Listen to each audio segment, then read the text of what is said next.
In certain extreme situations, the law is inadequate. In order to shame its inadequacy, it is necessary to act outside the law, to pursue natural justice. This is not vengeance. Revenge is not a valid motive, it's an emotional response. No, not vengeance. Punishment. Tonight we have a chance to say, yeah, you're right. We're too extreme, we're too wild, we're too out of control, we're too full of our own shit. Or we have a chance to say, hey, fuck you, you're wrong. Fuck you, we're right. Because you have all made it to the dance. Because believe me, this is the dance. Start the show.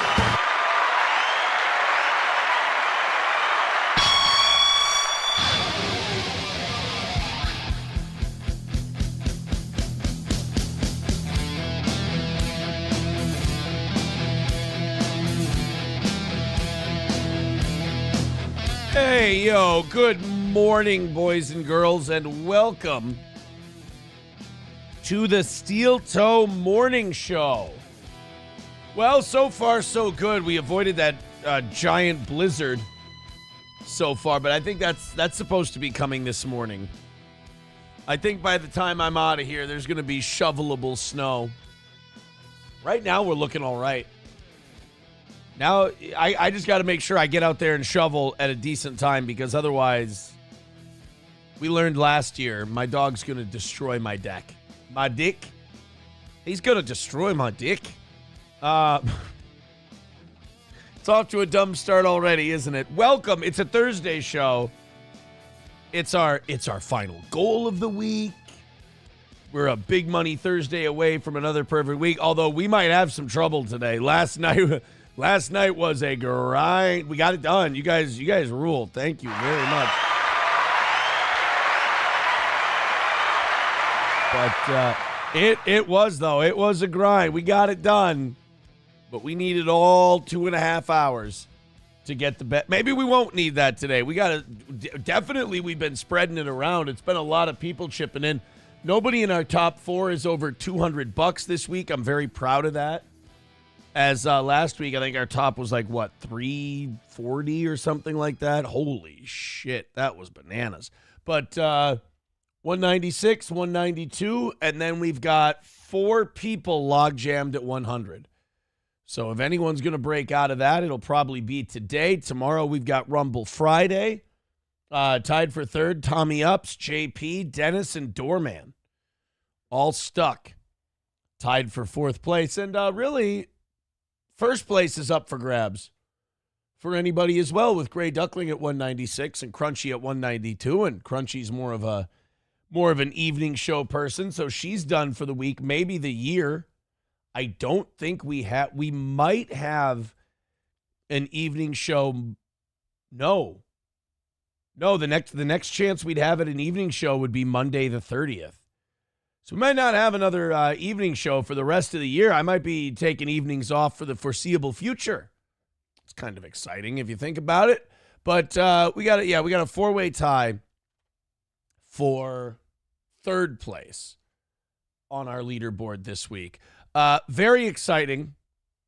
We've got a lot of stuff coming up today. We've got a very funny clip of, I guess I don't know if this would be considered a leak or if this is just like something that comes out naturally, but Kanye gave a deposition for a 2021 lawsuit.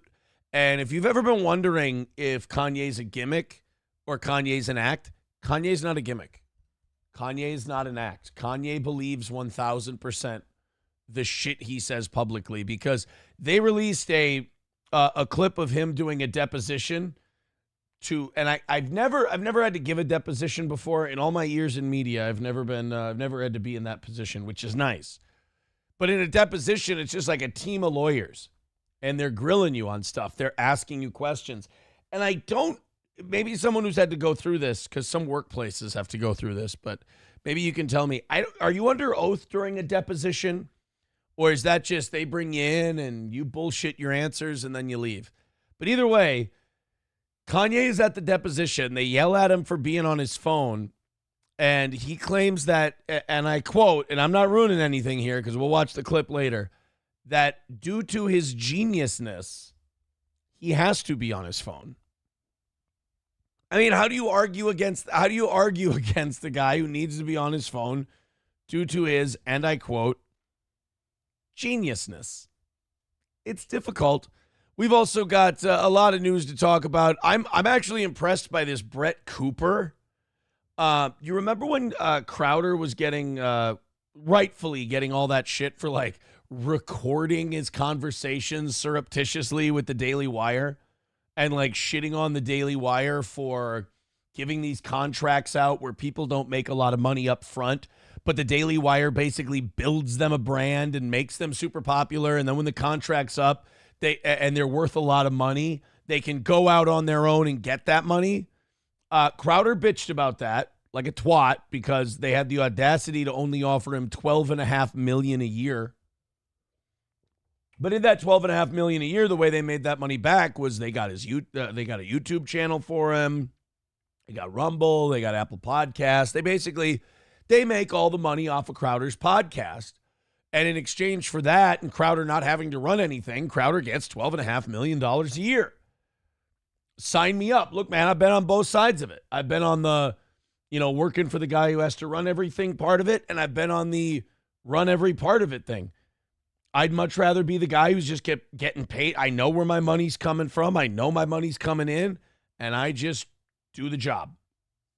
I like that better. I'm trying to one day do that again while also running this thing. I guess I'd like to do both. Well, Crowder bitched about that. And he bitched about the $12.5 million. A lot of people kind of turned on him for that one. Then there was the wife video thing, and that people really jumped down Crowder's throat for that one. And to Crowder's credit, I think he's leveled off now, and now he's got his audience, and he cashed out with Rumble, and now Rumble's getting whatever they got from Crowder, and Crowder just kind of has his audience and his mug club, and that's about it. He'll live out, as long as he can keep his nose clean and kind of fly under the radar, he'll kind of live out the rest of his career, and it'll probably be a long one. He'll live out the rest of his career with whatever audience he has right now, and he'll probably have a great life monetarily. I don't know about the rest of it. As soon as he admits he's gay, I think he's going to be a lot happier. But the Daily Wire and Crowder had that big public to-do because Crowder was an asshole. And now we're finding out with this Brett Cooper that the way the Daily Wire does it actually works for everybody. They bring you in. Nobody knew who the fuck Brett Cooper was before she started doing political and social commentary as like the resident Gen Z or millennial, whatever the fuck she is, for the Daily Wire. And now her contract was up with the Daily Wire. She's worth way more money than when she came into the Daily Wire. So she worked for, maybe the last 2 years, she was working for less than what she's worth. But now she's free from the contract, and she started a new YouTube channel, has not posted a video yet, and has over 300,000 subscribers. It's fucking insane. And she's going to monetize that nicely. You get about, if you make a YouTube-friendly video, you get about $15 per 1,000 views. 300,000, 15 divided by 1,000 times 15. That's $4,500 a video, and let's say you make a video 4 times a week. That's $18,000 a month. I guess that's $216,000. Okay, well, you're gonna have to do more than 4 videos a week that do 300,000 views, but you can get advertisers for that number, right? Now, you know what? With that conservative political shit in the Trump era, you'll have a few of those videos go into the millions. She'll do just fine. So she'll make a strong amount of money. She'll do great. And once again, Crowder will look like a fucking asshole. I mean, to get offered $12.5 million a year to do the show Crowder does, you ought to be doing backflips. And here's Crowder. And if you remember from like, was this after COVID or before? I can't remember. But just a few years, 3 years ago, you imagine like a company offers you $12.5 million a year. And there wasn't even a negotiation to get more. They offered him a deal memo, which is like the start of negotiations. They're going to lowball the shit out of you. You come back with what you want. You settle somewhere in the middle. So he was probably going to get $15 million to do 4 days a week. And not only did he say no, but he snaked them. He recorded their phone calls. He released their phone calls. And then he had the audacity to go, and I'm doing this for the young content creator. Oh, gee, thanks, Crowder. So now I could get my foot in the door with the Daily Wire, and those audiences are very loyal. I could become one of the favorites of that audience. They'll follow me and do whatever I do after that, and I'll make a shitload of money versus starting my own YouTube channel and trying to do it, which is damn near impossible to get noticed anymore.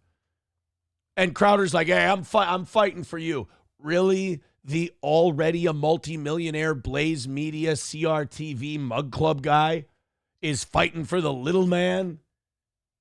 By what? Recording his conversations with Jeremy Boring and Ben Shapiro and releasing them to the internet?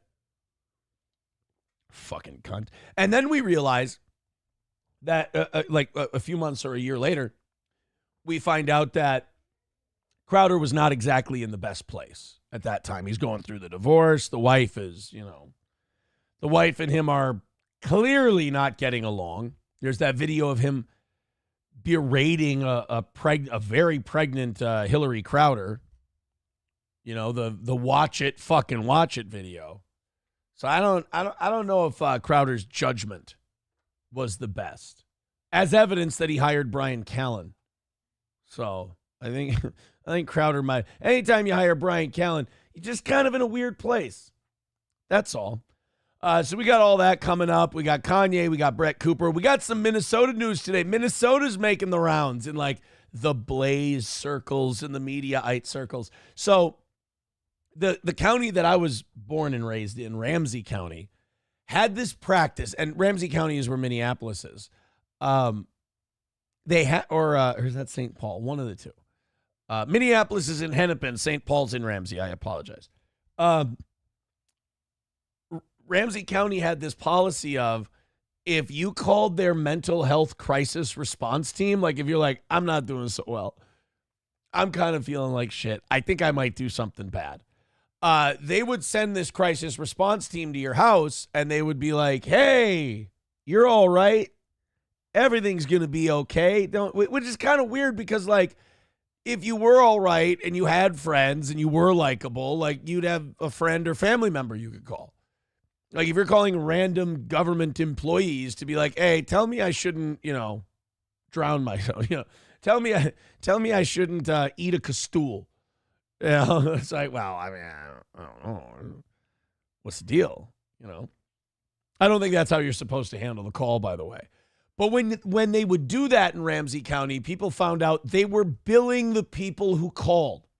So you're calling the pretend to be my friend line so I don't, And then afterwards, they're like, look, we're really glad to help, and we're glad you're back on better footing and that you're feeling better about yourself, but we're going to need a couple $100 from you.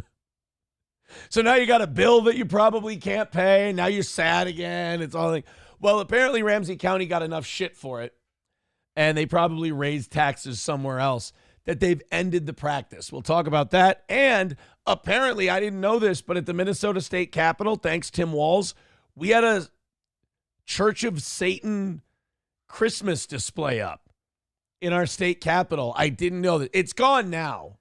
Wait a minute. No, wait. It was gone last night when I prepped today's show. I clicked on the link again this morning. It's back. Wow, look at what a difference 8 hours makes. So there was a satanic Christmas display up. We took it down. And now it's back up again. That's interesting. We're going to get to that today, and it's going to fuel my... I have this weird theory that as I get older, I become less and less a believer in freedom. Like, I kind of almost, maybe I'm getting older and I'm unironically becoming a Trump guy. And maybe I understand what these lefties are talking about now, because I think I'm becoming a Gilead guy. Like, the older I get, the more I'm like, you know what? Freedom, like freedom to do certain shit. And then other freedoms we just need to clamp down on just to build a good society, because we've kind of seen what unfettered freedom does. And the problem is freedom is only as good as the people in the society, and we're not good right now. So like Church of Satan, it's Christmas time. We're going to be a fucking asshole and we're going to put a Christmas display up. It's our freedom. Like, there's a lot of shit we're doing just because we can, and it's to be obnoxious, trolly cunts. So as I get older, I'm like, yeah, okay, freedom sounds nice and all, but like, wouldn't we live in a better society, and wouldn't it be easier to get around, and wouldn't it be a better world if we just thumped these assholes and banned them? Like, I'm not saying throw them in jail. I'm not saying, put them in prison, but like burn down their gods. I'm not saying throw them in prison and execute them. I'm just saying, like, ban their churches, stop them from putting up display. Basically, if we just got rid of the freedom of religion and we just stuck to the big three, I think we'd be all right. I'm not even saying make Christianity the official religion, none of that, but like Christianity, Judaism, and Islam. Let's keep it to those three. Because, I mean, if you look into it, we got enough problems with just those three.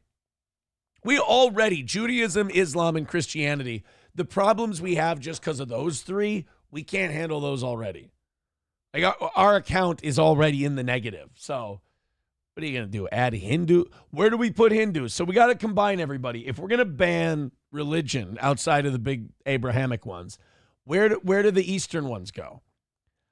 Do the Hindus go to Judaism or do they go to Christianity? Where do we...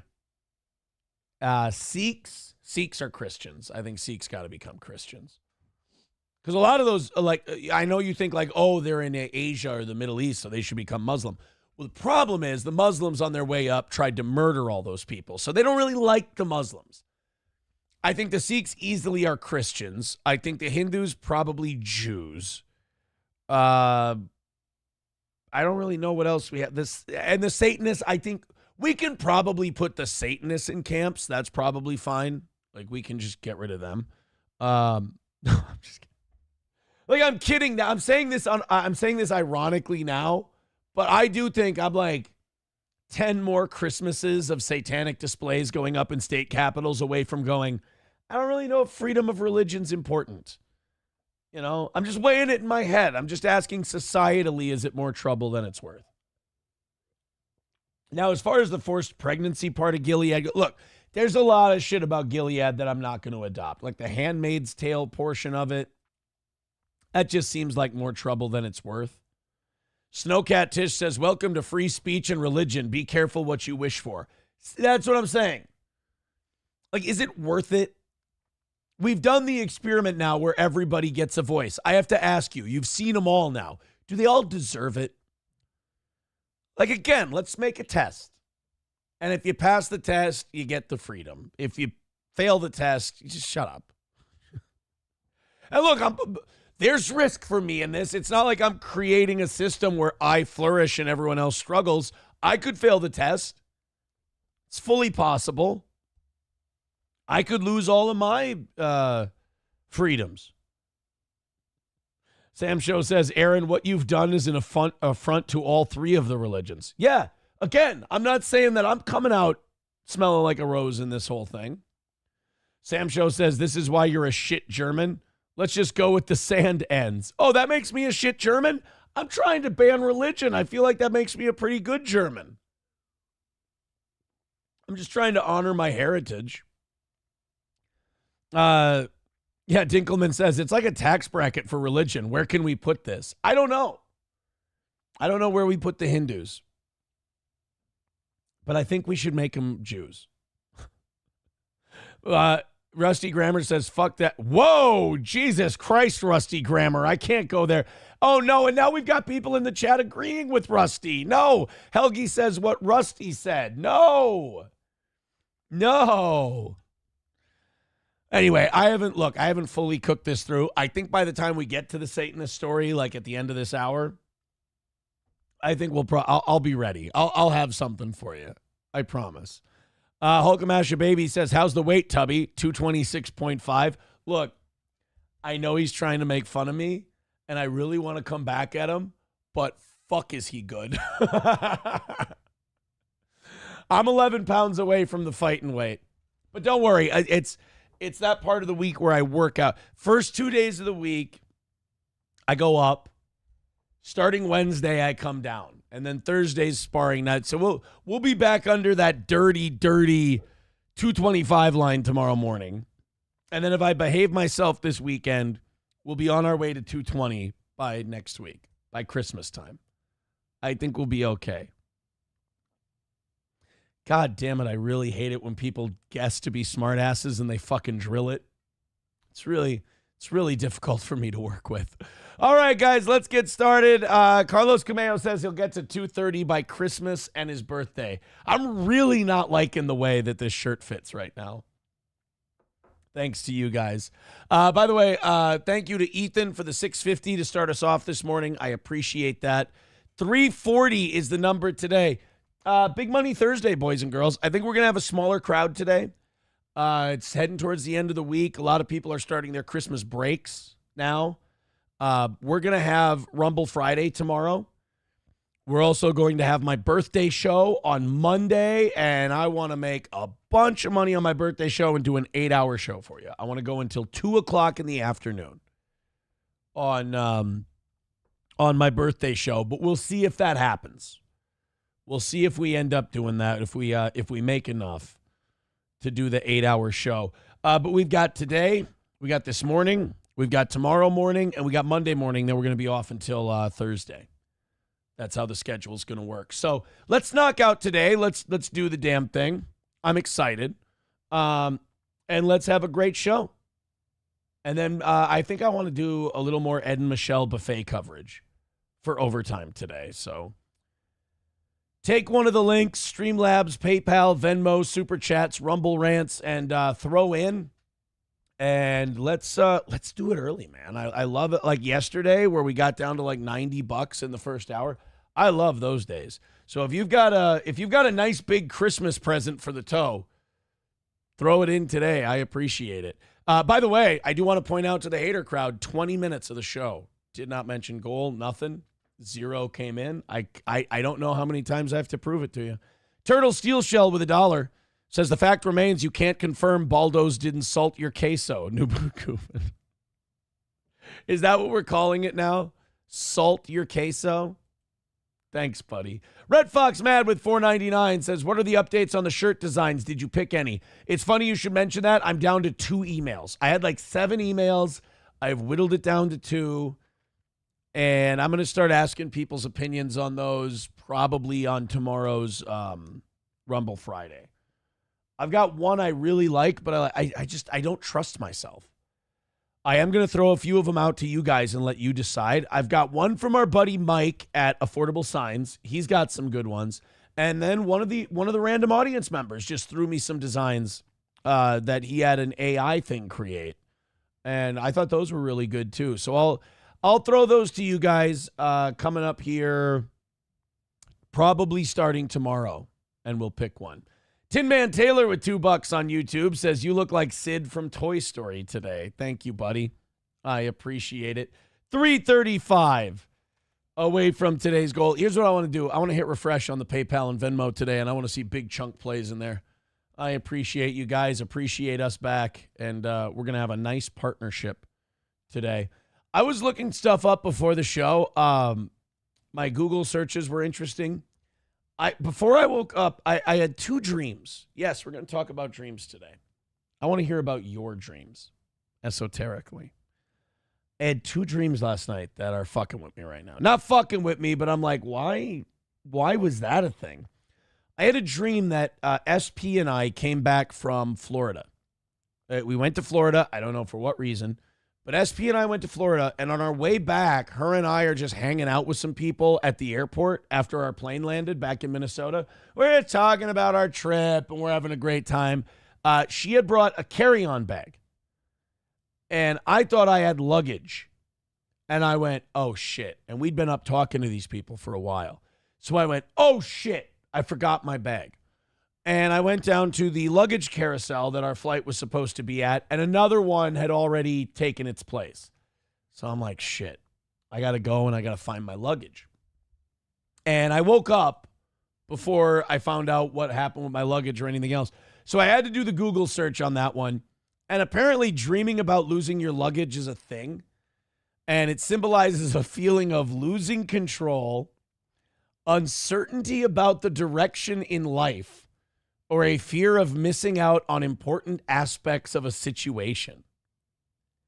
And I hate it when dreams, like when you look up what dreams mean and they gaslight the shit out of you, because now you're sitting there and instead of having the opinion of, oh, maybe dreams are just bullshit and they don't mean anything, which is probably what it is. Like instead you go, it's kind of like going to a fortune teller. And like, is the fortune teller full of shit? Of course the fortune teller's full of shit. But they start telling you things and you go, oh, how do I make that fit? How do I make up the fact that things in my life are like the fortune teller says they are? Instead, because we don't want to be rude and tell the fortune teller they're full of shit and don't know what they're talking about and their cards don't mean a thing. We start going, oh, maybe it means, like I don't have enough groceries for my lake trip this weekend. And they're like, yeah, oh, yeah, that's totally it. It's 100% what it is. Oh, you're definitely worried about the lake trip. Come on. I think we figured it out. Stop digging. You've struck oil. So I'm looking at this lost luggage airport dream. And they're like, it symbolizes a feeling of losing control. And I'm like, where I've been the last year, I feel more in control than I have in a long time. Uncertainty about your direction in life. No more than usual. Or a fear of missing out on important aspects of the situation. I don't really have that. So I had the lost luggage in the airport dream. Then I had a dream that let's just say I had a dream with, I can't say who it was, but let's just say someone I really don't want to be shopping with. And I was shopping with them. They took me to this store, and the store was full of my own shit. Like I'm going into a store, and I'm shopping for my own clothes. Like my cowboy boots were up there. There was a couple of there was a shirt I have that was up on the rack, and I'm like, what the fuck, dude? I'm shopping for my own stuff, and I haven't looked that one up. Dreaming about shopping for your own clothes. Dreaming about shopping for your own clothes. See, they have an answer for that. That's how you know dream interpretation is bullshit. That is a weird dream to have, and they're like, oh, we totally know what that means. No, you don't. That is just a weird, you know what it is? I ate white cheddar popcorn before bed. That's what it means. And I was digesting the white cheddar popcorn and it shot off some fucked up dreams. That's what that means. Dreaming about shopping for your own clothes often symbolizes a period of personal change or transition in your life. I mean, I guess maybe based on the person I was shopping with, maybe.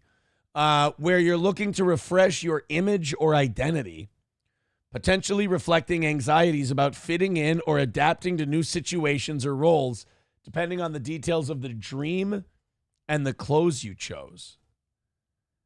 Yeah, and then I didn't know the clerk at the store where I was shopping for my own clothes, but I was just small talking with him. Then I woke up from that one, too. It's fucking weird, man. Fucking weird. Chevrolet JB with $2 says this VIP is finally going to do something for me. Yeah, I mean, here's to it. Here's hoping. Helgi says, stay tuned for palm reading at 7 and tarot cards at 8. I figured I'd talk about there's no money coming in anyway. I figured I'd just talk about my dreams, right? Why not? When the money starts rolling in, then we'll be like, all right, let's fucking lean in. Let's do a good one today. Until then, fucking dream time with Hitler. Buffalo Jockey with $2 says, you're seriously talking about the meaning of dreams like a fat, basic white woman. That's gay behavior. You're right, it is. And maybe I learned last night. See, like last night, I was fucking giving her, man. I was doing a show. I was grabbing, I was going, I was running. And like we were making nothing. And then I start fucking around and talking about how we're making nothing. And I'm like, oh, I feel like an asshole. I feel like a comic who's on stage bombing. And then it started rolling in, and we knocked out the goal like right at the end. And I'm like, okay, good. So now this morning I've learned that if it's not coming in, I'm just like, well, why don't we'll fuck around. Like, don't overextend yourself. Dick around, kill time. If you're not getting paid. So we're 330 away today. We got to get to 300 by 7 o'clock, and then we're good. We'll get past the basic white lady stuff. You know what we're doing? We're setting up. We're warming up. That's what we're doing. What did Corey call this? We're filtering in. Chips and Diff on My Dream says, so apparently you hate who you are. Hulkamash Baby says, are you ever not snacking? No wonder you're gaining weight. No shit. It does need to the snacking needs to stop. I got a thing of pimento cheese yesterday, like dip. I was eating that with tortilla chips. That was my lunch yesterday. It's probably not a good thing. Went to the gym, worked my ass off in the gym. I think I lost half a pound between yesterday and today. Homeboy was eating. Got to stop doing that shit. Richard Head says, hey, there's my goddamn butter dish. Yeah, I didn't see that. I'll say that. I didn't see that in my shopping dream. I didn't see my butter dish in my shopping dream. So even in my shopping dream, I didn't have my butter dish. Professor Tie-Dye says, I thought the way you got Aaron ready was one finger circle, then two fingers, and he's ready. Oh, that's in my butthole. No. Triple N says, your subconscious is trying to break through your delusions, but it won't. Hey, fake it till you make it. Am I right? And it also seems to drive other people nuts, which is fun. Chips and Diff says, haven't you learned your lesson from dicking around? Well, figure of speech. Triple N says, carbs are the enemy. Yeah, we got to stop with the carbs. That's what they say. Those are the big three, or the big four: sugar, soda, alcohol, and eating late at night. Those four things. Doesn't matter what you do. You do those four, you're going to fuck yourself right up. That's for sure. You're going to fuck yourself right up doing it that way. All right, guys, thank you very much for getting us started. 3:30 is the number for today. Let's see if we can do something with it. I appreciate you. Let's load up Streamlabs, Venmo, and PayPal today. Let's drop in big. Everybody watching right now, $10 right now. Everybody, $10. We'll be done with goals for like weeks if we do that. It's that simple. $10. Just your parents don't need Christmas presents. I mean, they're rich. They're boomers, for God's sake. What have they ever given you? Really? Other than an inflated housing market. It's fine, guys. Just give it to the toe. See, if I was a religion, I could pull off that move. They're good at it. I got to take a course by what's the guy? Who's the white guy who smiles all the time, talks about Jesus, makes a shitload? Osteen. I got to take a Joel Osteen class so I can figure out how to knock out goals. All right, let's go to this Kanye thing. And then, look, we got one more goal left for, until Christmas. It's today. We got one goal left until Christmas. Let's knock it out, and then I won't be a wreck today. Kanye was giving a deposition back in 2021 during a lawsuit. And you can tell, based on these clips that are coming out, that these lawyers fucking hated dealing with Kanye West. This is Kanye on a Zoom call in 2021 during the COVID days, giving a deposition during a lawsuit, and these lawyers are pissed at Kanye because he won't get off of his phone while they're asking questions. And Kanye hits him back with the best excuse for being on your phone ever. And if this clip hits with like middle schoolers and high schoolers, you're going to hear this in schools across the country. Kanye, get him, son. I see that you're looking down at probably a device. Are you on your phone? Yes. Okay. So I'm going to ask as a ground rule that you not be on your phone during the exam. Can we agree to that? Well, is that legally what it should be? I'm not going to advise you as to the law. That's why your lawyers are here. But that is my ground rule for the deposition, consistent with California law, that you need to be present, focused on the examination, and not. I don't think I think that's this guy's way of trying to lawyer out of the fact that he's just annoyed that Kanye's on his phone. I don't think it's a law at all that Kanye has to be off his phone. Kanye can dick around on his phone all he wants. This guy's just annoyed by it. So he's like, oh, California law says you have to be present. It's like, motherfucker, what? I'm here. Not on a device. Kanye's answer to this is fucking gold. Due to my mental geniusness, in order to focus on this bullshit, I need to be on a phone. Get him, yay. Get him, yay. Due to my mental geniusness, in order to deal with this bullshit, I have to be on my phone. It's perfect. How do you come back at that? California law says you have to be present. Well, my mental geniuses says you're an asshole. Do we have more? Is there more Kanye gold from this deposition? I guess A&E is doing this. Get the fuck out of here. Is this really Stuttering John's lawyer, Michael Popak?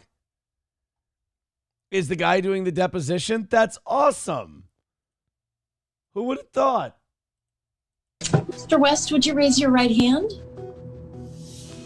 Do you solemnly state, under penalty of perjury, that the evidence you shall give in this matter will be the truth, the whole truth, and nothing but the truth? Yes. I see that you're looking down at probably a device. Oh, this is the phone thing. Get off the phone. Continue. I think, well, Counsel, do you want to speak to your client before we continue? I think, well, Kanye, in terms of, you can listen to the questions and answer them, right? Okay, I get off the phone. So he's like, all right, fine, I'll get off the phone. And then he puts some obnoxious face mask on. How do people not like this guy? Like, he's gotten away with so much. And it's only, like, honestly, it's only cost him a couple $100 million. And I'm sure he's made some of that back by now. Like, Kanye has gotten to trash every group he's ever wanted to trash. He's gotten to make fun of everyone he's ever wanted to make fun of. He's gotten to act like a complete asshole in public, do whatever he wants. And then he gets to keep his money. Like most people, they have to, in order to do what they want to do, they get destroyed and they have nothing. I think Kanye and Mel Gibson are the only two people who have allowed to like really go ape shit, and they got to keep all their stuff. Okay, Mr. West, why have you donned a mask to start this deposition? Because you don't have the right to see my face. Dude, he argues like a white woman. No, I don't have to. You don't get to see my face. I like him. I don't care what anyone else thinks. I think Kanye's great. We had more of the mask? You're never going to see me again. Madam Court Reporter, same thing. Mark the transcript. And who is in the room with you, if anyone? No one's in this actual room with me. Okay. And what other things do you have in the room besides the phone that you've identified? Are you stupid? I'm not. This is actually a bold strategy because just annoy the fuck out of the lawyer and maybe you'll cut down on the amount of time you'll have to do this bullshit deposition. I'm not gonna tell you other things. I don't have the time to be talking about. I got a chair in the room. You are talking to the richest black person in the history of America. Come on.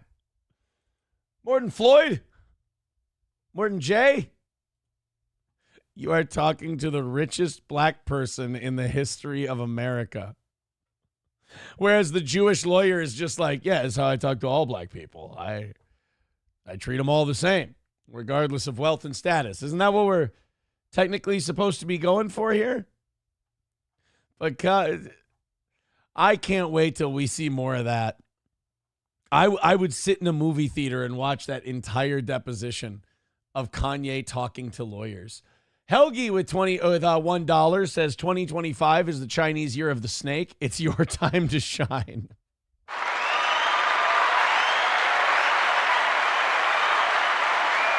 Sam Show says Kanye has pure fuck you energy. He really, like, what can they do to him? Like, what can they do to Kanye? If you're a dick during a deposition, what can they do? Because, like, a deposition is not like the judge and the bailiff and the courtroom and all that. A deposition is just you're in a room with a bunch of lawyers and you're talking about a civil lawsuit. Like, you can be a cunt. You can be an asshole in a deposition. I don't know what it does for, like, the future of the case. I don't know, like, if it can come back to bite you in the ass. But it's not like this attorney can do shit to Kanye. It's not like this attorney can be like, oh, we'll hold you in contempt of the deposition if you don't do what we want. So Kanye's just fucking around. I like it. Snowcat Tish says it is illegal. So you can't be on the phone when on the witness stand. A deposition is a legal court proceeding. Oh, really? Shit. Mr. Beat says he's great, but Winnowing says mentally a child. I know, that's what makes this fun. It's like if you gave a 10-year-old or like a really bratty teenager $500 million. Like, you give a teenager fuck you money and imagine like who they wouldn't listen to. That's what makes Kanye awesome, is he's got the mental development of a 14-year-old with mommy and daddy issues, but he's got $500 million to go with it. It used to be $1 billion, but then he said he didn't like Jews, and there's a tax. There's an I don't like Jews tax, and Kanye had to pay it. Snowcat Tish. Oh, okay, all right, maybe I'm wrong. A deposition is a legal proceeding. It will be presented to a judge and or jury. Shit. I don't want Kanye to get in trouble for being on his phone. That's all. Professor Tie-Dye says Aaron's next deposition, he says, you're talking to the steelest toe in Minnesota. No, I would say you're talking to the richest black man in the history of the country. And I'd see how they dealt with that. Annoyed Wawa supervisor says, you're talking to the most aggressively monogamous lawyer in Minnesota. No, come on, that's not a fair comparison, because Kanye really is one of the richest black men in the history of the country. I don't know if he's the richest, but he is. I mean, he is one of them. How many black billionaires have there been? Kanye's one. What's he worth now? Kanye net worth. 400 million. Oh, 400 million. Fuck a duck. I mean, I guess he had the divorce, but I would imagine in that divorce, like, both sides walk away with what they brought into it.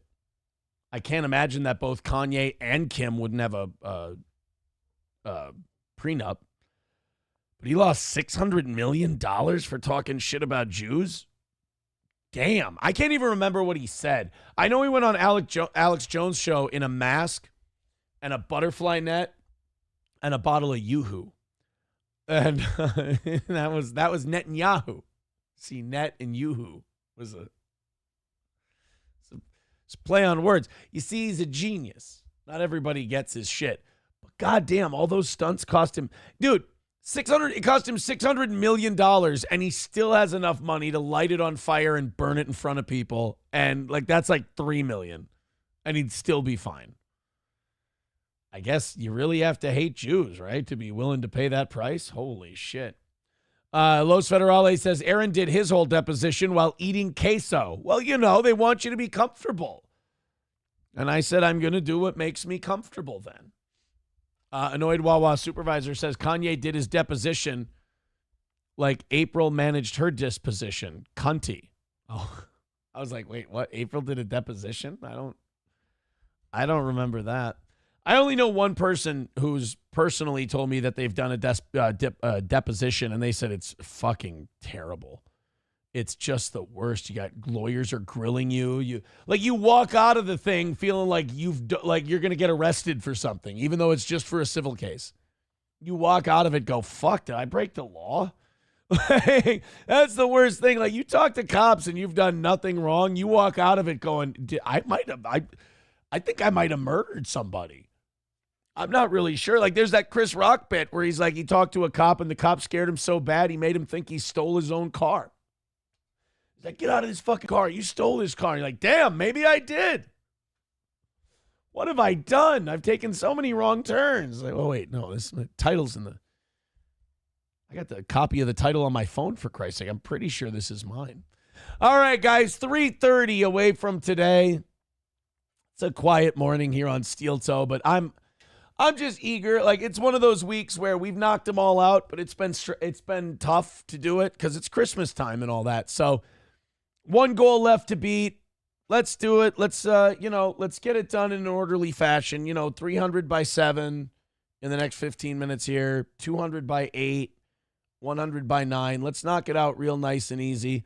The slower my heart beats, the better we can focus on the show and do a better job. So I prefer Streamlabs, PayPal, and Venmo. That's the easiest one, but we'll take it any way we can get it. I like gifted memberships, too. I want to see those memberships go back up. So any way you can spare a couple of bucks to the old toe, that would be nice because we're getting very, very close to being done with goals for the rest of the year and having a couple of breaks coming up here. So I'm really excited about that, but I want to knock out what we've got. So if you're feeling it, throw a few at the old toe, and let's knock out 330 today.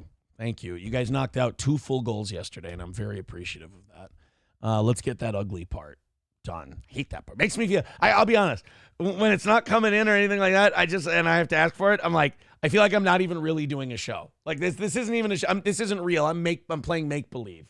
I hate that part.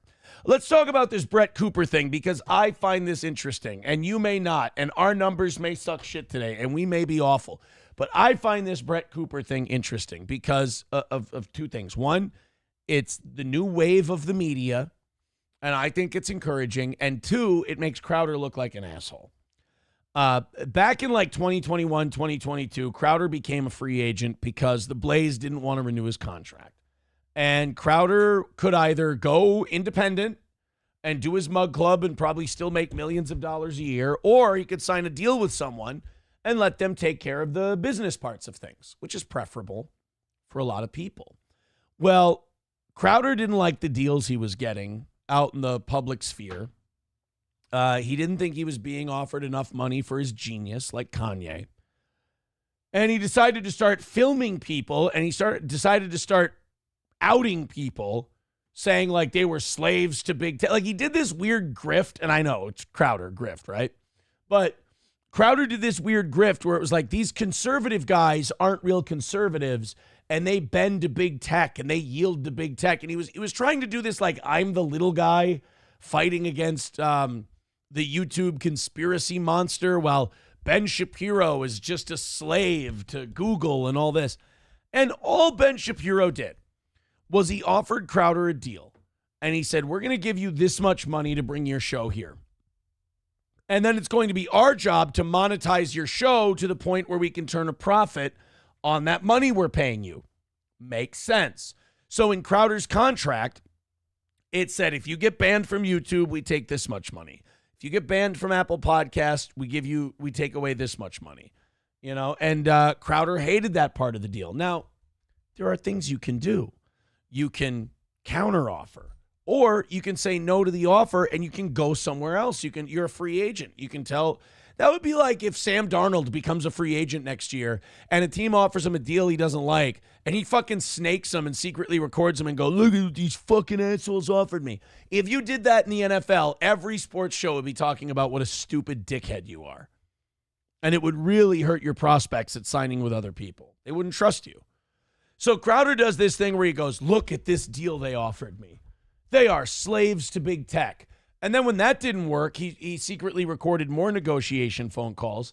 And he said, this is a deal like young creators would suffer at this deal. And this would be bad for young creators. And the Daily Wire people are like, no, it wouldn't hurt them because they have no fucking audience. They're nowhere on their own. We're bringing them in. We're nurturing them as talent. We're building them an audience. And then when they leave here, they can have a giant fucking channel and they can be very successful on their own. That's kind of the trade-off. You give us a few years, we'll make you a big star. with the big platform that Daily Wire has. Well, Crowder snaked him on that too and released that to the public. But the whole public went, yeah, Stephen, that's kind of how business works. You know, none of these people are forced to work for the Daily Wire. None of these people are forced to work for the Blaze or the Young Turks for that matter. Everybody takes the best deal they can get for them at the time. So nobody's a victim here. So Crowder tried to play it that way. You know, he ended up kind of limping away from the whole deal. He went to Rumble. He did that. Now he's like Rumble's. Is he their biggest star or is Bongino still the guy? Either way, he's one or two. And then they got Russell Brand and a few others. So now enter this Brett Cooper. Now, Brett Cooper in the last few years has become this huge, like, rock star, young woman conservative. Some people call her the female Ben Shapiro, and she has just been killing it on the Daily Wire. But I'm sure she's probably not getting paid as much money as her profile and her following would suggest she's getting paid, because she probably signed a prove-it deal with the Daily Wire. Well, that deal ran up recently, and now Brett Cooper has made the decision to go out on her own. And Brett Cooper is doing it perfect. Brett Cooper isn't trashing the Daily Wire. She's still keeping a good relationship with Ben Shapiro and Jeremy Boring. And she's just saying, hey, you know, it's time for me to leave the nest and spread my wings and do my thing. So she starts her own deal. And as of yesterday, I believe, what's this tweet dated? December 17th. So as of 2 days ago, as of Tuesday night, Brett Cooper had started a YouTube channel and had 291,000 subscribers before she even started or posted a video. And this is the thing that kind of blows a giant hole in Steven Crowder's argument, is that, oh, these kids, you Daily Wire, you take advantage of these poor kids and you rob them and you steal from them and this and that. And it's like, really? Because was Brett Cooper starting a YouTube channel with 300,000 followers without even a single video posted 5 years ago? I don't think so. Her show was called The Comments. Welcome to a new chapter of The Comments. So one of her producers, this cute blonde chick, has taken over the comment section. Now that comment section YouTube channel has 4.32 million subscribers. 4.32 million subscribers. And the new girl taking it over is Reagan Conrad. Brett Cooper leaves. Her relationship with the Daily Wire is still good. They can maybe do some crossover stuff. Everyone's happy. Now, here's where the Daily Wire might be in a little bit of trouble. So, Brett Cooper, 12 days ago, had her last regular YouTube video. And it did 594,000 views. And this wasn't like a goodbye video. This was just Meghan Markle's public image takes another hit. So she's talking about Meghan Markle 12 days ago, 594,000 views. This Reagan Conrad takes over. And the very next day, the viral debate between American and Russian men, 238,000 views. So not even half. Biden's $1 billion insult to Appalachia, 252,000. Then Brett Cooper does a special message video 8 days ago. It does 1.2 million views. This Reagan Conrad, Trump is Times Person of the Year. So like a Trump video for Daily Wire people. That's going to be huge, right? 278,000 views. Which, look, would I strangle an old lady for 278,000 views? Don't fucking test my gangster, please. Yes, of course I would. But that's a huge drop-off from the 500,000 or 600,000 that Brett Cooper was doing. Why are American drones the spot? Okay, the drones thing. The drones thing is hot right now. That's really big. A lot of views on the drones thing. Reagan Conrad, 113,000 views a day ago. So it's not like the Daily Wire just used up Brett Cooper and then sent her on her way, and now, the Daily Wire gets to roll in all this money. The Daily Wire's got to rebuild with something else, and they're going to lose a shitload too. And now this Brett Cooper, yeah, she loses a 4.3 million subscriber YouTube channel, but she's going to have 500,000 people subscribing to her channel before she even posts a video. So I don't see how this isn't a win-win. I think this accurately breaks down and adequately kind of breaks apart Crowder's argument that this is unfair and this is terrible. Seems to be working pretty well for Brett Cooper.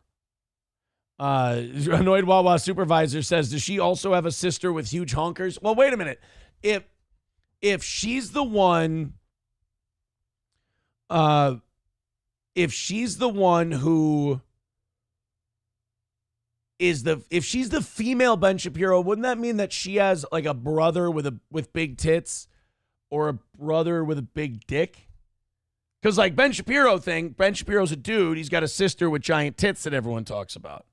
So Brett Cooper would have to have a brother who's got like elephantitis in his nutsack. And now I have to think about that. Wonderful. Thank you, guys. Annoyed Wawa supervisor says, why does anyone care? This is gay. Well, there you go. There you go. And we're 3:30 away from the goal, and it's almost 7. Great. So I'm not, hey, thank you very much, Annoyed Wawa supervisor. I'm not stressed out as fuck at all now, especially after last night's show. My muscles aren't tensing up. I don't feel like a failure. We clawed our way back to 0 and back in the black again, and we're just barely digging in and all that. And now 2 shows in a row, I've been a complete fucking bust. Thank you.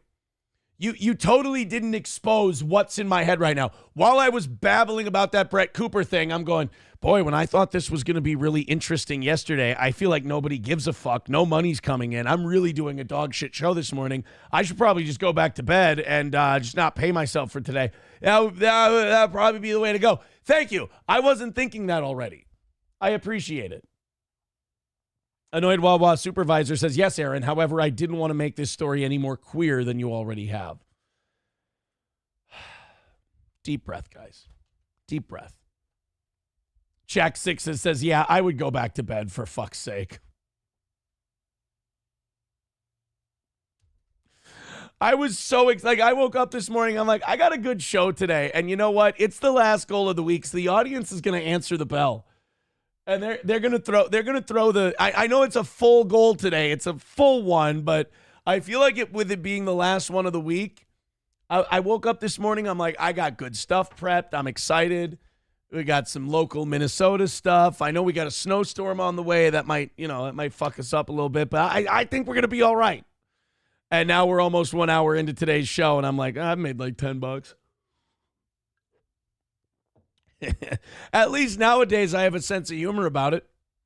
I'd be having a legit mental breakdown if this was a year ago. Sam Show says, who told you that would be interesting? I did. I have to stop trusting myself. I like this shit. I'm sorry. I like the business of YouTube and like these personalities that spring up out of nowhere and what I like that shit. There's a lot of shit. I'll say this. There's a lot of shit I like that I don't put on the show because I just get my fucking balls broken over it and people tell me how uninteresting and shitty it is. And I get that and I understand. Once in a while, I want to do some things for me and I'm like, fuck. Nobody cares. I'm sorry. And like, you know what it is? Like a lot of it, you're wrong. It is interesting. It is fun to talk about. But you guys resist. You know what? Sometimes you need to work on your yes and. Sometimes I need to work on not being a fucking neurotic asshole, 100%. But sometimes you got to work on your yes ands. And just go, you know what? I may not give a fuck about this right now, but you know how many things I've listened to on other people's shows where I'm like, I don't give a fuck about this. And then I start listening to it and I'm like, holy fuck, I'm in. I'm going to give this a shot. Like yesterday. Somebody sent in that prisoner pen pal thing, like you can write female prisoners, and all of a sudden Johnny and I are talking about this. When somebody sent that in, I was like, this is going to be fucking stupid. And then we start rolling with it, and I'm like, this is fucking fun. And then the comments on yesterday's episode, people are like, dude, that one person said that jail prison bit was classic Steel Toe. Like they were like, that took me back. And I'm like, shit. That's fucking awesome. That's great. Oh, boy. Approachable says, you know what you like? You know what you like? A story we can joke and laugh about a guy getting his balls ripped off because he decided to teabag an alligator. Yeah, but then I get shit from the other half of my audience like, it's just a stupid news story. Why don't you just rip and read news story, you fucking heck? I'm learning that this is all a lot easier to digest when I'm making money. I'm learning this is a lot easier to digest when you're not, when the proof isn't right in front of your face that you're doing a shit job. Jonesy the Cat says, people are tired of paying your mortgage and child support. Isn't every job paying someone's mortgage and child support? Jonesy the Cat. Well, here's the thing about Jonesy the Cat, though. Jonesy the Cat is always bitter at me for some reason. They're always, I'm a lot of people's internet daddy, and a lot of their problems are my fault. And a lot of things that shouldn't affect them greatly, and they get very upset.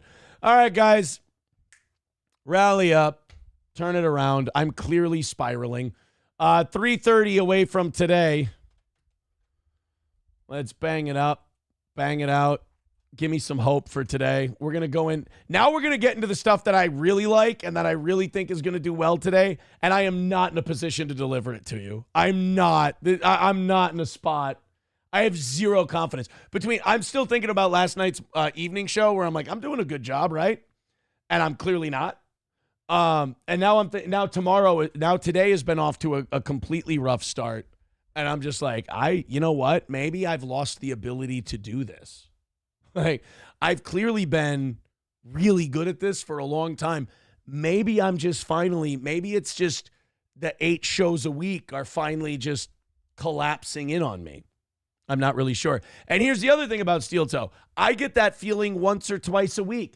And then we go on like a $100 or $200 rally and I go, all right, well, that was wrong. I'm good. I'm the best again. I'm the man. This isn't sustainable, folks. There's no, you know what? We got to cut back on these. These are making me a jittery, paranoid fuck. And I got to stop lacing them with crack. So anyway, the meltdown continues here on Steel Toe this morning. Give us money because I'm pathetic. All right, let's go to this Ramsey County story. Let's change gears. I'm clearly falling apart today. Ramsey County will no longer bill people for mobile crisis response services. I'm even, you know what? I'm taking OBS down for this one too, because I'm going to focus on it. I'm going to talk to myself. I'm going to do a show just for me right now. Ramsey County had this thing where if you called Ramsey County for assistance, if you were me and you're about to end it all. No, I'm just kidding. If you're like me, I'm like the drink and bleach guy.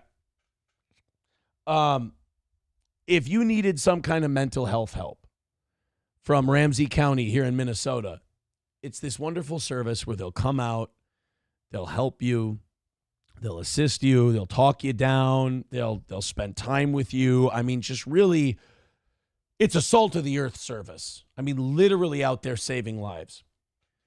The problem is that once they were done doing that, they would send the depressed people a bill. So you call up this, or you finally get to the end of your rope. Your family's tired of hearing your shit. Your friends are tired of hearing your shit. Everybody's abandoned you. You feel like you're at the end of your rope, so you call the government crisis help center. And they come out and they finally get you to a place where you're not going to do anything stupid.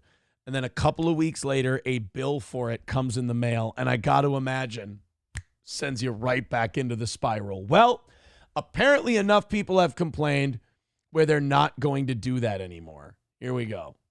Oh, wait.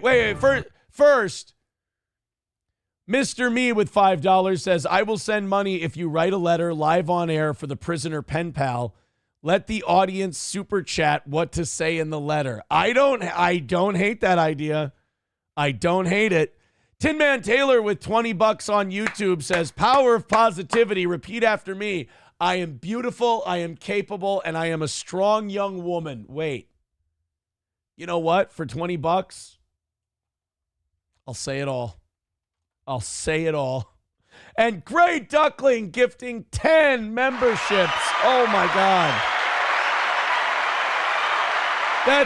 Now that's 50 more onto his total. 247 for Gray Duckling. He's way out in first place, and he is carrying us right now. Him and Tin Man Taylor. Thank you. And Gray Duckling with 10 gifted memberships. So now we take 25 of that. Whoa. Guys, we're 290 away. I'm not a failure anymore.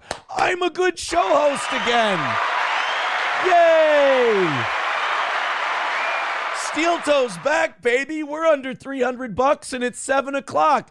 We did it. I told you I was way better than everyone else. It just took this audience an extra hour to realize it. Fuck them all. I'm the man and suck my fucking dick. I'm just kidding. It's just kind of funny to do. I like being sad clown. I like being like, fuck, I'm terrible. God, I'm the worst. And then like when the pity money rolls in, just acting like that never happened and I'm God's gift to everything. I'm better than everyone. Thank you. Keep it going. 290 away. We're going to get to 200 by 8 o'clock today. Guys, whether you're a Steel Toe fan or a hater, it doesn't matter how the money comes in. The money is the conduit that allows me to work my art. By the way, SP updating weather-wise. Made it home. Didn't see a single person in the ditch. Roads are okay for the most part. Went about 50 to 60 miles per hour. You know, I don't have anywhere to drive today, and I got plenty of soup. Soup is blizzard food. Got to have soup if you're in the blizzard. I got plenty of soup, and I don't have to go anywhere until like 6 o'clock tonight. Got to go to boxing. But it seems like the roads are A-okay at the moment. Buffalo Jockeys with $5 says, I'm guessing they sent a bill to deter nutcases from abusing the mental health services that were draining resources. Makes sense. You might be right. Let's get into this story. You guys break in on the PayPal and the Venmo part of things, and let's call it another win for the toe today. Let's do this Ramsey County story as we're back in the fight, ready to do a great show today. Hit like, hit subscribe, do all the free things. Hey, if you like this show but you don't like giving people money for giving you very basic entertainment, hit like, hit the thumbs up, hit subscribe. That helps me as well, and I appreciate that. That's a moneymaker for the program. Because we know that it makes people's lives better. It saves lives. She's talking about, that was a commercial for Steel Toe that we're trying out in a few test markets.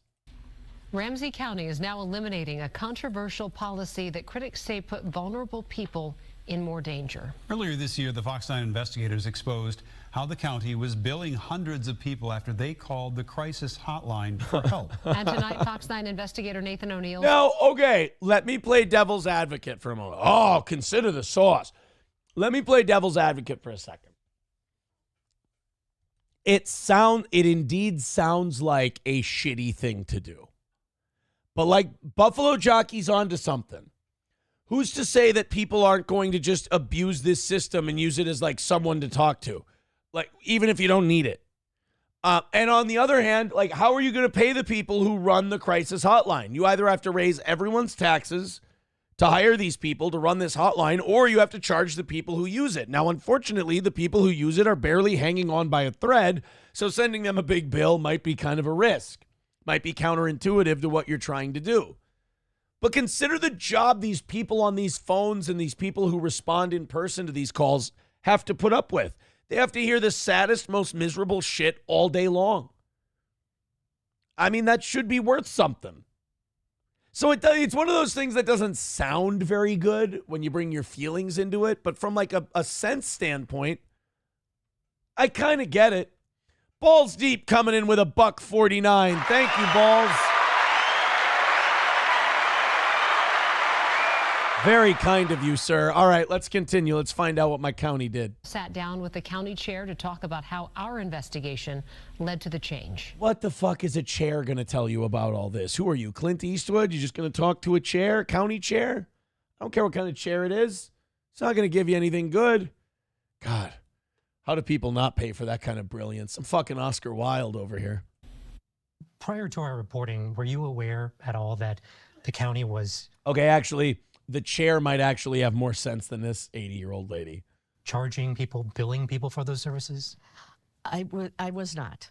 Ramsey County Chair Victoria Reinhardt explains why the county is eliminating its controversial policy of billing people who call the crisis hotline for help.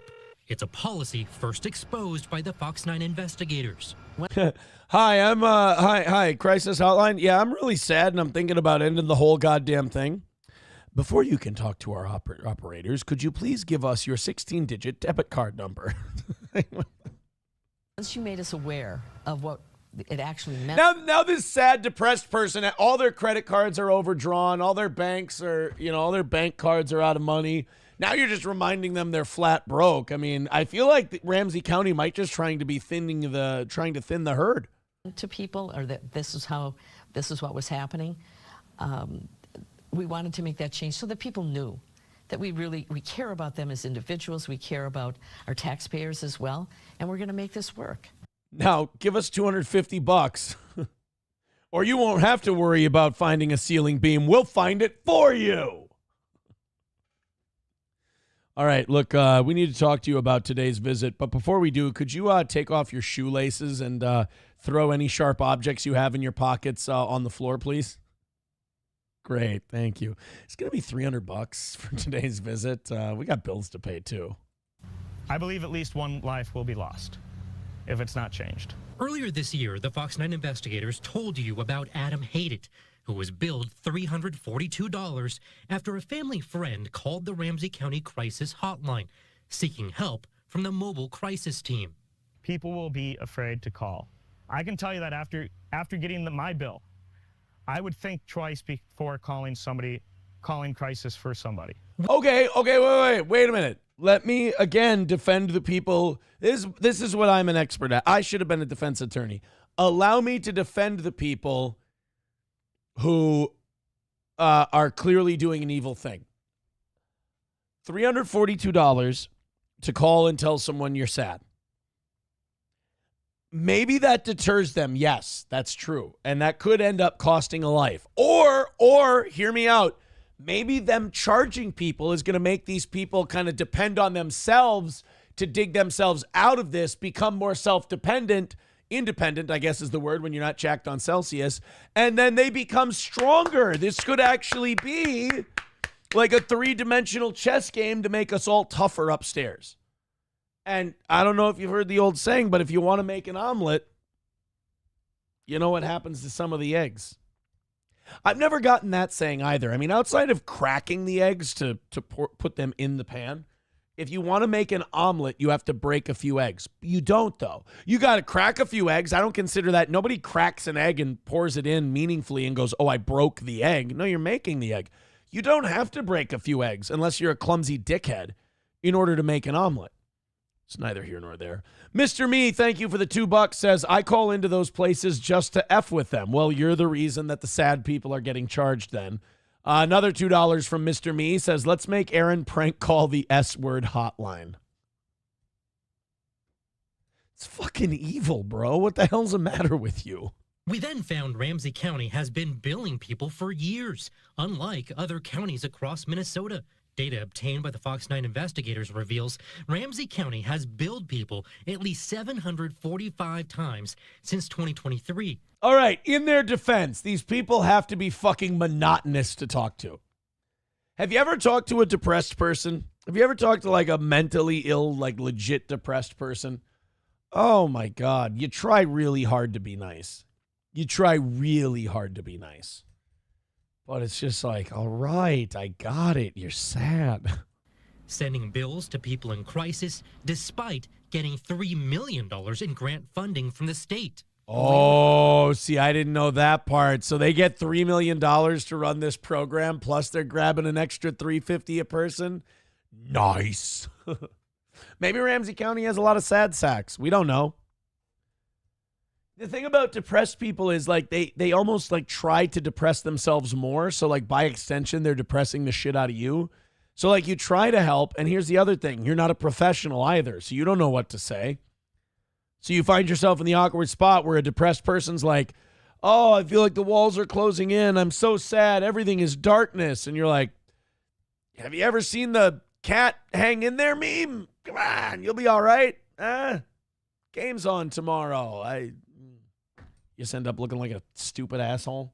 We only get 23% of our mobile crisis team services covered by the state grant. Now, it was being used for mental health crisis services, but not for the hotline. It was being used for staff. That approach. Right. So they were just hiring people. So that was just paying the base salaries of like here's what it was. The state gave them $3.2 million for this program. This is how fucking corrupt government is. I hate this shit. They gave them $3.2 million and they just hand it to them. There's no checks and balances. There's no monitoring how they spend it. This is how nonprofits become corrupt as shit too. They get $3.2 million from the government, and all they did was just paid their, not their executives, but their administrators. So they pay, like, hey, do you want to be the executive senior vice president of the mental health hotline thing? Like, they create new administrator jobs, people who just sit around with their thumb up their ass all day. They pay them $120,000 a year and give them full benefits and pension and the whole deal. And then they go, yeah, I guess hire a few more phone operators. Oh, look, we're out of our $3.2 million. Shucks, what happened? Ideally, there would be one person running this whole department, and then they'd have the phone people under them. Then you have some paperwork people. That's it. But they get $3.2 million from the government, and here's how government funding works. It's all just pennies from heaven. So they go, oh, we just have $3.2 million to fuck around with. And they just start spending recklessly, and one day they look around and they go, oh, shit, we're out of money. There's no profit incentive. There's no profit motive. None of that. It's just all fuck around cash. Criticized by stakeholders, mental health experts, and advocates. That grant money is to be used for people who are uninsured or underinsured or simply can't pay. And so, you know, to say then they're going to bill the individual directly absolutely makes no sense. See, the $3.2 million was supposed to go to pay for the people who made the calls. And what did they do? They gave it all to their staff. They just gave everybody raises, gave everybody a bump. This is clearly just government jacking each other off, and the people who are supposed to get helped with it get fucked. This is nonprofits, too. This is why everybody turned on the Wounded Warrior Foundation. People would give all this money because of these heartbreaking stories of the veterans with the blade legs. And then you check this 501c3's balance sheet at the end of the year, and you're like, wait a minute. You made well into the six figures for running the Wounded Warrior Foundation? I thought you were doing this because you loved veterans and you were doing it out of the goodness of your heart. And then the Wounded Warrior Foundation, their response is basically, oh, would you fucking grow up? Of course we're doing this to make $500,000 a year. Who's the guy? Is it the guy who runs Goodwill only takes like $1 a year to be the CEO of Goodwill? I think it's him. Those are the people you need to run nonprofits. Really, really rich people who don't need the money. CEO of Goodwill salary. Compensation. No, Carla Grazer. That was 2020. How much does a CEO make of Goodwill? CEOs of the 12 largest Goodwill organizations received $370,000 to $900,000 annually in compensation. I thought it was Goodwill. Or no, isn't it Christmas Seals or Easter Seals Foundation? Isn't that what the Easter Seals CEO? There's some CEO out there who makes $1. There we go. The estimated total pay for the CEO of Easter Seals is between $103,000 and $193,000 a year. That's not bad. That, at least you get a little something for your time and your effort. You know, unfortunately, dude, when I was a kid making $103,000 a year, you were rich. That was a lot of money. Now it's not as much as it used to be. But like that, like I wouldn't scoff at that. I wouldn't say like, oh, that person's a piece of shit for taking that compensation. That seems okay. But like people who make like $500,000, $600,000, $700,000 running nonprofits, that's kind of a shitbag move. Buffalo Jockey with $2 says, call an ambulance. They'll send you a bill in the mail. The shit costs money and doesn't pay for itself. Mental health service is a response, no different. Yeah, but they get $3.2 million from the state, and that's supposed to pay for that shit. But instead, they just give each other raises.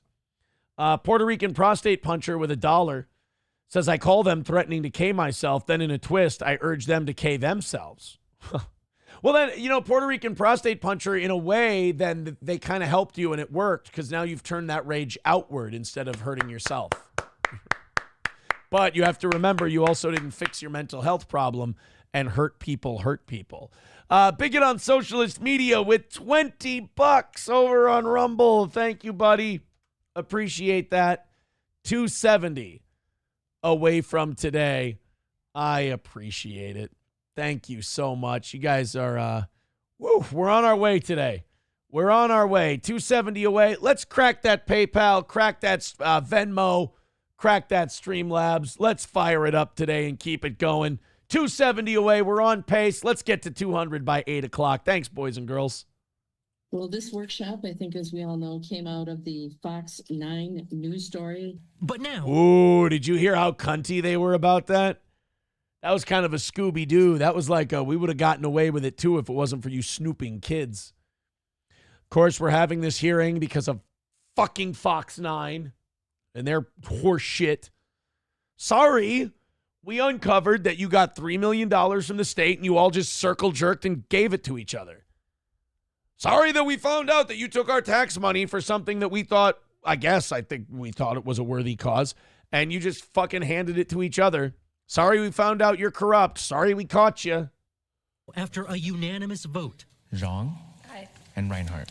Aye. Ramsey County will no longer bill people in crisis. For people who received a bill prior to that vote, will they be held responsible for that? If it was self... That's a yes. It's funny that before they even actually say a word, you can tell what the answer is. So you're going to stop billing people for calling the I'm too sad to carry on hotline. How about the people who have received bills and haven't paid them? Are they still responsible for them? Yeah. Okay. Thank you. That's a yes. Moving on. Pay, then no. We're going to make sure. Wait, what? Hold on. If it was self-pay, then no. We're going to make sure that whether you have insurance or not, that you will get this service, that you should make that call.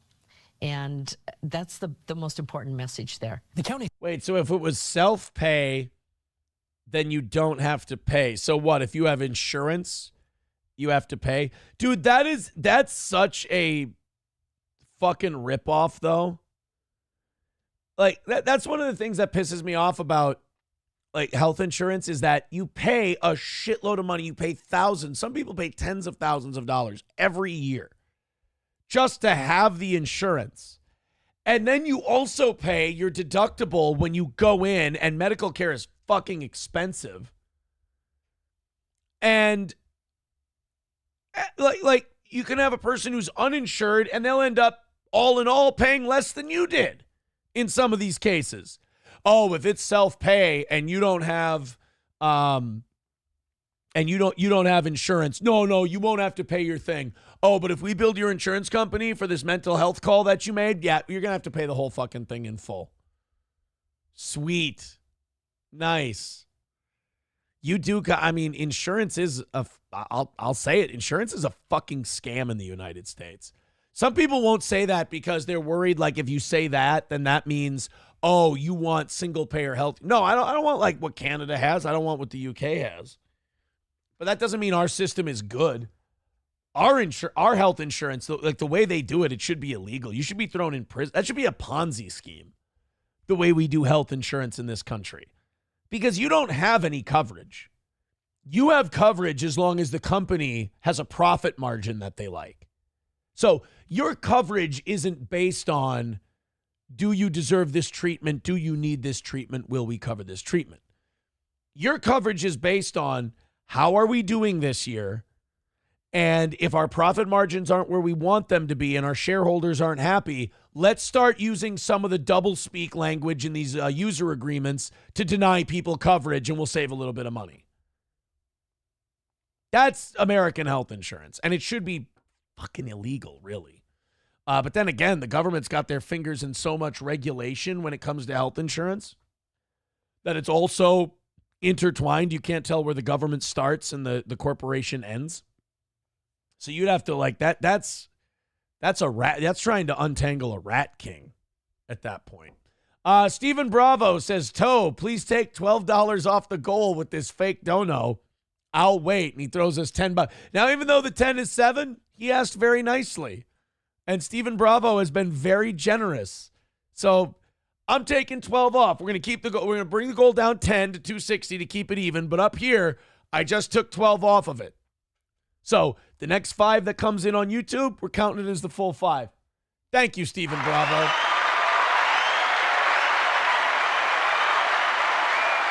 $260 away from this morning. Thank you very much. Let's bang out a full one and let's have our perfect week for the toe. Perfect week on the line here today. PayPal, Streamlabs, Venmo. Let's break that in. Thank you very much. Click one of those links. Throw us a nice 20 spot. I like those. We have an update. You know, it's funny that we have an update on this story and we didn't even have time to bring you the first story on this.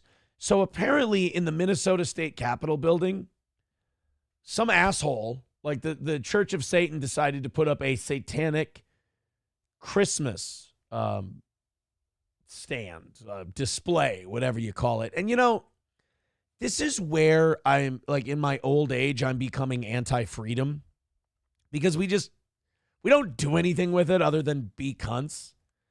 And this satanic Christmas display thing is just people taking the freedom of religion and just abusing the shit out of it. Because if you're a Church of Satan person, Christmas shouldn't mean anything to you. It's not your holiday. It would be like Christians going, yeah, I'm going to put up a Ramadan display next to a Muslim one. It's like, bro, you're angry at your God and you don't know how to process those emotions and you're being a twat. That's what it is.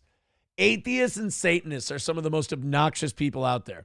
Like, what turned me away from being an atheist was that all of those people would be like, there is no God, there is no God. And then they would be like, yeah, invisible man in the sky, spaghetti monster, fuck God, he's a dick. It's like, God seems to take up a lot of time in your head. God seems to be something you're very angry at, but yet you're a person with a belief system who believes they don't exist. I mean, this would be like grown adults getting mad at Santa Claus. What the fuck is your problem? You should be happy. Like, atheists should be the happiest people alive. But they get like a lot of them get mad at God on a regular fucking basis. And I honestly, it's such a contradiction that it's obnoxious. Same thing with the Satanists. Oh, we're Satanists. We're different. We're free thinkers. Wait, but I thought religion was bullshit. It is. It's fucking bullshit. Then why are you grouping yourselves together and worshiping something? It's just, again, it's that we have so many adults now who have this arrested development, teenage angst where they feel like they have to rebel against something. And it's just like, stop it.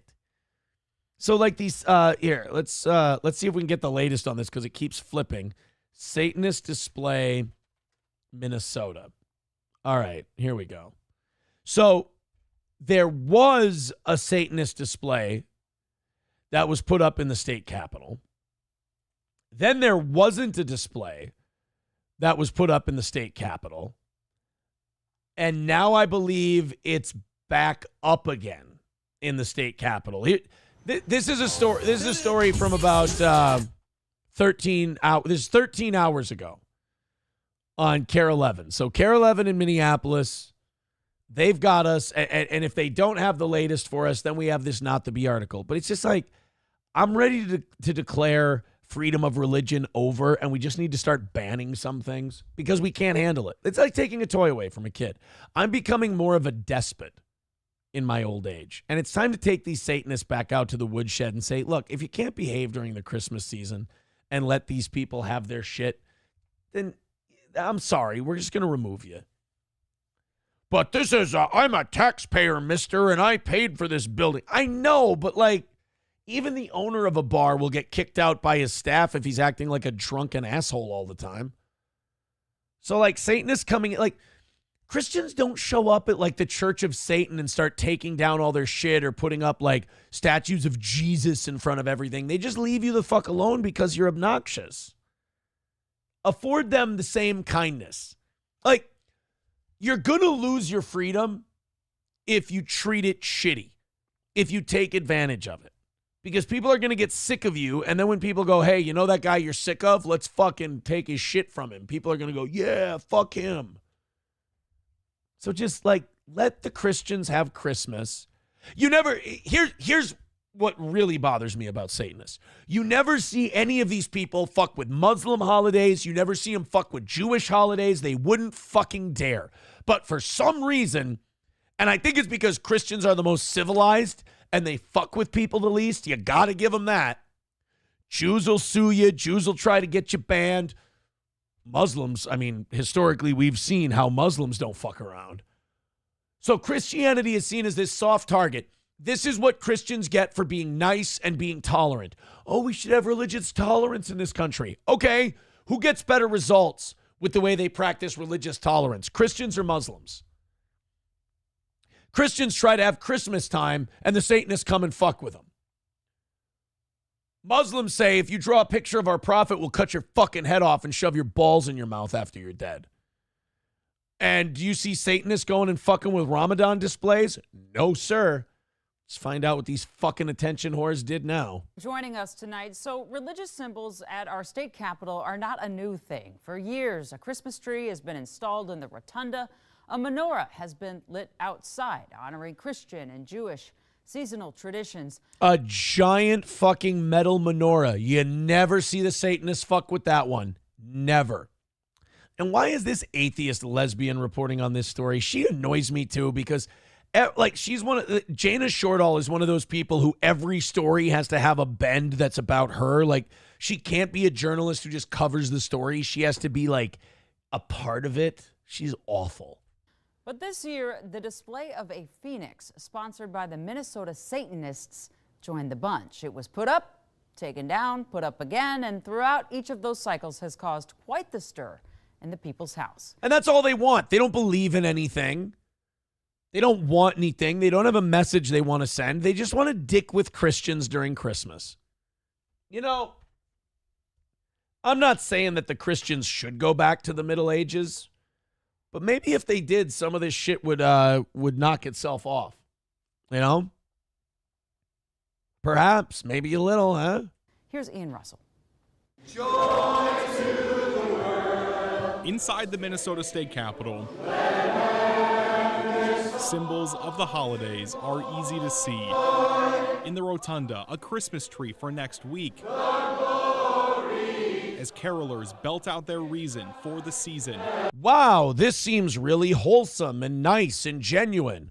How can I fuck it up? I hate happiness. And next to them all, a silent guest. We have not come to honor that. Something they say is unwanted. Well, and you know what? I'm going to criticize Christians for a moment. And by the way, Stephen, thank you very much for the $5 on Venmo. Appreciate it. We've broken the Venmo and PayPal drought for today. Keep it going, guys. What does that bring us down to? $2.55 for today? You guys are right on track. Holy shit. Nice work. Thank you so much. Let's get to 200 by the end of this hour, and we're still there. Thank you, guys. Here's what the Christians should do. Break the glass, burn that shit down, and kick the people who put it up out of there. Maybe if you guys stood up for yourselves once in a while, and I understand how that doesn't work because the whole point of Christianity is turn the other cheek. I know that you're kind of breaking Jesus's edicts on this, but like until they learn to stop fucking with Christians, maybe Jesus has to sit a play or two out. We'll turn the other cheek once we burn down their gay-ass papier-mâché fourth grade art project that they put next to our Christmas tree. A symbol they don't agree with. I think that the display is poorly timed, and it was done on purpose to be an offense to Christians. Standing next. Who can argue with that? Who can deny that? Like, I hate to say, just because you can doesn't mean you should. You guys are being cunts, which I guess would be in line with Satan. So next to nativity scenes and Bibles is a phoenix surrounded by paper cranes and up top an upside down pentagram. In front, a page saying, "You are your own God." This holiday display is the first one put up by the Minnesota Satanists. I can't. Yeah, dude. Okay, let's go back to the Middle Ages. That is blasphemy. Burn it down. That breaks one of the commandments. Set it on fire and throw it on a Satanist doorstep. Come on, you're Christians. You got the numbers. Go to war. Declare a crusade. Come on. Then we can all have our religious freedom back. Once the cunts are gone, then all of us responsible people will have our freedom. See, Sam Show, am I being a better German now? I'm wiping out entire groups of people so we can all be free. Change the fact that that's here. I can lend my voice to the fact that I'm not on board with the message behind it. Minnesota Satanist congregational leader Asmodeus Sion spoke with us over the phone, telling me they're grateful. That's not your fucking name, you attention whore cunt. You're probably some white kid named Brian. My name is now Amadeus Phoenix Mozart, Smith. Fuck off. I'm not on board with the message behind it. Minnesota Satanist congregational leader Asmodeus Sion spoke. Asmodeus Sion. Shut up, Jeff. And my name's not Jeff anymore. It's Asmodeus Sion. Go reunite with your parents. They miss you. And you need to do your laundry. And my name is Asmodeus Sion. Spoke with us over the phone, telling me they're grateful that we live in a country with religious pluralism in the Constitution. Sion said the group's reason for doing this was representation.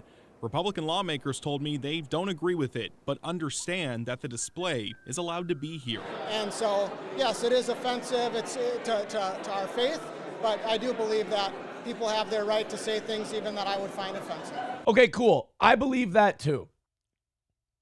But I also would be really happy if we just burn down their statues and beat the shit out of them. Can I have both? There. Here's my nuanced opinion on the Satanist display during Christmas issue. I believe in their freedom to do it. It would also make me really happy to burn down their shit and punch them in the face.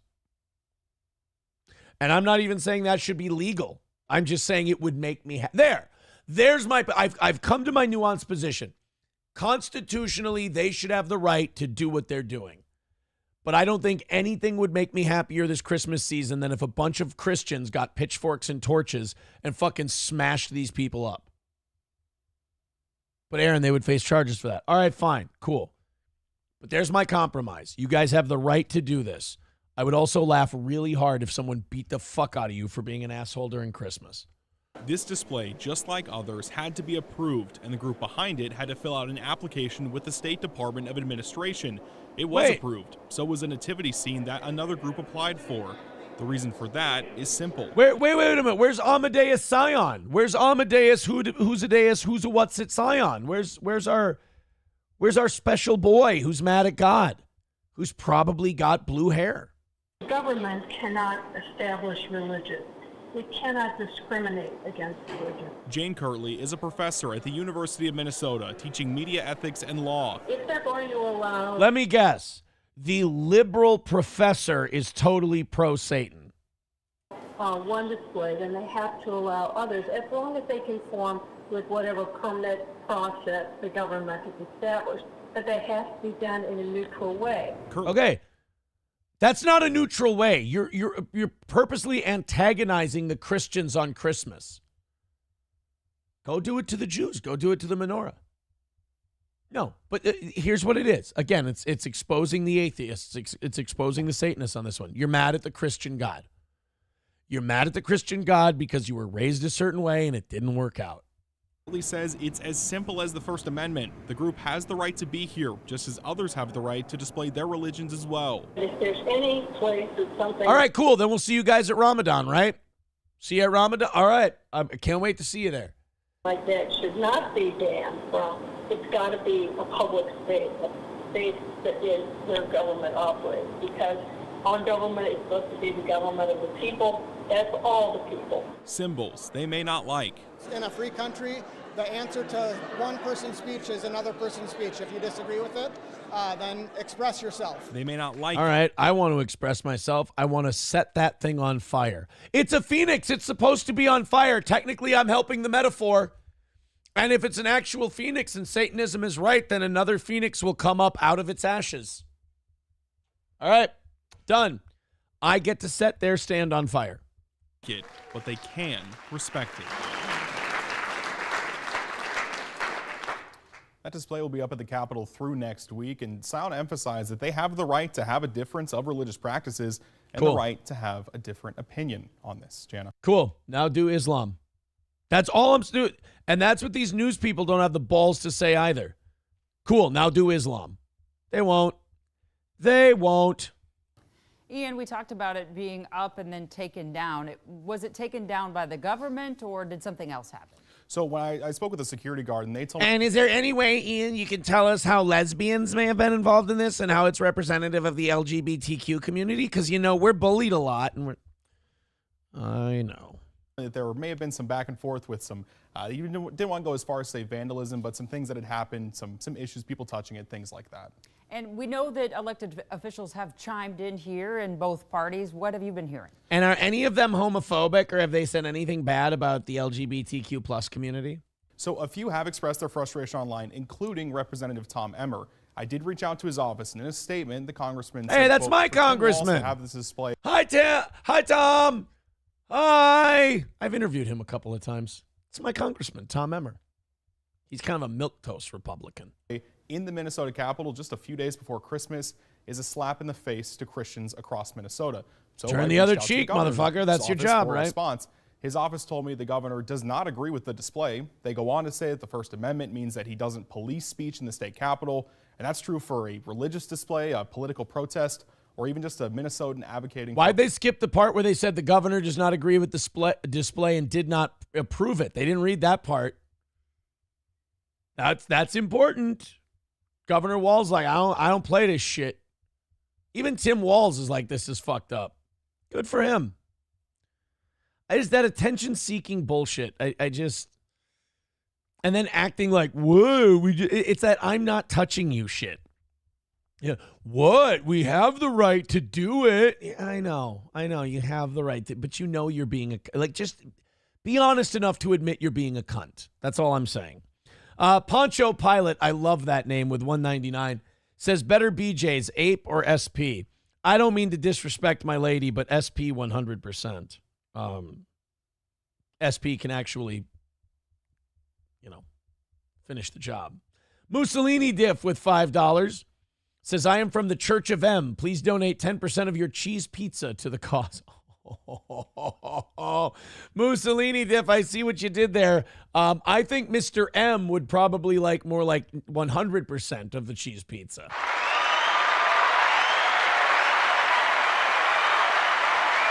Thank you, buddy. We're 255 away from today. Streamlabs, PayPal, Venmo, Super Chats. I got a few people here I got to get to while that story was on. We got, did I do,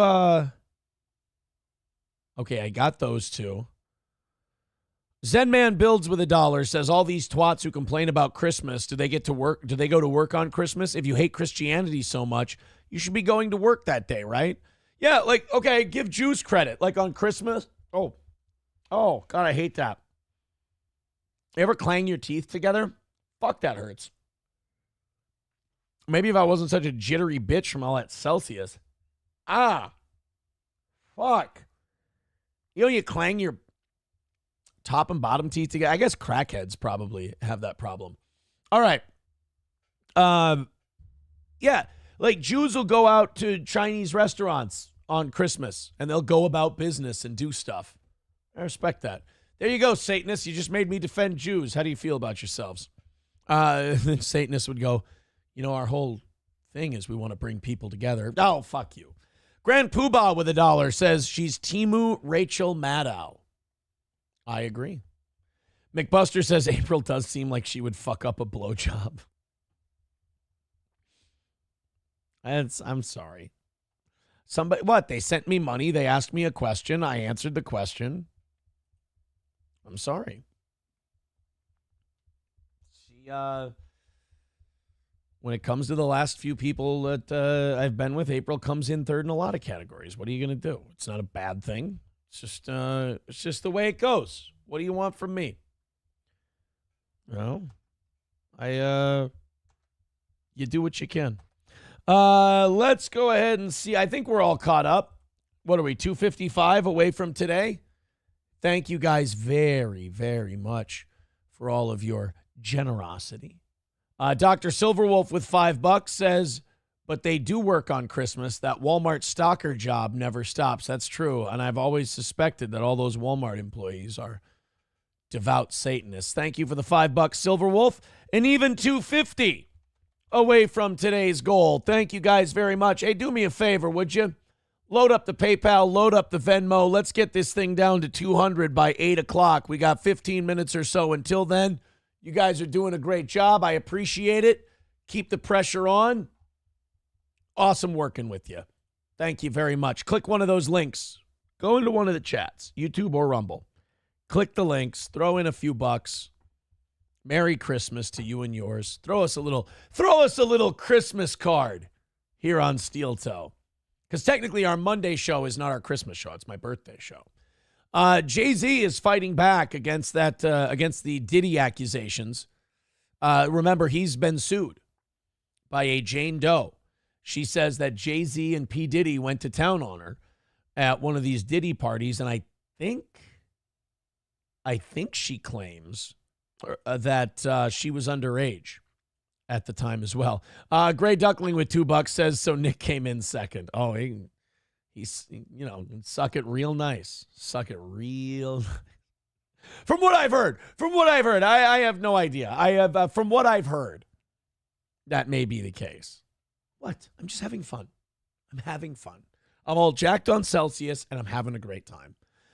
Jay-Z's legal team is going after Tony Busby for alleged misconduct, claiming he tried to extort the rapper, and when he couldn't, he then proceeded to sue him. I mean, this is what we call the kitchen sink defense, right? Throw everything at him. Like, if people are throwing accusations at you, you got to fight back and throw accusations right back at them. If you're going to fight, you got to go all the way, especially if you're in Jay-Z's spot and you're being accused of pretty much the worst fucking possible, most disgusting thing you can be accused of. The Star's lawyer, Alex Spiro, filed a motion Wednesday to dismiss the Jane Doe lawsuit against Jay-Z and Diddy, specifically calling out Busby for the legal action. And this actually goes for Nick as well. I feel bad for people who get sued, because whether they did it or they didn't, it does seem like the civil process is purposely designed to drag shit out and make the lawyers as much money as possible. Like, I'm not saying criminal cases go really, really fast or anything, but civil cases, it seems like they drag it out so long and so much, and it almost seems intentional so these billable hours for these attorneys can go through the roof. It seems like a racket to me. It really does, because it's not like the criminal side where the prosecutor is paid by the taxpayers, and then the defense attorney, obviously they get paid by their client. In the civil case, both sides are getting paid. Both lawyers are getting money. So they drag this shit out as long as possible. And, also a civil case doesn't establish guilt either. So you don't have to necessarily even be guilty to lose a civil case. They just have to believe that you're responsible, that you're liable. Oh, it kind of like the civil process in a weird way makes you appreciative of the criminal process, even though that's guilty until proven innocent. Like, you don't get your assumption of innocence in the criminal court either. That doesn't exist. That is not real. You are assumed guilty from day fucking one. And I wish we would just come out and say that. You don't have to change the system at all. You just have to come out and admit that, look, it's geared toward the state. And, fuck you. Prove it. Prove to us that you're not guilty. I thought it was your job to prove that I am. No, fuck you. We've got you by the balls. So this Alex Spiro is trying to get this lawsuit against Jay-Z thrown out. And what's being said is that this Tony Busby is basically fishing for lawsuits.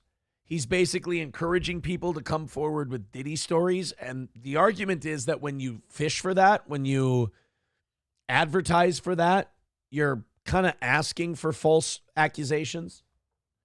You're trying to throw so much shit at a wall that these people settle and just cut you a check that it's kind of a shakedown. And they're not totally wrong about that. According to Spiro's motion, Busby initially described Jay-Z as a prominent person in the lawsuit without naming him. Spyro's accusing the Texas-based attorney of demanding money to keep Jay-Z's identity under wraps. I would believe that. This Busby guy, he's like any other ambulance-chasing lawyer. I could see this Busby going, hey, we'll keep Jay-Z's name under wraps if he pays out this much. Now, the mistake I think Jay-Z made is, why didn't you fucking pay the guy?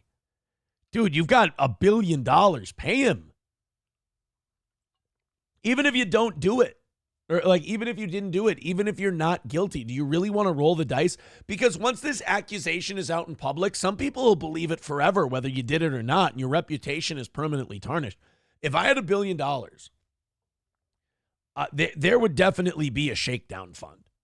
And it would be like, look, money can do a lot of things for you. It can make problems disappear. And I know some people say, well, no, don't do that, because then once you pay one guy, everybody's going to come to you with their hands out. I mean, that maybe not.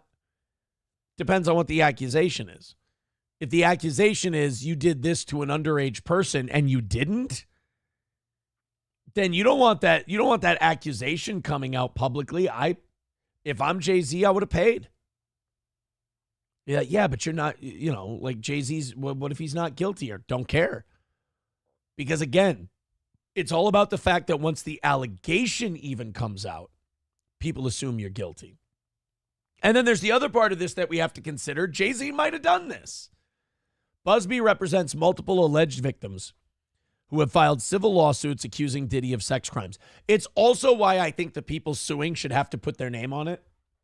Because you get to make this accusation. And even if you win the civil case, it doesn't prove that this person did it, but a lot of people are going to believe they did it. It's going to permanently tarnish their image without it being decided in a criminal court of law. And then you get to make millions of dollars off of this. I think you should have to put your name on the lawsuit. Plus, not your fault, but a lot of people have filed false allegations against people, and it's ruined people's lives. So I think that's a good check. Like, how much do you mean this shit? Put your name on it. If you're not willing to put your name on it, I'm suspect of you from Jump Street. Like, there's even Cosby accusers who have lied. Now, the vast majority of Cosby accusers are absolutely telling the truth, but they've proven that a couple of them were just kind of jumping on the bandwagon. So, I mean, it can happen. Now, Tony Busby says they are really reaching to the point of being ridiculous. They are now asking the court to dismiss because I was supposedly admonished during my defense of a client in a double murder case in LA. Yeah, now it's getting... See, now this is the part of the lawsuits where they're now just slinging mud at each other. They're just throwing shit at the wall to see what sticks because Jay-Z's been accused of a really awful thing. So now he's got to come out and go, oh, yeah, this piece of shit, he's trying to shake me down for money. You should have saw this thing he did a few years ago.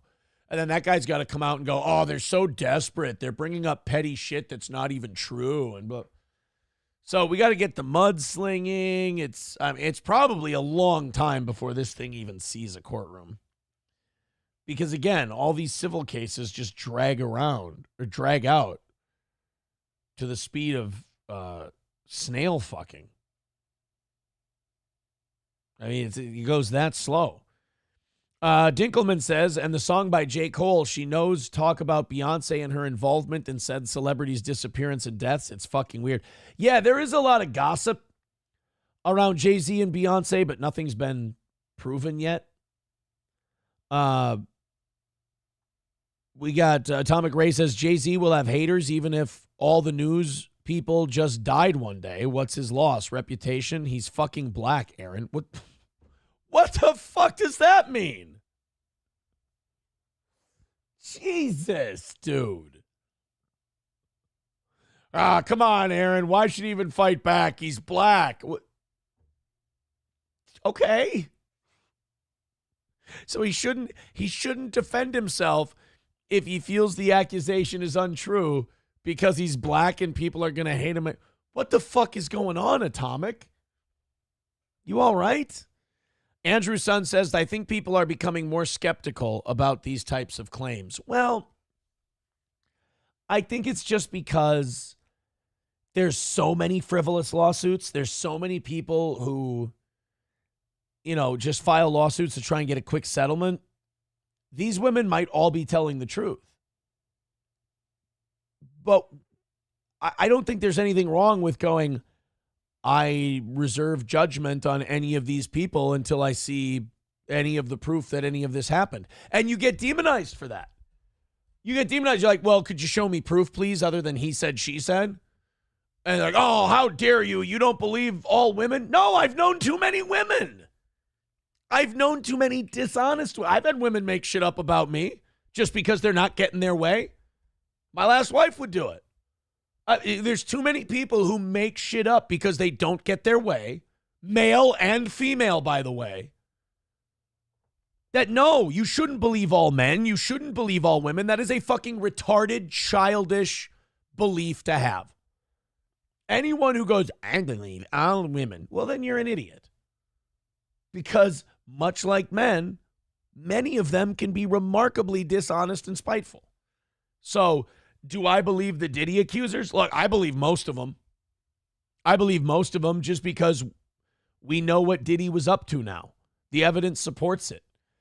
Do I think some are jumping on Johnny come lately to try and see if they can squeeze some money out of a guy with shitloads of money? Yup, I sure do. I sure do. But as far as like what's going on with Jay-Z, he might be guilty. I've heard a lot of fucked up shit about Jay-Z. They've all been rumors. But I don't know. Let's go through the process, see the evidence, see what happened, and then we'll decide. Sam Show says you shouldn't believe anyone ever. Well, Jesus, I'm not that. I'm not that jaded that I don't believe anyone ever. But I certainly have my own healthy sense of skepticism, shall we say? All right, boys and girls, we are a fat 250. Away from today's goal. And it's we got about 6 minutes until 8 o'clock. If you feel like chipping in, that would be great. We've been doing a show, since that first half hour or 45 minutes where I was lamenting my own existence as an entertainer.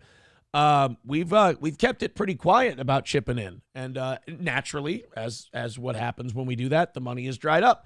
So here's your reminder. Throw 10 or 20 bucks at the toe. That would be awesome. PayPal, Streamlabs, Venmo. The links are all in the chat. They're pinned to the top of the page. Go ahead and throw in. We are $250 away from today. We would appreciate your support here on this program and keeping this stupid little goofy morning show above water. Someone texting in saying Steel Toe Hanukkah show coming on Monday. You bet. You bet. I am a Hanukkah man. Streamlabs, PayPal, Venmo, Super Chats. If during this Christmas season you cannot donate money to this show, and that is completely fine, hit like, hit subscribe, hit follow if you're on Rumble. Show us your support that way. We appreciate it. Hey, look, the Democrats lost the presidential election, and now they think the Electoral College is for Nazis. Oh, okay.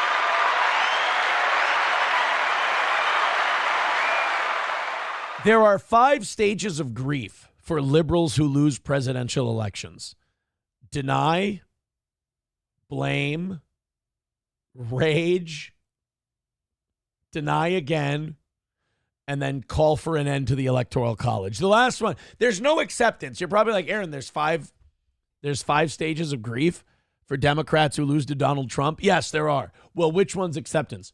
Spoiler alert, none of them are acceptance. This whole thing will never be accepted by the American left. Trust. I mean, Justin Trudeau, who's Canadian, but that's the 51st state. Justin Trudeau's thinking about resigning because Trump became president. People are so delusional about their fear of Donald Trump that they want to step down as the head of a completely other country, even if it is a fake country in Canada. Like, isn't the King of England still the head of state in Canada? Or did they do away with that in the 70s? Because the head of government is Trudeau. But there's a couple countries out there where they have their head of government, but the King of England is still the head of state. Have some fucking balls, dude. It's not like the UK is going to bomb you. It's not like the UK is going to come fight you. We beat that out of them back in the 17 and 1800s. But just Put your own guys on your money, fuck. Like, enough with your pussy behavior, Canada. Like, for once in your life, stand up for yourself. You know? You guys just ever backing down. That's your motif. All right, let's, so now the New York governor, Kathy Hochul, who, by the way, some people have encouraged her to run for president in 2028. And much like every Democrat that they want to throw out there for president, my response is the same. Go for it. Go for it. Kathy Hochul, yes. Be like, oh, maybe we should run Kamala again. I support it wholeheartedly.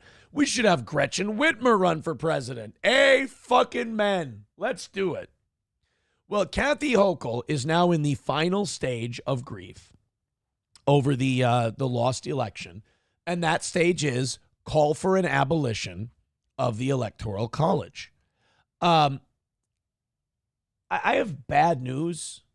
I'm afraid I've got some bad news for Kathy Hochul and other lefties. You could have done away with the Electoral College this time around.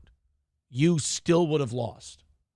Like, there's no outcome for this last election that ends in you guys winning. Like, there's no, like, even after the election, the Democrats are still like, how could we have manipulated this thing and tricked people into thinking we won rather than actually making a good argument? I know, we'll get rid of the Electoral College. Yeah, that still would have you still would have lost. Like, Trump got 77,275,000 votes. Kamala got 74 million votes. So Trump won by about 2 or 3 million votes.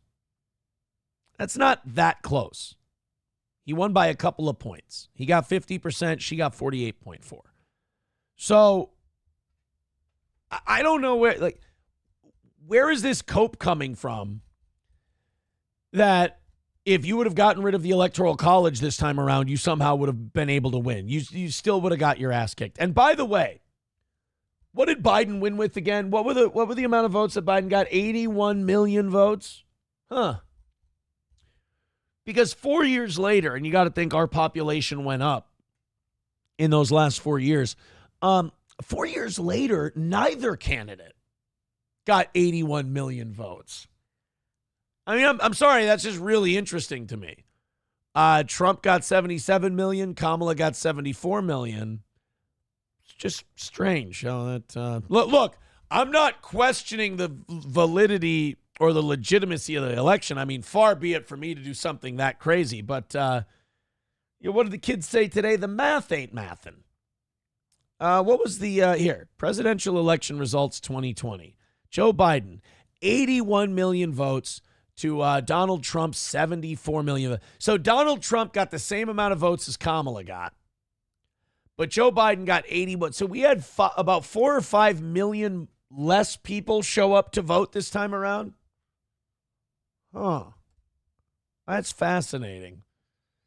So we had 155 million people vote in 2020. 2016 election result, 155 million was the vote total. What did we have here? We had 62 million for Trump in 2016, 65 million. That's only 27 million people. So that's odd. So we had about 25 million, almost 30 million more people vote in 2020 than 2016. But then we had about 5 million less vote in 2024. When's the last time that happened? 2016, we had 120 some. Okay, did we have 130 in 2012? Let's take a look. So we had 120 something last time around. Nope. 125 million again in 2012. And that was with lower voter turnout. Okay, so we didn't go down a bunch. So at 125 in 2016 was 127. Okay, so it went up from 2012 to 2016. Okay, that's fascinating. One more to prove my point. 125 million in So generally speaking, election totals go up. But yet 2020 to 2024, it went down by 5 or 6 million. Oh, I'm just kicking myself over that one. You know what, guys? I'll figure it out. I'm sure it's all legit. Dr. Silverwolf with $2 says the UK won't fight. The Falkland Islands are calling. Oh, that's true. But the Falkland Islands, that was kind of a bitch move by the UK. And this is coming from the country that invaded Grenada. Because the UK had artillery from ships or missiles from ships that launched 10 miles. The Falkland Islands, the Argentinian ships, could only launch 8 miles. So it was basically a range war, and the UK was never in danger. Trucker 18-wheeler with $1.99 says it would require an amendment to get rid of the Electoral College. Yeah, but they're in whiny, complainy mode. So you're just going to have to let them go for a while. S-Jockey says direct democracy only appeals to children and retards.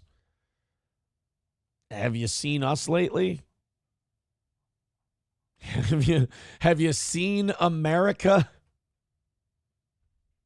Children and retards. Now I'm starting to think we might go with direct democracy pretty soon. Thank you guys for those couple of bucks. We are $2.50 away from today's goal. We are officially behind for today. We're at $2.50 away, and it's 8:30. Or 8:30. It's 8:03, sorry. Throw in, please. I'm asking, please. Throw in on the PayPal, throw in on the Venmo. Thank you guys very much for giving us a perfect week this week. We just got to knock out this one. So if you're feeling extra generous today towards the toe, we're having a good time. I'm having a good time. Let's keep her going. This is Kathy Hochul talking about getting rid of the Electoral College. Now, in 2016, the Democrats wanted to get rid of the Electoral College. In 2000, the Democrats wanted to get rid of the Electoral College. You know when the Democrats didn't want to get rid of the Electoral College? I didn't hear anything about it in 2008. I didn't hear anything about it in 2012. And I didn't hear anything about it in 2020. As a matter of fact, what I heard from Democrats in those 3 elections was them bragging about how big their Electoral College victory was. It's just odd to me that only when you lose do you want to change the rules. It comes off as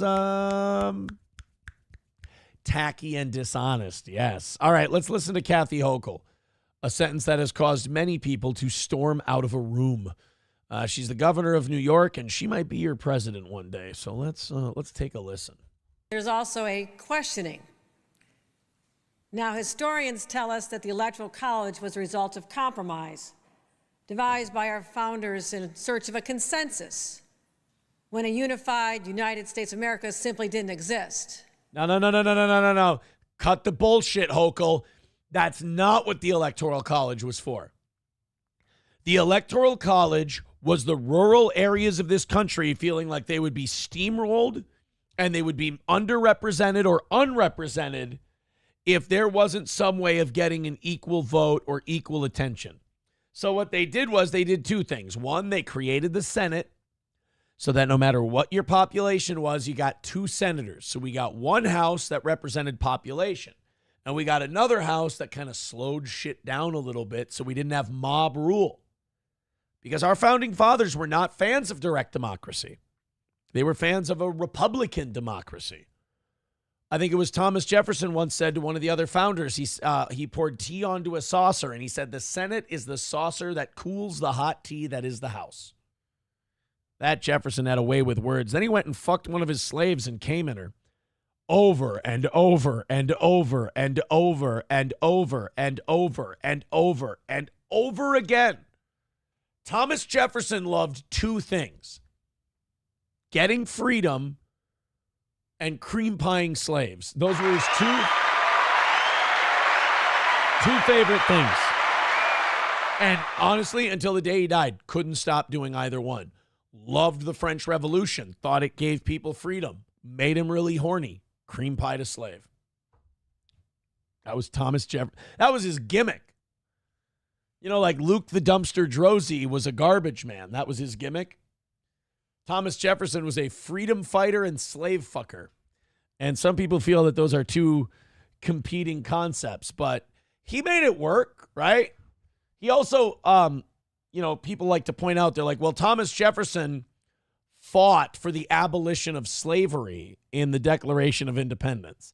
I mean, kind of. He was sitting there with Ben Franklin and John Adams, and he was like, we should say something about slavery being bad. And then they went, no, we shouldn't. He went, you're probably right.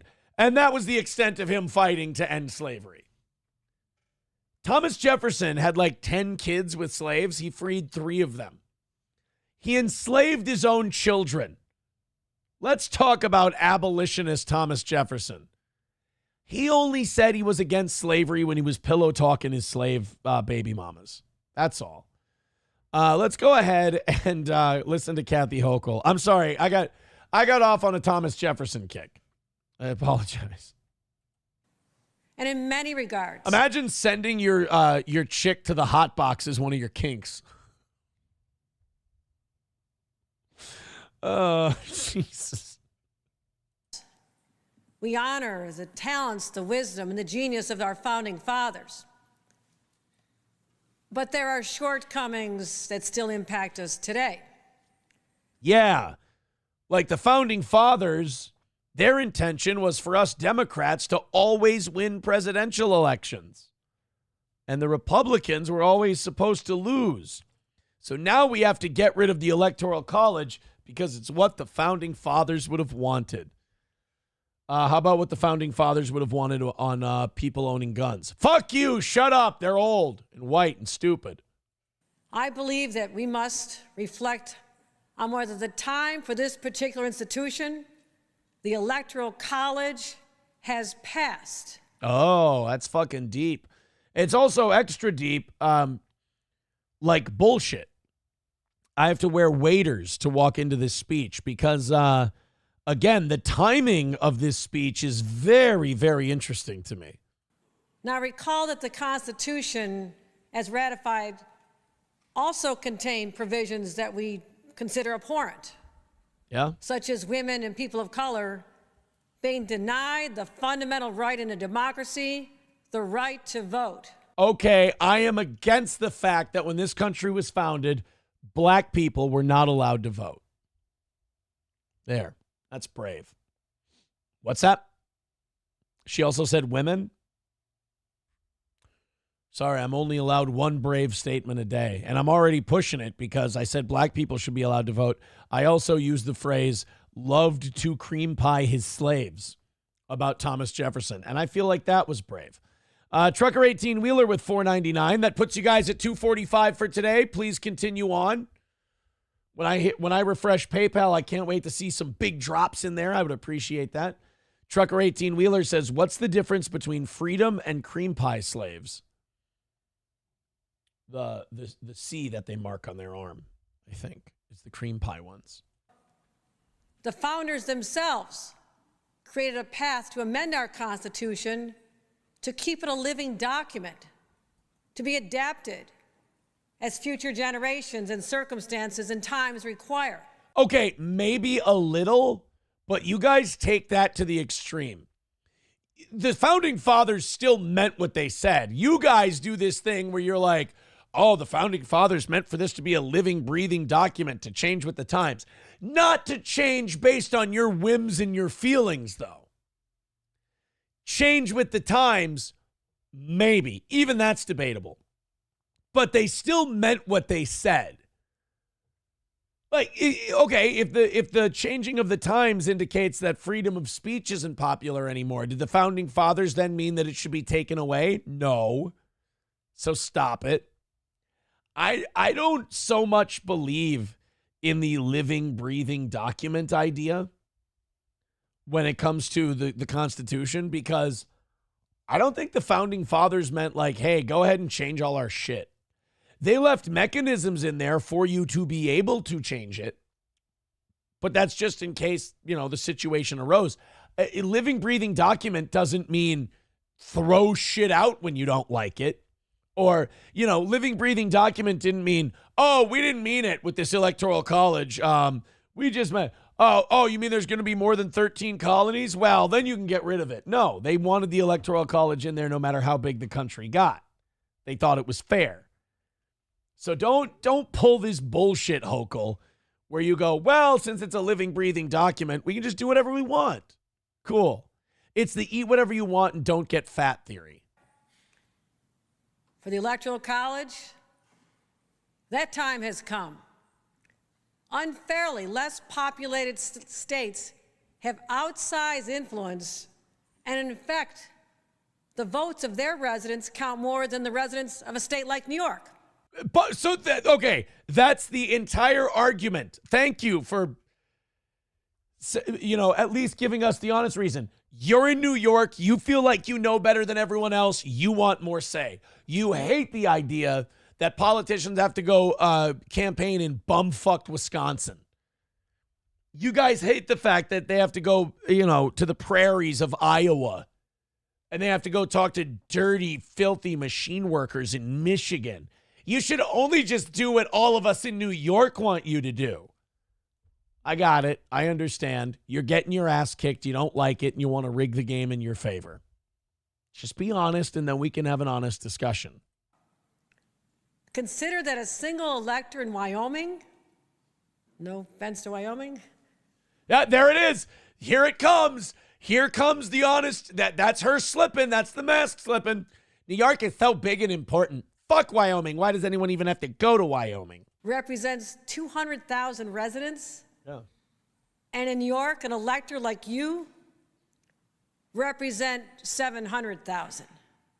Okay, but you also get what, 27 or whatever electoral votes, and Wyoming gets 3. That's representative. And this convoluted process also leads candidates for president to spend an inordinate amount of time in a few swing states rather than appealing to the voters of our entire country. Oh, I'm sure that's what you care about most. It's just everybody getting attention. Unless they're from Wyoming, in which case, fuck them, right? I'm sorry, but you can't get rid of the Electoral College without abolishing the Senate. Guys, stop getting hard. So your bitch is that Wyoming gets an electoral vote for every 200,000 people and that New York gets it for every 700,000. Well, okay, you can make it more representative of their population, but you'd have to eliminate their 2 senators then. So again, Governor Hochul is technically giving us the rationale for why we need an electoral college. You are a big state governor trying to take shit away from small states. You think that's going to be better once they lose more representation? You think anyone's going to give a flying fuck? You think any of these presidential candidates are going to Wyoming ever fucking again once you take away 2 of their electoral votes, leaving 1? No, they're never going back there again. So she's like, I want everyone to be represented. I don't want presidential candidates just going to 8 swing states. Well, I'm sorry, but if you get rid of that representation, they're just going to go to New York, LA, Chicago, and Boston or Atlanta. They're just going to go to a handful of cities where the biggest population centers are. And now Wyoming loses all of their representation.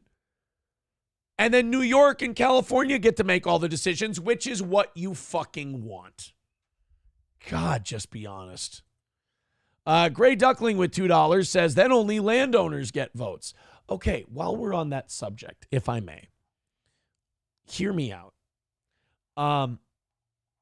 I have for the longest time, thought that only people who pay more in taxes than they get back should be allowed to vote. Because, and here's the reason. It's because if you get more money from the government than you pay in, then you're dependent on government and your vote is biased because you're technically a financial ward of the state to some degree. So I think only people who pay into the, I feel like taxes should be your entry fee to voting. So if we can't make people take a test to vote, how about only taxpayers get to vote? You don't have to be a landowner. You can rent, whatever. But I think only people who pay in should get to vote. Suicide Jockey with $1 says they didn't learn a fucking thing from this last election. I mean, did we think they would? Really? Honky with $1 says, apart from the obvious 19th, The 17th Amendment should be repealed. The Senate was never meant to be democratic. The state legislators got deballed with the 17th by not appointing their senators. Interesting. It's an interesting idea. CNY bus driver says she's the dumbest fuck we've ever had in Albany. Really? You guys, because I don't know much about how people in a state feel about their leader. I just know how we feel about him here. And we hate Kathy Hochul, but maybe you guys like her. It's kind of like Gavin Newsom in California. We all think he's a fucking retard, but maybe people in California like him. Thank you very much. Reverend Bravo with $10 says, oh, I'm going to do this right. Oh, shabba-dabba-da. Amen. Thank you very much, Reverend Bravo with $10. $240 away from today's goal. I would really appreciate it if you guys would be really super generous. Throw in a few bucks on the PayPal and Venmo. Help us knock out that goal. If you're entertained by the show, if we're entertaining you this morning, if we're making your workday go faster, take a break. Click on one of those links. Throw in 10 or 20 bucks. That would really go a long way towards helping us out. And thank you very much again for supporting Steel Toe. Hit like, hit subscribe, become a member, throw something in the PayPal or Venmo, and we appreciate it. We're behind by a little bit this morning, but I have faith in you guys. You guys rally up at the right times, and we've had a perfect week so far. And I like to keep that going, and that's only possible because you guys are great. Rexstart parody account with $2 says, I think we can all agree New York doesn't have nearly enough influence in politics, commerce, media, entertainment, culture, news, right? I think Kathy Hochul's right. We ought to give them more influence, not less. New York is just so underrepresented. Jesus. Isn't that funny? She's like, I don't like that people go to Wyoming. It's fucking bullshit. You should be listening to New York more. Yeah, because you guys don't shove your shit down our throats enough. All right, 2:35 away from today's goal. Knock it out. I think everybody rallies. I really just 20 of you throwing in $10 and we'll be home free. So do your part to put a smile on the face of your host this morning. Thank you, guys. Lander says, Aaron, I don't feel good. Will you make my coffee and rub my belly? As long as you promise it's just your belly. Honky says, George Washington should have accepted the kingship. Dude, I kind of like John Adams, but John Adams was kind of a squirrely fucker. It's by the way, you should come to this show to learn about the founding fathers because we use terms like cream pie slaves and we call one of our founders a squirrely fucker. But Adams was a squirrely fucker because on one hand, he's like, democracy and freedom is important and blah, blah, blah. But then when it came to Washington, like he wanted him to be called Your Highness or Your Excellency. Like Adams was still kind of a monarch cuck in ways. I think he wanted America to be free so we could have our own monarch. I don't think Adams was really down for, he wanted a really strong president to kind of run shit.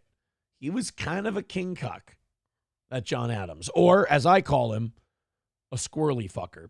From now on, when you guys think of the founding fathers, you can look at each one. You go, okay, there's Washington, first president, Jefferson, cream pieing slave enthusiast, John Adams, squirrely fucker. I think that's probably the most accurate breakdown. Benjamin Franklin, complete and utter degenerate.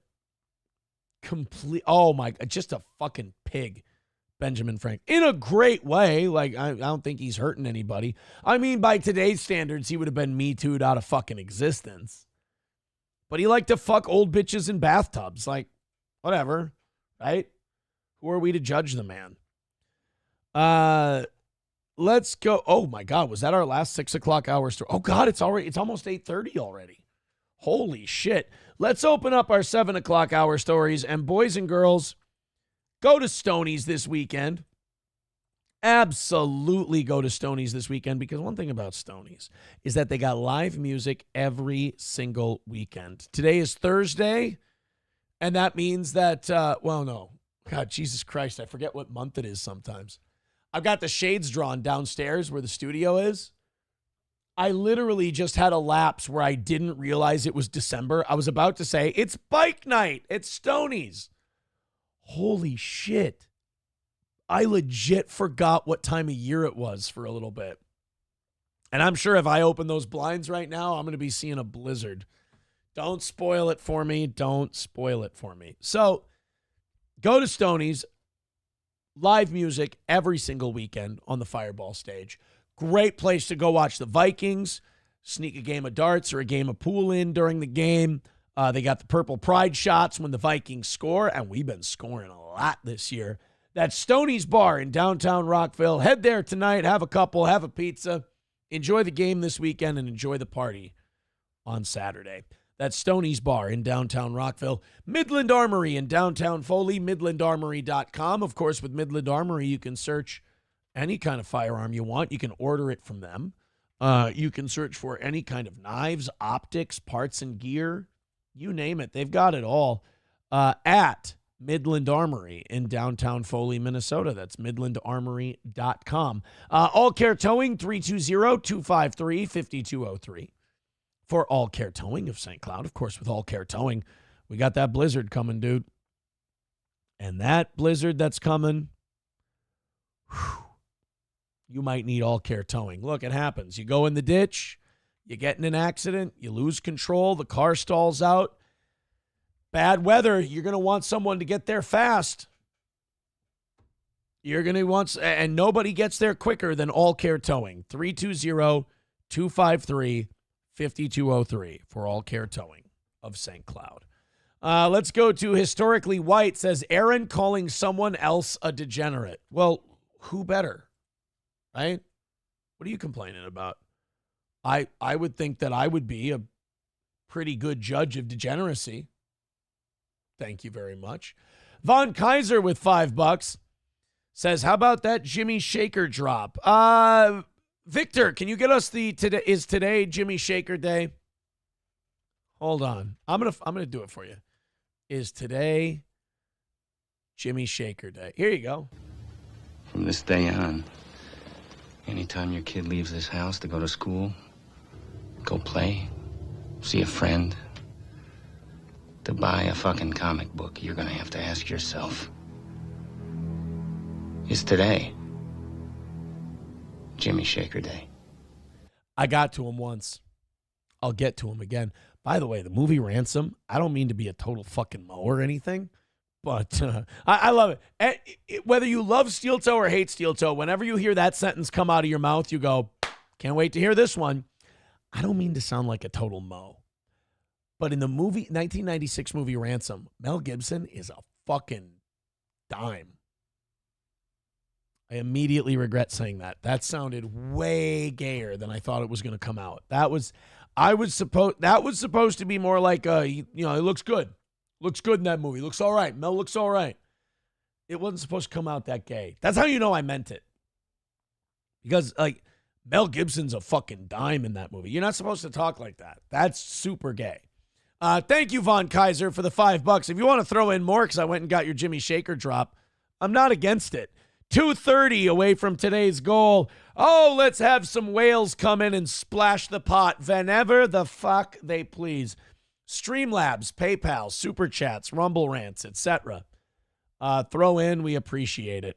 Carlos Cameo says, for those who don't live here, bike night in a snowstorm would probably happen in Minnesota. A little bit. Landers says 10 out of 10 would clap Mel's cheeks. You know what? Thank you for saying that, Landers, because that kind of takes me off the hook a little bit. That kind of, that's a little gayer than what I said. So it kind of helps me in a way. I appreciate that. 2:30 away from today's goal. And remember, it's our last goal of the week. So if we can knock out that last 2:30, it's a win for the toe. Hey, Cocktiff, you were saying in last night's chat, and I never got around to it, that someone banned you in their chat, and you were really upset about it. Who banned you in their chat? And here's the thing I ask. Whenever people complain that they were banned in someone's chat, I go, what did you do? Because I'm not one of these people who believes that everybody should just be allowed to say whatever in a chat and never be banned. If you're being an obnoxious cunt and just doing the same fucking gimmick over and over and over again, then I can't blame someone for going, I'd like my chat to just be for my fans and not someone who's being an obnoxious cunt. So they ban you. I don't mind that. If someone says one thing that's critical and they're just voicing their opinion and you ban them, I think that's kind of a pussy move. You're allowed to do it, but I think it's a pussy move. I think if someone just keeps making the same fucking point constantly, it's like, dude, I heard you. I got it. I think we can be done now. Like, and you're polite about it. And then that person goes, and another thing. And then it's the same shit. Then I think you should ban them. They're just kind of just being a cunt. But people will come to me and they'll go, so-and-so on this channel banned me. And they kind of instantly look for my like condemnation of that move. I don't do that. Even if I don't like the creator they're talking about, I will go, okay, tell me what you did, and then I'll decide if they were being a cunt. So I don't remember who Cocktiff said banned him in their chat, but I would like to know, and I would like to know what Cocktiff said and whether or not I should have his back. Von Kaiser with another $5 says, okay. Oh, he gave me a $5 thank you for the Jimmy Shaker drop. I appreciate that, buddy. 225 away from today's goal. Let's keep Hey, I smell a rally. Click the PayPal, click the Venmo. Let's do some super chats, some gifted memberships, some Rumble rants. I smell a rally coming. I feel it in my bones, kid. 225 away. Let's get this thing in the hundreds for the 8 o'clock hour. What do you say, boys and girls? I can feel it. Let's do this thing.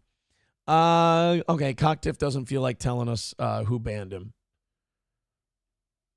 and what it was for. Oh, you know what? I think it was Gino. I think Gino said Cocktiff banned him, or that Cocktiff got banned by Gino in his Rumble chat. Well, here's the deal.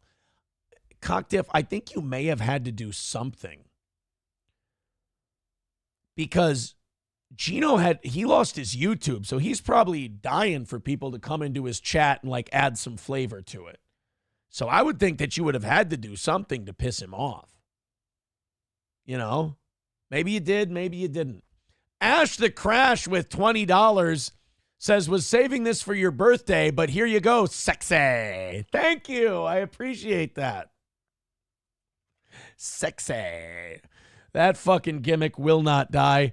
Thank you. Hey, guys, that puts us 210 away. What did I say? I said I smelt a rally. I smell a rally. I think it's coming. We're 210 away. Thank you very much. However you feel like donating to a show, donate to this one, because I think a rally's on the way.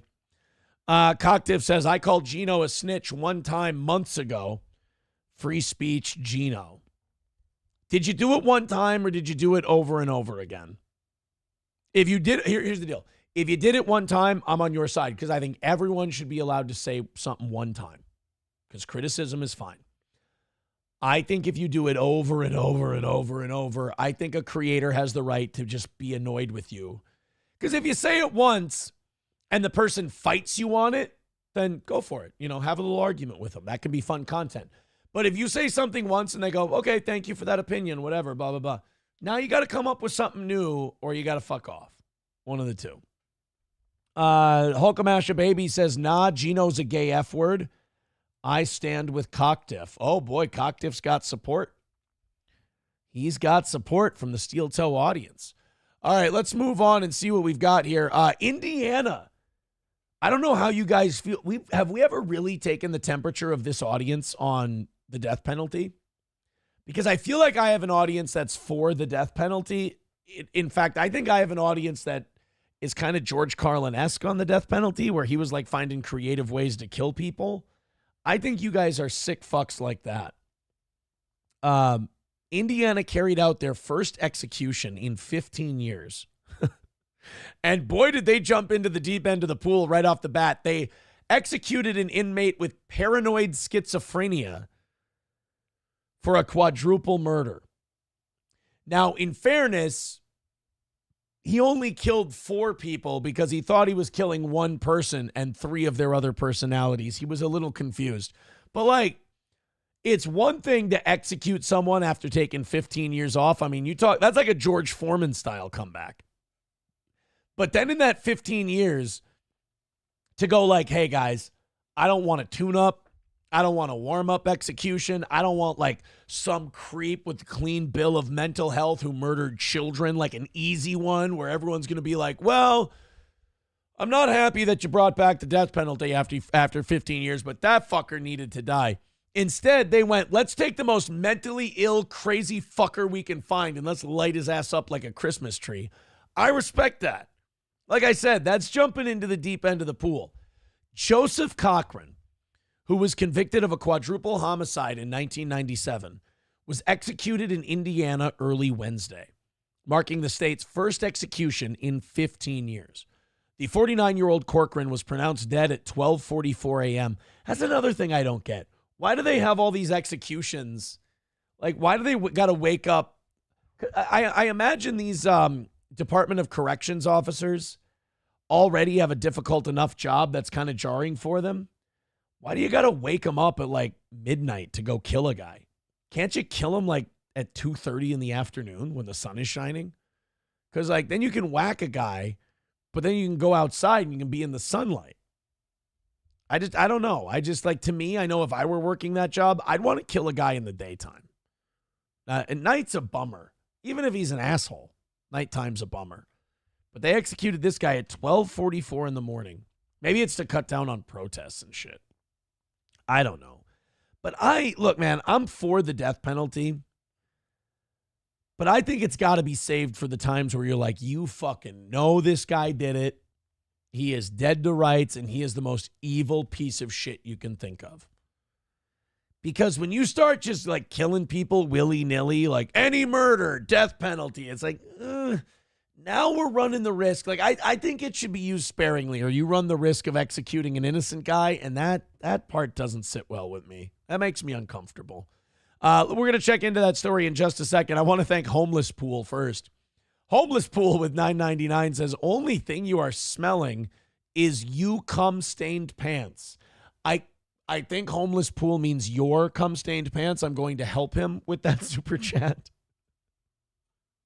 My pants are not cum-stained, sir. And you know what? I would appreciate that if you and your publication would print a retraction on that story, because I did not cum in my pants. And you know, I know that you think it's all fun and games, but these kind of rumors can really hurt people, and I don't appreciate it. That brings us down to 2:05 for today. Rally. I smell a rally. And it's not cum-stained pants. Keep it up. I'm officially declaring this a rally. 2:05 away. I think we brought in like $70 in the last like half hour or so. Keep that energy up. We keep that energy up. We'll be out of this in no time, and it'll be a perfect week for the toe. 2:05 away. Click one of those links in the chat, and let's call it another win for the toe. 2:05, we're starting to get close. Everybody jump in. All right, let's find out about this dead schizophrenic that Indiana murdered. We've gone 15 years without an execution in Indiana. Indiana now has secured pentobarbital. I wanted to know where the Department of Corrections got the drugs from, and does it meet 8th Amendment standards? Wow, yeah, see, people get really salty when they bring back that death penalty, because the anti-death penalty people have been working really hard the last few years to, like, because they kind of lost the argument on the popularity of the death penalty. I think the majority of people want it.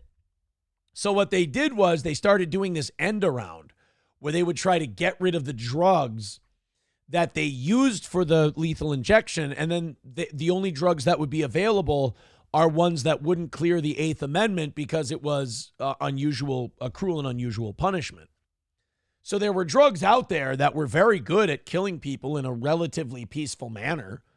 And so the people who are against the death penalty went, well, let's try to get rid of those drugs. It's like, oh, nice. Cool. Let's try to pressure those companies to not sell the drugs to the government to execute the people. Okay. All right. You want to play at that.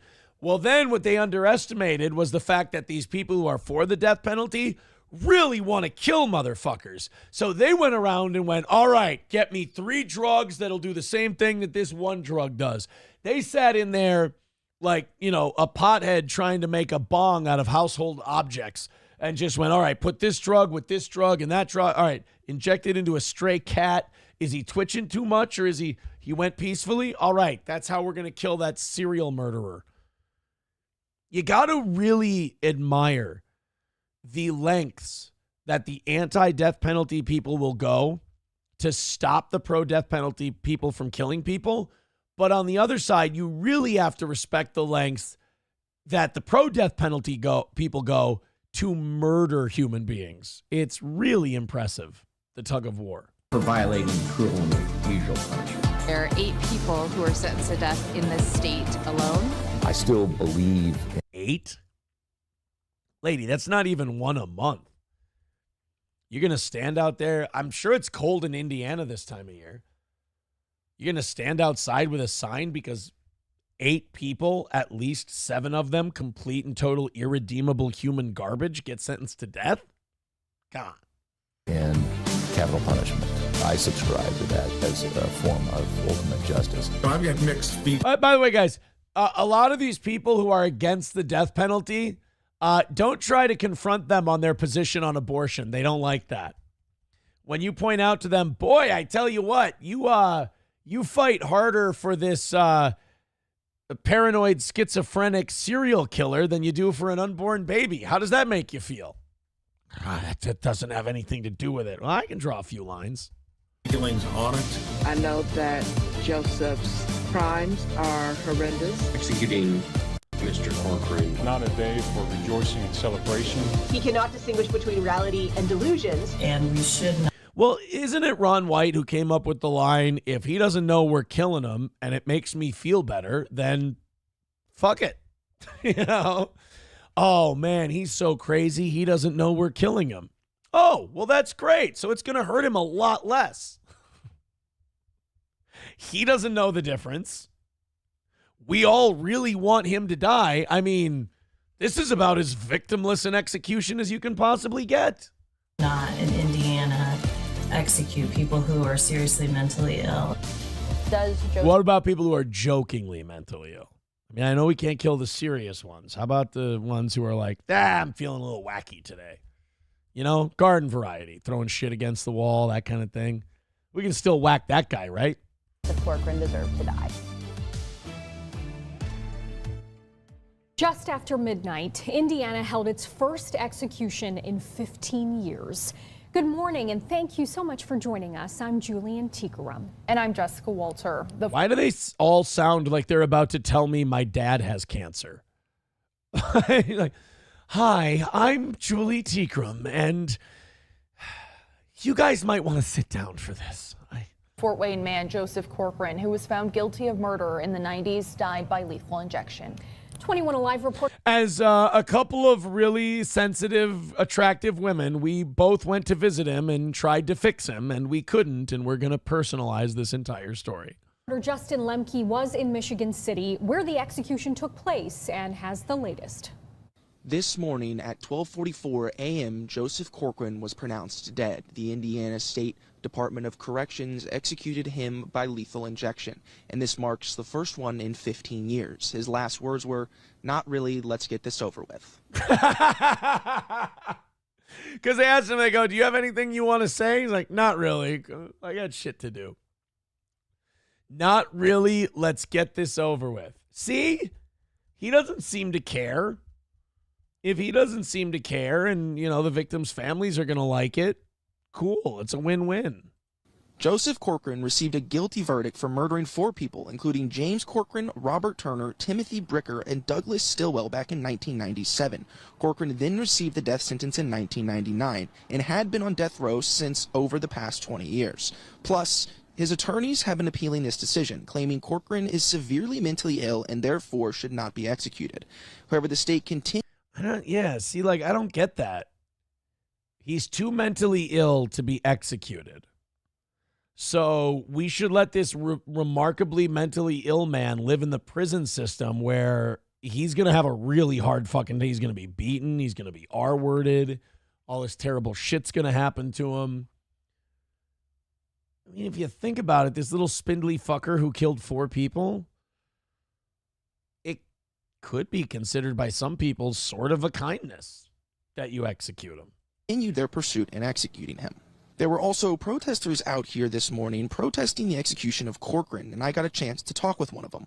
It's not a coincidence that this kind of killing is done in the middle of the night. The intention is that people wouldn't notice it, that people would just go to bed. Right. Go to fucking bed. It's 12:45 in the morning. You're ruining everything. You know how many people can't get an erection because you're standing outside watching? God damn. And I love how these, like, a lot of these people are pro-choice. And they get mad that pro-life people will stand outside a Planned Parenthood and they'll protest. Meanwhile, the living being that's going to be killed there has never done anything. Meanwhile, the person you're protesting on behalf of murdered 4 people. And get up the next day and not have to acknowledge that anything has happened. So there are dozens and dozens of people who have decided to come out in the cold. What are they supposed to do? Like at 7 o'clock, be like, when you guys wake up, this man will disappear. Ta-da! Fuck off. You want to protest the death penalty? Do it in the middle of the night. Now I'm for it. Now I'm for executing people. I wanted to execute people at 2:30 in the afternoon because it should be sunny out when you kill somebody. But now that it makes these assholes get out at like 1 in the morning to protest, and they're going to be really tired for work the next day, that makes me happy. In the middle of the night to say we will witness what our state is doing in our name. We will witness that our state tax dollars and our citizenship is supporting a killing. Wow. The most premeditated of killings that is scheduled at this time and at this. Well, he's still ahead 4-1. How's that? Place. Governor Eric Holcomb did not intervene, and the execution went on as scheduled. Now there are only 7 prisoners on death row in the Hoosier State. Reporting from Michigan City, Justin Limke, 21 Alive News. Justin, thank you. And Governor Eric Holcomb sent out a statement following Corcoran's execution. It reads in part, quote, Joseph Corcoran's case has been reviewed repeatedly over the last 25 years. His sentence has never been overturned and was carried out as ordered by the court. All right. So what are we arguing about? Sounds good to me. Roll on to. Let's go into, oh my goodness, we got some people to thank here. Coyote NV with $4.99 says, what about that time Ape was under the desk on your podcast? Sorry, wrong podcast. She was under the desk here quite a few times. We didn't advertise. But she's under the desk. Probably shouldn't have been, but was. Stephen Bravo with $2 over on Rumble. Thank you very much. Honky with $2 says, happy 18th birthday to April, because as Baldo slave, her value and her age are 3/5 of a person. How do you people sleep at night with how fucking mean you are? Terrible. Terrible. $200 away from today. This is fucking doable, guys. Keep the rally up. The rally has died down a little bit, but the rally is still going. Streamlabs, PayPal, Super Chats, Rumble Rants. Keep the rally up. We are an even $200 away from having a perfect week on the toe and knocking out all of our goals. Thank you very much. If you have a couple of bucks to throw our way, our hands are wide open, waiting for the handout. Thank you so much. We got more news on the drones. They still don't want to tell us shit about it. They still want to tell us that it's stars. Yeah, you guys sure you're not seeing stars in the sky? Yeah, I'm positive. I've never seen the stars in the sky go. They typically don't do that. I'm not an astronomer, but I don't think they're stars. Stars don't usually show up in the sky the size of a fucking Suburban. Sorry. So these drones are in the sky above New Jersey. They're clearly looking for nuclear materials. some radioactive materials, as that mayor, who I can't believe isn't dead yet, said. Radioactive materials went missing at the Port of Newark.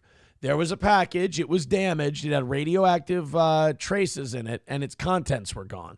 So somebody got a hold of radioactive material. We're what, 3-4 weeks away from the inauguration? And somebody's out there with radioactive materials on the eastern seaboard, and we don't know where the fuck they are. Yay! This is going to go great. This is going to go fine. I'll be honest. We talked about it yesterday. It's a 3-hour drive from New Jersey to D.C., 3.5 hours. If that shit isn't found by the inauguration, I would cancel it. I would just swear Trump in a room somewhere. But I feel like there's some people that believe that was radioactive material that was taken, and that's what they're looking for. And for that reason, they want to have an inauguration. I mean, if you ask me, I think the FBI already tried to set Trump up to be murdered. So why would they stop now? Kevin Soundboard says, Aaron, please be nice to Stephen Bravo. He is a very famous person. Dude, Stephen Bravo has been fucking awesome to the toe. Love Stephen Bravo. Stephen Bravo has been showering us with gifts this morning. And I can't tell you how much I appreciate it. In fact, I want all of our audience members right now to do their best Stephen Bravo impression and throw some generosity the old toes way. So a New Jersey mayor and a police chief are concerning drone sightings and lack of answers from the government. Because again, Trump has said the federal government knows what's going on. They know why those drones are in the sky, and they won't say anything about it. And even Trump said, he goes, I ain't going to my house in New Jersey. Fuck all that. So something is going on, and they will not say. The only response the government is given is, it could be anything. Could be stars. You guys don't know. Let's go ahead and check this out and see what the latest is on the New Jersey drone nuke sighting thing. Drone sightings over New Jersey and other states such as New York, Connecticut, Pennsylvania, Virginia, and Ohio have been... SP and I saw a big-ass drone up in the sky outside the house yesterday. We were watching the morning show on Apple TV. Solid show, by the way. And she looked outside. She goes, hey, is that a drone? And I'll be honest, at first I did say, is that a star? I did. I went, it might be a star. And then it started blinking lights and it started moving. And I'm like, nope, that's a drone. So now we've got more states that are reporting that these drones are out. Dude, somebody's got a hold of some nuclear material. And if it is from the Port of Newark, then every day they don't find it expands the range of area that they could be hiding this shit. Oh, God, how did they fuck this up so bad? Become a cause of national concern and perplexing fascination, leaving many people without solid or reassuring answers, despite government agencies saying they do not appear to be a threat. I'm Diana. That's why we're skeptical and worried and on edge, is because the government seems to be very nonchalant about it. Falzone, a senior reporter at Mediaite. I'm joined by Michelle Dale, the mayor of West Milford, and chief of the West Milford Police Department, Shannon Summer. What an unfortunate name for a town to have such an ugly older woman be the mayor. Milford. Milford, like this woman here should be the mayor of Milford. This woman should be the mayor of Second Helpingsville, maybe. This is Milford right here. West Milford is a town in northwest New Jersey, my hometown, where there have been dozens of drone sightings. Thank you for being here, Mayor Dale and Chief Somerville. Thank you for having us. Of course. Miss Mayor, are you going to be as fucking stupid as the mayor who leaked the news that there's missing radioactive material? No, I value my head where it is, thank you. So, by the way, has anyone else noticed that the media has totally froze that story out and they've totally shut that down, which again makes me more nervous for the drone thing? That mayor came out and gave us a big piece of information. And they've covered it so little that it makes me wonder if I actually saw it. Like, I've watched that clip multiple times now because I'm like, wait a minute. He did say that radioactive materials went missing from the port of Newark, right? Right around the time that the drones were being spotted, right? Okay, I feel like that should be front page news. Let's just start with the very basics. What have you witnessed? What information do you have? So I'm going to let the chief answer that as far as what we've witnessed. Because Can I ask a question? If these two are in the same room, why did you have them on a split screen? Why? This doesn't make any sense. They both had their own window and they're sitting right next to each other. a lot of the calls come into our police department. Did Mediaite just have a 3-box shot and they needed to fill each one up? That might be it. But we have had numerous sightings of drones throughout the past couple of weeks. And there's been an increased amount of sightings over the last week. Chief, do you want to add anything? Yeah, totally not nukes. Don't worry about it. Everybody go to work. All right, I got to go. About the last 3 weeks, we've had an uptick in drone sightings. I think it's more because people are starting to be aware that they're out there and are noticing them more and more now, whereas before, maybe just a couple people noticed them. Now it's getting blown up in the media and stuff. People are Right. It can't be that there's more of them. It just has to be we're noticing them. You know, it's like cases of autism. becoming more aware. So we are taking a lot more phone calls in regarding drone sightings. I mean, is it possible to distinguish between drone hobbyists and drones that are actually those of concern? I mean, and is it possible that, you know, there's... I think this woman is what Blair White would have looked like if she was born a woman. Fair? Fair. circular sightings. Someone sees one drone from their house in one location in the town, and then it's the same drone, but it gets called in as two different drones. Okay, I think this woman's really cute. Now all I can't stop thinking is, oh shit, what if she has a dick? Yeah, 100%. Yeah, so if you put one drone up, you know, you might see it on one side of town and it might be to the right of you. That same person might say it's, to the left of my house, but it's going to be the same drone most likely.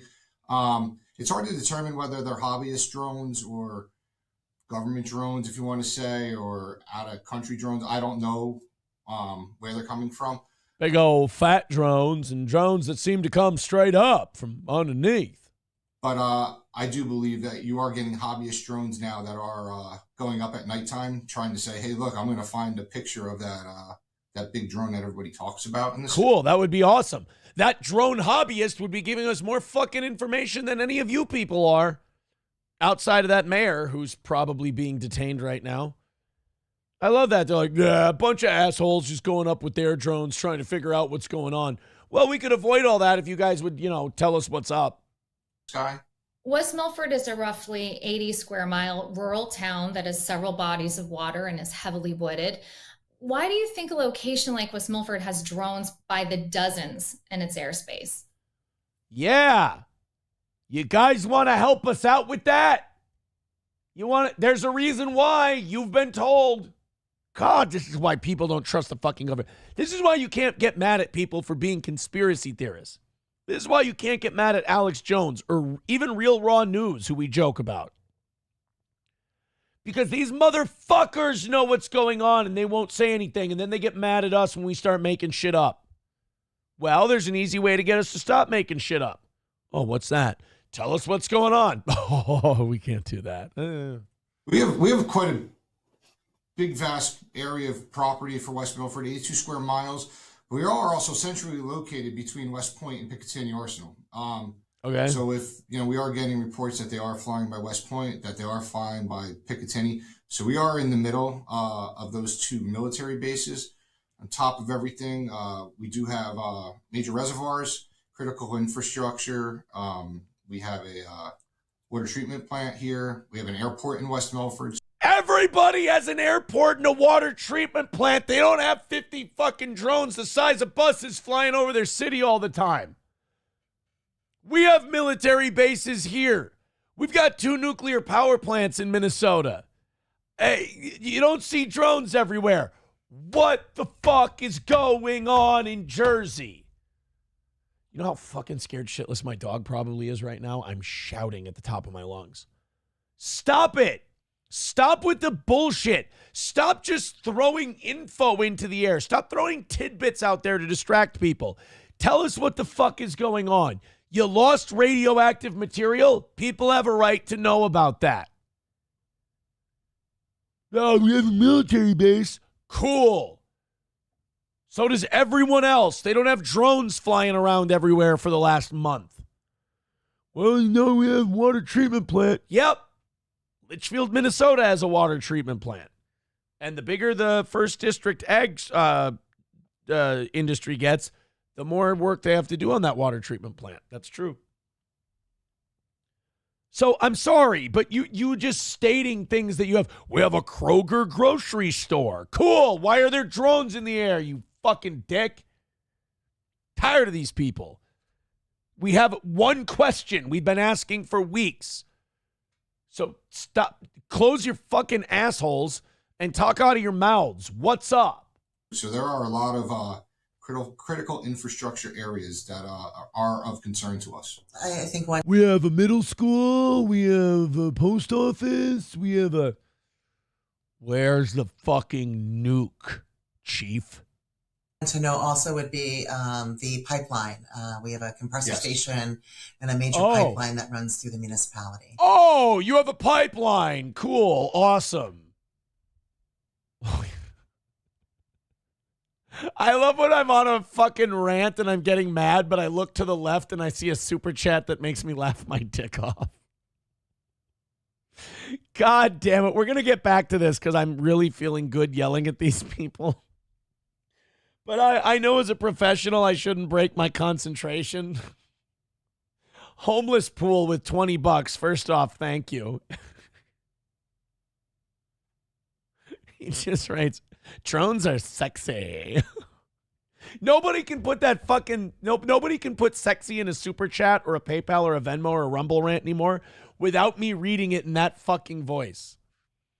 I can't stop now. Drones are sexy. You fucking asshole. Thank you very much, Homeless Pool, for the $20. Hey, guys, we're only 180 away from today's goal. Let's fucking go.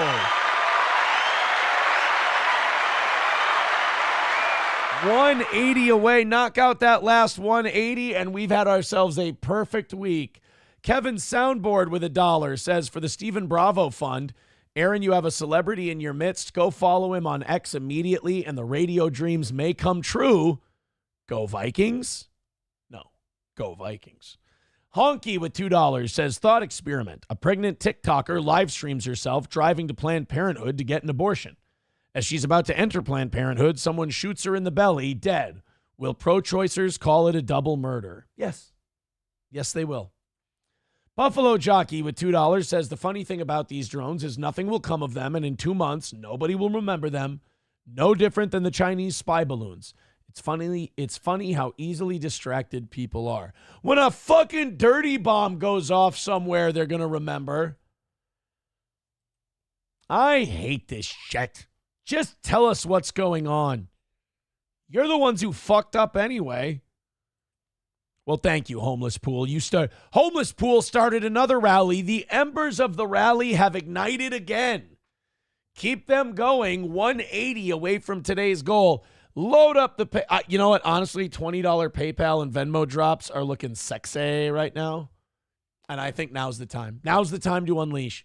If you've got a $20 drop to unleash on the toe, I think now's the time. We've held. Hold. Now's the time to put them up. Los Federales says those drones are actually delivering Aaron's queso order. That's why I've been so low lately. Chevy Fan says live streaming an abortion is the description of the show. Buffalo Jockey with $2 says if a dirty bomb goes off, we'll be dead. Nobody will remember. You know what? Good point. You got me there. Checkmate. Damn. I hate it when they're right. I do think this has something. I'm going full conspiracy here. I think it's a dirty bomb, and I think the plan is the inauguration. That's what I believe. And if this fucking police chief and if cisgender Blair White and chubby mayor want to tell me any different, then tell me what the fuck's going on. Prove me wrong. All right, go ahead, guy. 180 away from today. I'm feeling like we can do this today. Everybody, all hands on deck. Keep the rally alive. Let's hear what these assholes have to try and feed us. Mayor Dale, tell us about the briefing you just went to. So we received... I ordered 2 roast beef and cheddars. I ordered 2 orders of curly fries. No, the conference. Jesus. We received an email from our government representative to attend a meeting the following day at the... What was said at the meeting? And if you say you can't talk about it, can't say that on YouTube, can't say that on YouTube, can't say that on YouTube. State police. Something with a shovel, a ball gag, and a skunk. Headquarters regarding the drone sightings throughout the state. Yeah. And it was very clearly noted that it was only for mayors to attend. We couldn't send any administration, council people, strictly limited to mayors. What did they say? We got there, we were put into a holding room for about 45 minutes, as I understand it. Yeah, hey, sheriff, they always do that when they're watching a pipeline or a water treatment plant, you fucking dingleberry. They brought us all into a room. It was really cold. It was kind of damp. We weren't allowed to have anyone with us. They took all of our cell phones. It was a very, they must be watching the water treatment plant. That makes sense. It must be West Point having a party. That makes sense. You dildo. They had provided a briefing to the senators and legislature prior to us. So that meeting ran over. We went into what they refer to as their war room at the state police.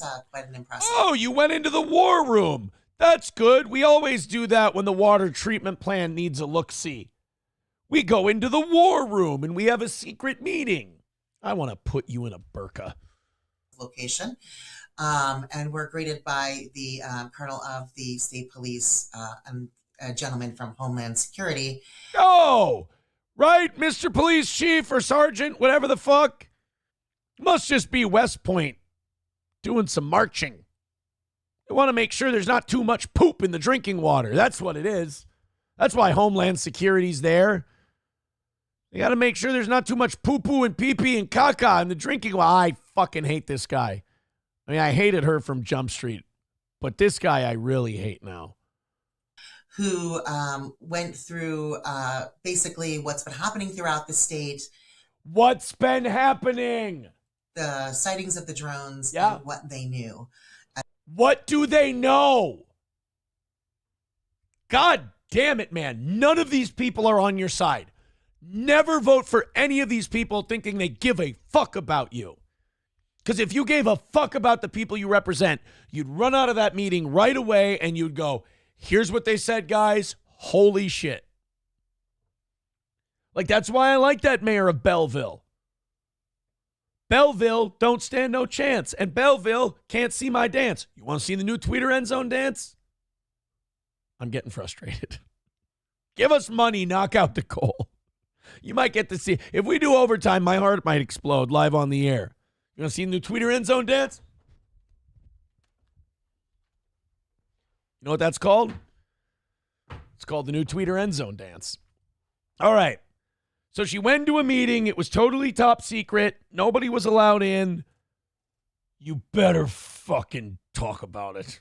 At that time, a lot of the mayors left there, I think, feeling pretty frustrated because they didn't really have very many answers for us. Okay, but what did they say?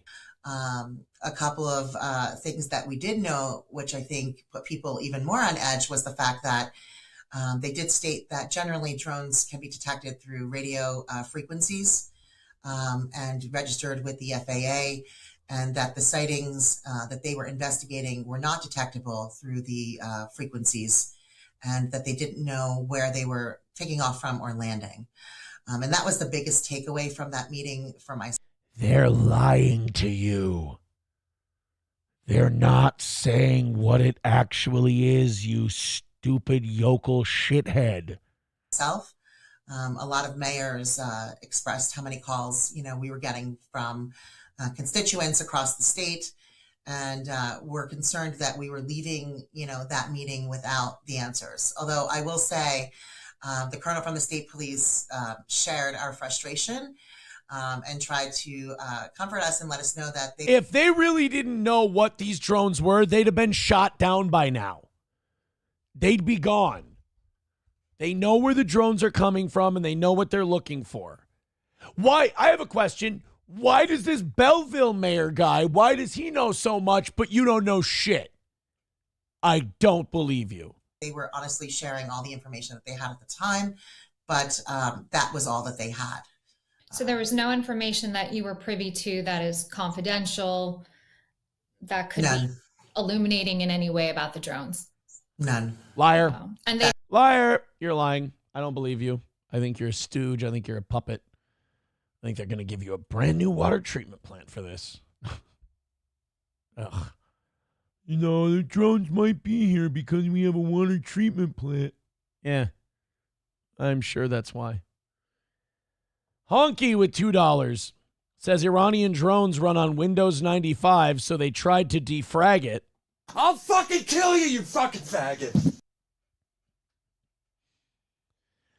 Eaton Clam or MSO says, is that Slam Piece? Dude, Slam Piece is a dime. No fucking way. You see Slam Piece, you would go, Aaron, I fucking hate you. You don't deserve it. And I would say, shh, don't tell anybody. You can keep it down over there, all right? We're trying to, trying to enjoy the fruits of victory over here. Don't blow up my spot, you dick. Real quick, I'm going to go look outside. I want to see if it's blizzarding. I also want to see the rally hold up. 180 away from today. 180 away from perfection for the entire week. Guys, we're giving it to you hard, sexy on Steel Toe today. Throw in a few bucks. Knock this thing out. Look at this. You got Gray Duckling. He's in first right now. What is he up to? 247. In second, you got Crunchy at 192. And then in third, you got 4 people tied for 100. Tommy Ups, JP, Dennis, and Doorman. Everybody get tied for that 100 spot. We got it. Streamlabs, PayPal, Venmo, Super Chats, Rumble Rants, etc. 180 away from today. Let's fucking go. All right. Are we blizzarding? I want to see if we're blizzarding.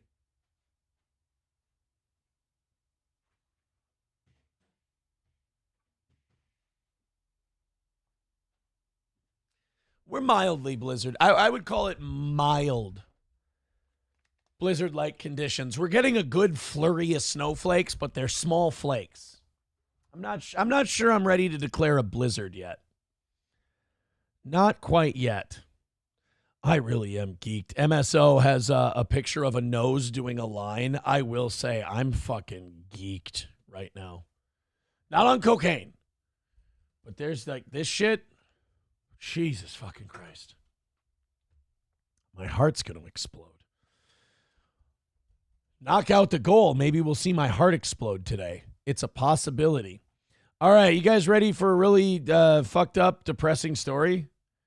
I hate it when the news tries to do these stories and make it look like it's really, really like I don't know. What do you call it? Inspirational. Dallas Cowboys cheerleader connects with Utah teen spreading alopecia awareness. I don't need to be made aware of alopecia. You either have it or you don't. I don't need to tell you about Jesus Christ. Either he lives in your heart or he doesn't. I don't like it when people try to raise my awareness about shit I don't need to know, and that's creepy and bums me out. And near the top of that list is alopecia. Alopecia is kind of one of those diseases that's going to reveal it to you. When you got no hair and eyebrows, you're going to be like, well, I didn't stand in the middle of a bonfire yesterday. That cancels that out. I may have alopecia. I'm not currently going through chemotherapy. This could be alopecia. There are not many things that you can confuse for alopecia. It's not like my hair. I'm losing my hair. It's not alopecia. Mine is not alopecia. Mine's called getting old and going bald. That's what mine's called. I'm at peace with it, at least until I read your guys' super chats. So let's go ahead and check out this story. The most depressing fucking thing there is. Hey, come on. Do the fucking thing. Why won't this open? Don't give me a link I can click on and then not. Cowboys, cheerleader, alopecia. Give me my fucking business here. Here we go. Here's the story we were looking for. On a standout performance at AT&T Stadium, and one member of the Dallas Cowboys cheerleaders stood out during the team's last home game 1 week ago for a very personal reason. She's creepy looking. See, this is why Dallas needs to get rid of Jerry Jones. Like, it's time to go. The guy's lost touch. He can't put a good team on the field. Somebody emails in, you're straight zooted on Celsius, bro. I really am. It's the thing that's keeping me so positive while we've got 45 minutes left. We're 180 away from the goal. Me being this zooted is literally making me go, everything's going to be all right. And if it isn't all right, that's all right too.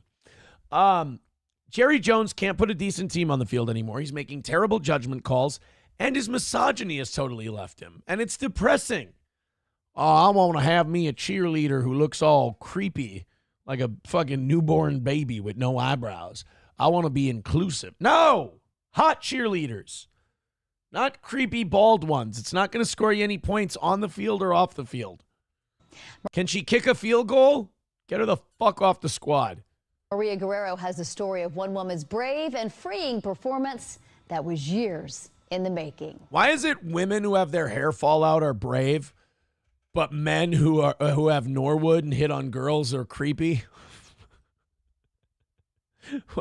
Why is it that if all your hair falls out and Chris Rock makes fun of you at the Oscars, Will Smith can slap the taste out of your mouth, but George Costanza can be ridiculed and it's the funniest show that's ever been on television? I don't like it.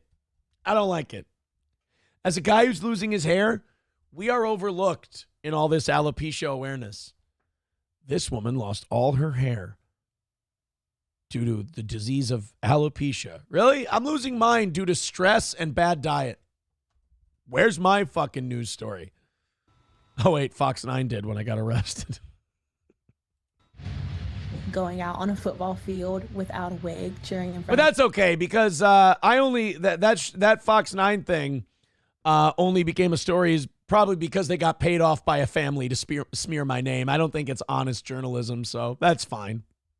Those hacks. I'll call them when a certain set of charges comes down, and we'll see if they put that story on TV. I don't, my family doesn't have as deep of a pocket, so probably not. Yes, I am calling the journalist who covered that story a bought and paid for shill. In the making. Going out on a football field without a wig, cheering in front of 80,000 people. That's not brave. I'm sorry. I'm sorry you have alopecia. That's terrible. But again, all your hair falling out is not like, I went out on TV with great tits and a bald head. Okay. Guys will still beat off to you. You can't say I'm proud to have alopecia and I'm out here and then draw on eyebrows. That's like a guy being like, I'm going bald and I'm proud of it. And he puts on a shitty toupee. I don't know. It was the most beautiful moment that God could have created, honestly. No. I believe Dallas Cowboy fans got that experience in 1992 and 1993 when they won back-to-back Super Bowls. You go out and dance while guys get a beer and take a piss before the second half kickoff. Armani Latimer, it was vulnerable, liberating, and years in the making. Just looking back at the young Wait, lady who was sitting. What the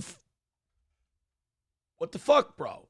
See, this is why alopecia to me is one of the most overrated quote unquote diseases there are. It's you can put hair on. This is why I'm saying you should treat people with alopecia the way you do men who have male pattern baldness. It's oh, yeah, that's a weird look. You ever think of doing something about that? In front of her mirror crying because she didn't have any hair left on her head. I tend to get emotional thinking about that journey. The 5-year DCC veteran publicly embracing her journey with alopecia. Yeah, like we really are just a fucking surface level culture, aren't we? This is, I'm having another John Doe from 7 was right moment, because like we really are just a superficial culture where like, oh, I can't be as beautiful with my flowing hair on the outside. I thought the message we give little girls is that it's what's on the inside that counts. An autoimmune disease causing hair loss. The South Carolina native diagnosed at age 12. We come and we talk to the kids, just give them something to smile about. Opting to wear hair extensions or wigs, her hair shedding until her second season on the elite squad. The wig that I had. So with alopecia, your hair sheds, and then it grows back sometimes, and then it sheds, and then it... I'm sorry. I'm not buying alopecia. I know I sound like a dick. I get it. I know I sound like an asshole on this one. I do. But I just don't... Like, of all the diseases that are out there that deserve a news story, alopecia... Had sewn into my hair, just slid off my head, and the last little bit of hair that I did have, it was just all sitting inside the wig. So that was a kind of traumatic. See, like, she looks fine. Some people can pull off the bald look. Experience. Crediting her faith, family, and team, embracing her natural self, opting to go without during last Monday's home game for the first time. Cool. You look better as a bald person than Josh Dobbs does. That's something. And I had that conversation with Kelly Fenglass, our director, and she immediately said, if you're comfortable with it, then I love the idea of you doing that. And yeah, she's cute. I don't know, man. It does seem like a shallow, petty American disease to mourn. That's all. MSO says, rest in peace, alopecia. No, alopecia. No, it's the disease, MSO. Kraken Slappin says, bald heads are sexy. Eaton Clam says, let it shine, bimbo. Sam Show says, black women wear wigs for fun. Who the fuck cares? Yeah, like, I will be the first one to say, I don't understand the whole alopecia craze. I don't understand why Will Smith had to slap Chris Rock over it. I don't understand why this woman's fucking, wow, she's fucking crazy for going out there and dancing with a bald head. Holy shit, is she brave. I don't know. Maybe look, it's me. I missed it. I don't get it. That's all. Jacob, thank you very much for the $30 on PayPal. Thank you so much, Jacob. Hey, guys, that means that the embers of the rally have reignited, and we're now 150 away from knocking it out today. Keep going. Who can match that? Who wants to match Jacob's 30? Match the big 30 energy over on PayPal, Streamlabs, or Venmo. We're only 150 away from today's goal. Guys, that's 5 more of those. If you got 20s, you got 10s, I want them. I want them. It's our last goal of the week. We've been perfect all week, and it's our last goal until after Christmas. And depending on how the birthday show does, I think we might do Thursday and Friday next week on the finger. I think if the birthday show goes really well on Monday, I don't think we should ask for any money. So let's knock out today, and we don't have to talk about goals for over a week. I love it. 150 away from today. Throw it in. Call it a win for the toe. Let's do this thing. Jonesy the Cat, as usual, you misunderstand me. You let your hatred of me stop you from listening. I think that woman is beautiful. I think she looks great. That's why I don't think alopecia is this giant hurdle. People still think you're hot. I just don't think alopecia is the big problem. That'll, I feel like, put it this way, I feel like it leapfrogs a shitload of diseases that probably deserve more attention from the news. Like, hey, I'm a cheerleader who went out there with alopecia. Wow, that's brave. Hey, I'm a cheerleader who, went out there with bipolar disorder. And you're like, shut up, you fucking crazy bitch. I mean, they're both illnesses, and only one of them you get on the news for. And the other one, the bipolar disorder, you probably need to be on the news for. You're fucking bummed out. You're depressed. You don't feel good. But you still went out there, and even though you're thinking about demons carrying your corpse away half the day, you still went out there and danced and kicked your legs and shook your ass. You did a great job. You're like, oh, all the time I just have these crazy thoughts about my own death. Oh, really? I have to paint on my eyebrows and wear a wig. Yeah, we're not the same. All right, let's go to this story. This is where fighting back against your bullies can go wrong. You know how, like, when we were kids and, like, your parents or teachers would tell you, like, if anyone bullies you, you just stand in front of them and you say this. And, like, every kid who tried that just got their ass kicked harder. Like, instead of teaching your kids how to throw a punch, you were like, tell them that you can bully them, but you can't take away their dignity. And you're like, yeah, Mom, they pulled my underwear into my asshole and punched me in the dick. I don't think it went as well as you thought it would. This is where fighting back against your bullies, although I'm for it, can go wrong. And, a lot of times you punch a bully in the face and they're like, holy shit, I'm intimidated now.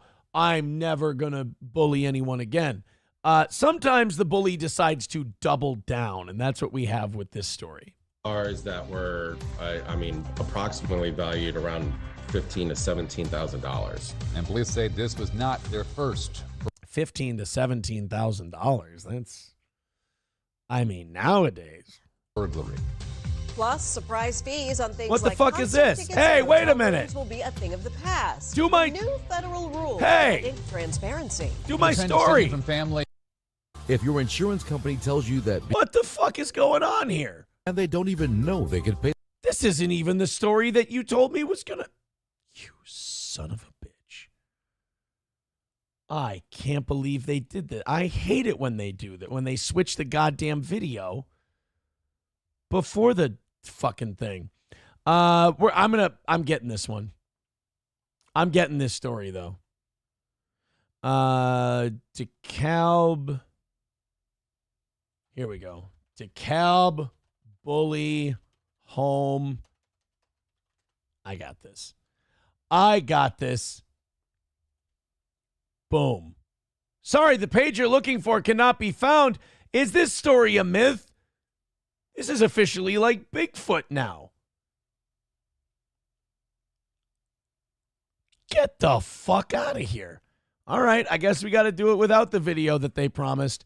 A home in DeKalb County was shot dozens of times on Tuesday morning. And the woman inside believes it's because her son got into a fight at school. So their kid fought back against bullies.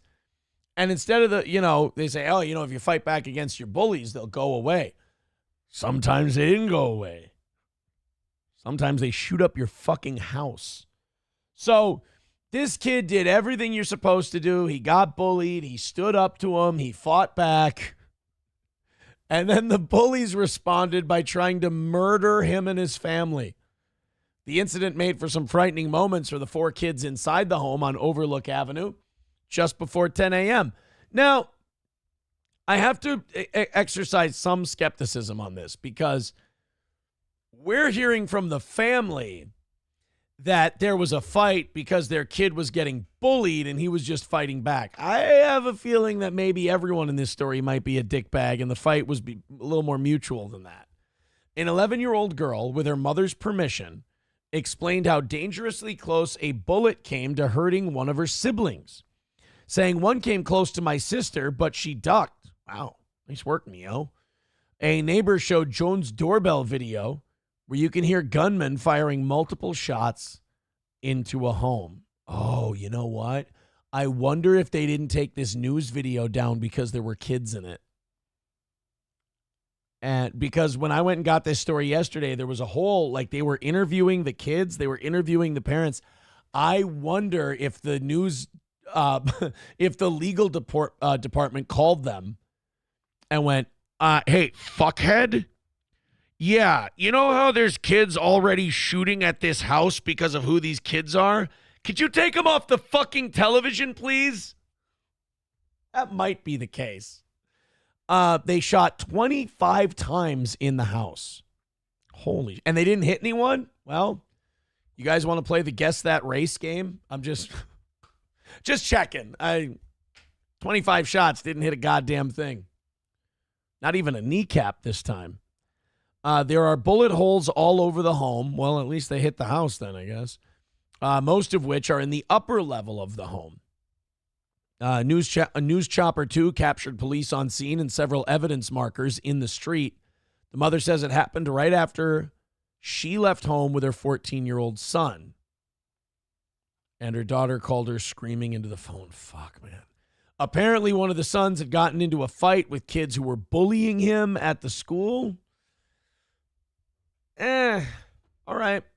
Fine. I'll go with it. I'll say you were bullied. Somebody says, I bet they were all legal guns. This doesn't sound like a bullying thing to me. It doesn't sound like a bullying thing to me. This sounds like a couple of kids got into it at school and one of them escalated with the gunshots. I don't know how innocent everyone is with this. Dive Bar with $2 says, play it again, Sam. Play it. Thank you for the $2. $150 away from today's goal. Keep the rally up and let's knock out the rest of it. Drop a nice big fucking money turd right into our beg toilet. And let's call it another win for the toe. Oh, no, I have to educate. I'm sorry, Jonesy the cat. You're so bad at this. You made last night's goal. You said you wouldn't have any more night goals for the year. Right. I didn't say anything about night goals. I said Thursday and Friday's morning show, or next Thursday's morning show might have one. But if the birthday show goes well, we won't. Do you need me to write this in crayon like usual? I can. God, it's like, usually people have to be triggered by their haters or whatever. I got to hold mine's hand and like walk them along. It gets, because I want you to do a good job, Jonesy the cat, but we've got work to do in training you. You're necessary to the show's development, but you're woefully underperforming. Guys, I got breaking news out of Georgia. At least this last story gave me the link to this. This story came out literally 5 minutes ago. Do you remember Fannie Willis? Now, her name's Fannie, but they want to keep calling her Fannie because Fannie's embarrassing. She's out. She's done. The woman who was in charge of the election interference case for Donald Trump, and then it turned out that the special prosecutor she appointed, she was fucking him and they were going on trips together. Yeah. The Georgia Court of Appeals ruled on Thursday that Fulton County District Attorney Fannie Willis and her office have been disqualified from the election interference case involving President-elect Donald Trump. Another win for the Trump.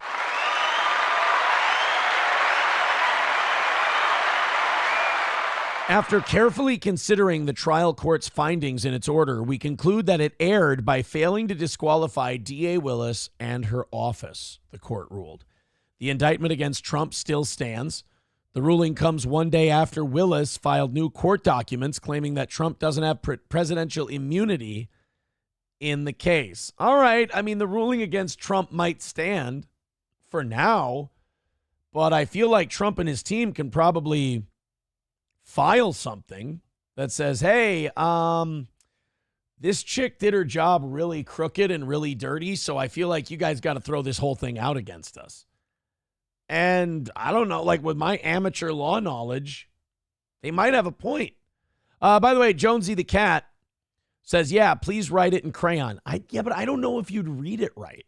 Like, no offense, Jonesy the cat. I don't think it's an ink issue. I think it's an intelligence issue. And I'm trying to help, but you have to lower your guard for a minute and accept the help before we can move on. I'm just fucking around. I am only doing that because I know it bothers him. All right, guys, we got a Stalin 19 clip. Oh, yay. That means that I owe Stalin $10. All right, so after today's show, I got to send My Lost Interest 20. I got to send Doom 10.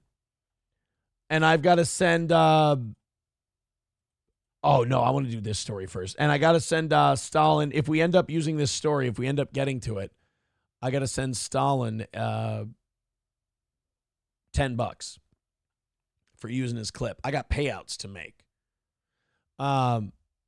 West Coast Patriot Girl says, it's Fanny like ass. I know. I've been saying it Fanny this entire time, but she got mad. So then a bunch of people, started calling her Fanny because she was mad about the Fanny part. I'd be more upset about the whole I'm a corrupt piece of shit part, but she didn't want her name to sound like butthole. So she just wanted that part changed. All right, we got a lot of good ones here. I got to pick the one I like the most because we got a half hour left and we're 150 away from today's goal. Guys, let's throw in a bunch of money in these next 20 minutes and let's get into striking distance before we rattle the cans. I think this is very, very doable. Oh, you guys will be very some of the steel toe haters will be glad to know this one. Poland is selling its frozen butter reserves to help curb soaring butter prices. Don't worry. See, if I want to find affordable butter for that day you want me to eat butter on the air, then maybe I can get it from Poland. Maybe I can get some on the cheap for their reserves. Sorry, that's another one where I'm being a dick. I'm fucking with the people. I told them that their butter joke was kind of old and nobody really jumped on it, but they didn't listen.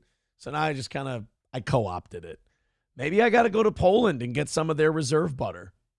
It's possible.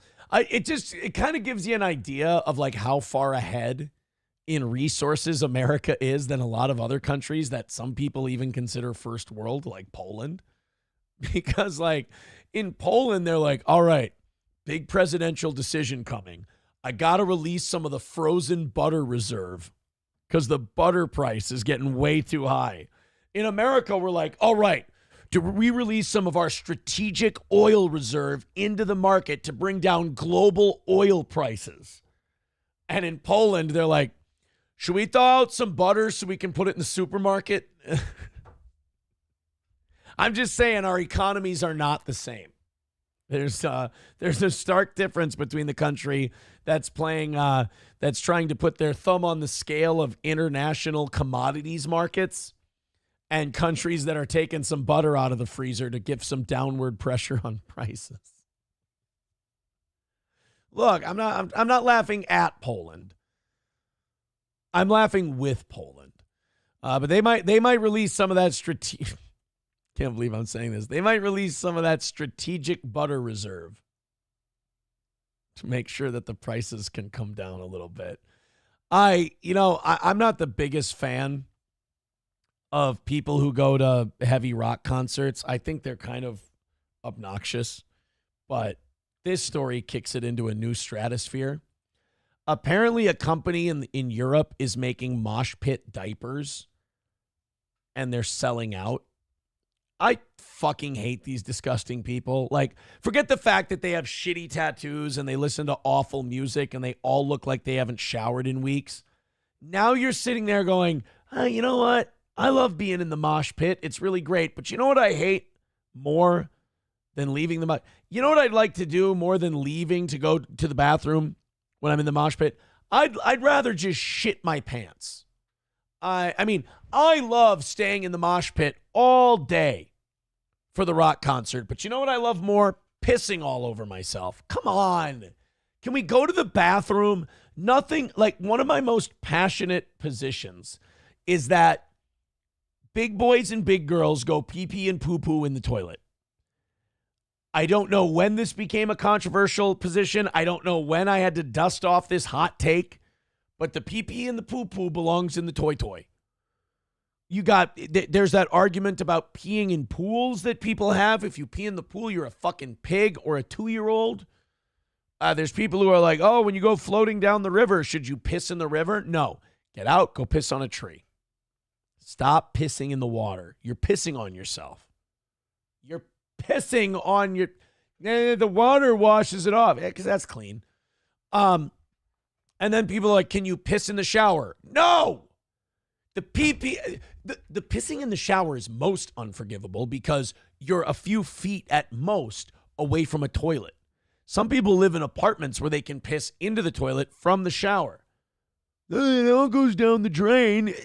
You're pissing all over everything. There's splashing and stop it. The pee-pee and the poo-poo goes in the toilet. That goes for degenerates at rock concerts. I know that you've got your adult rock diaper and you can shit your pants, but just because you can doesn't mean you should. These fuckers were paying $75 for what they're calling pit diapers before they sold out. You can't get them right now. They ran out of pit diapers. And if I see this on Shark Tank, I'm going to lose my fucking shit.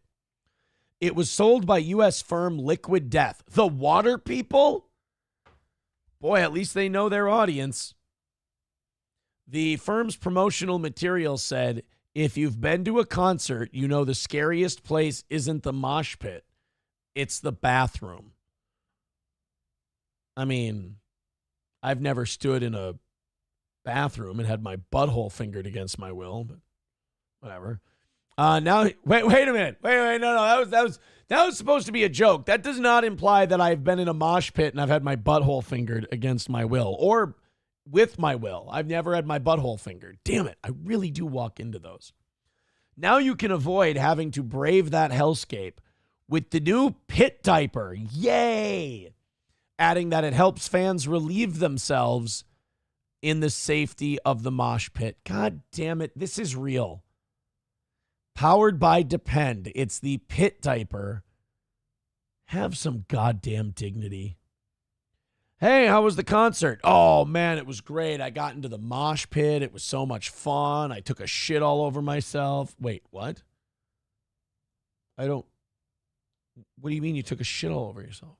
Like you didn't make it to the bathroom on time? No, I was standing in the mosh pit and I just shit all over myself.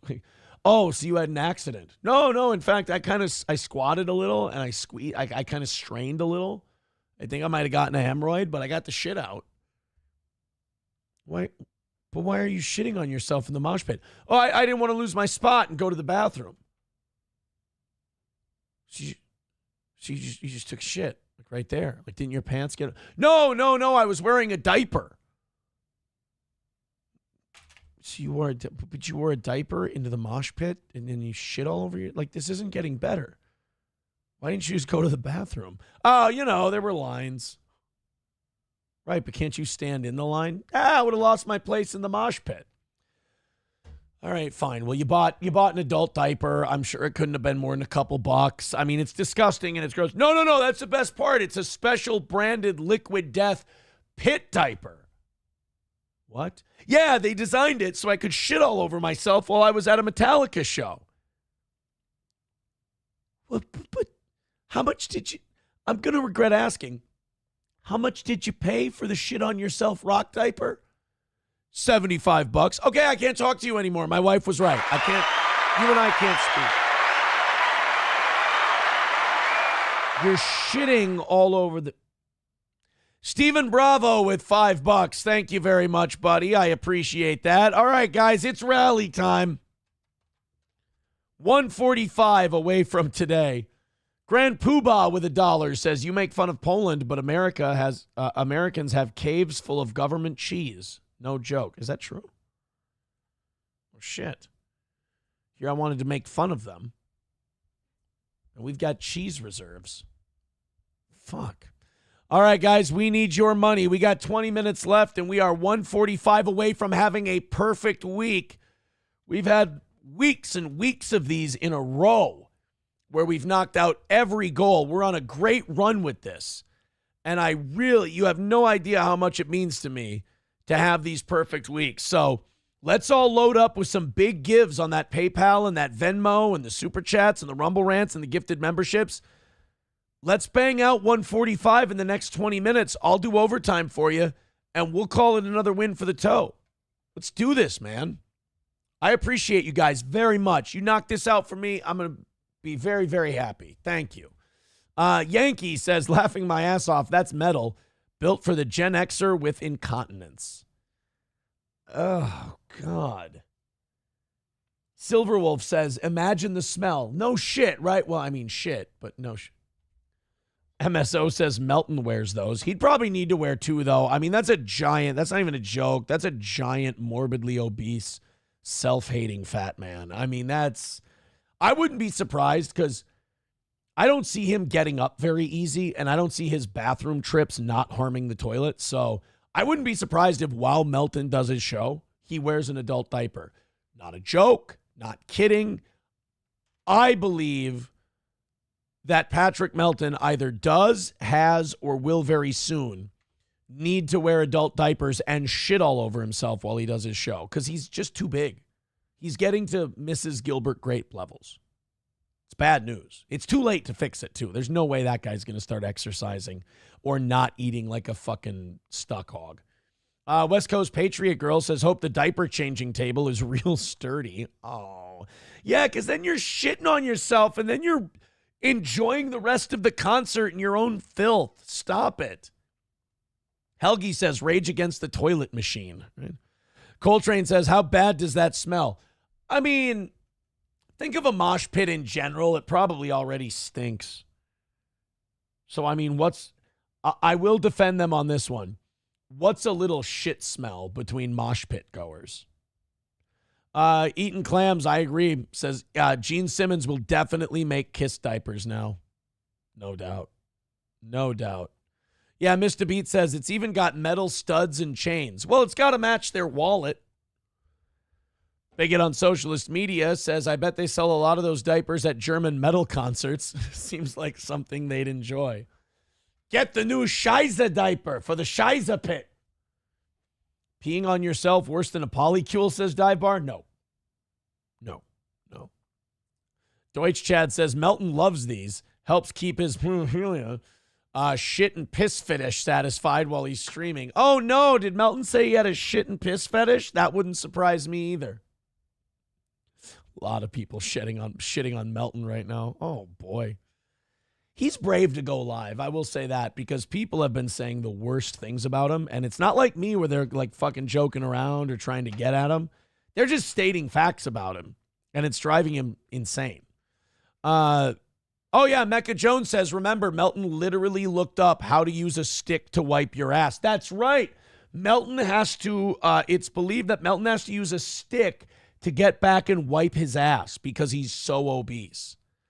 Oh, so Melton likes to joke about children.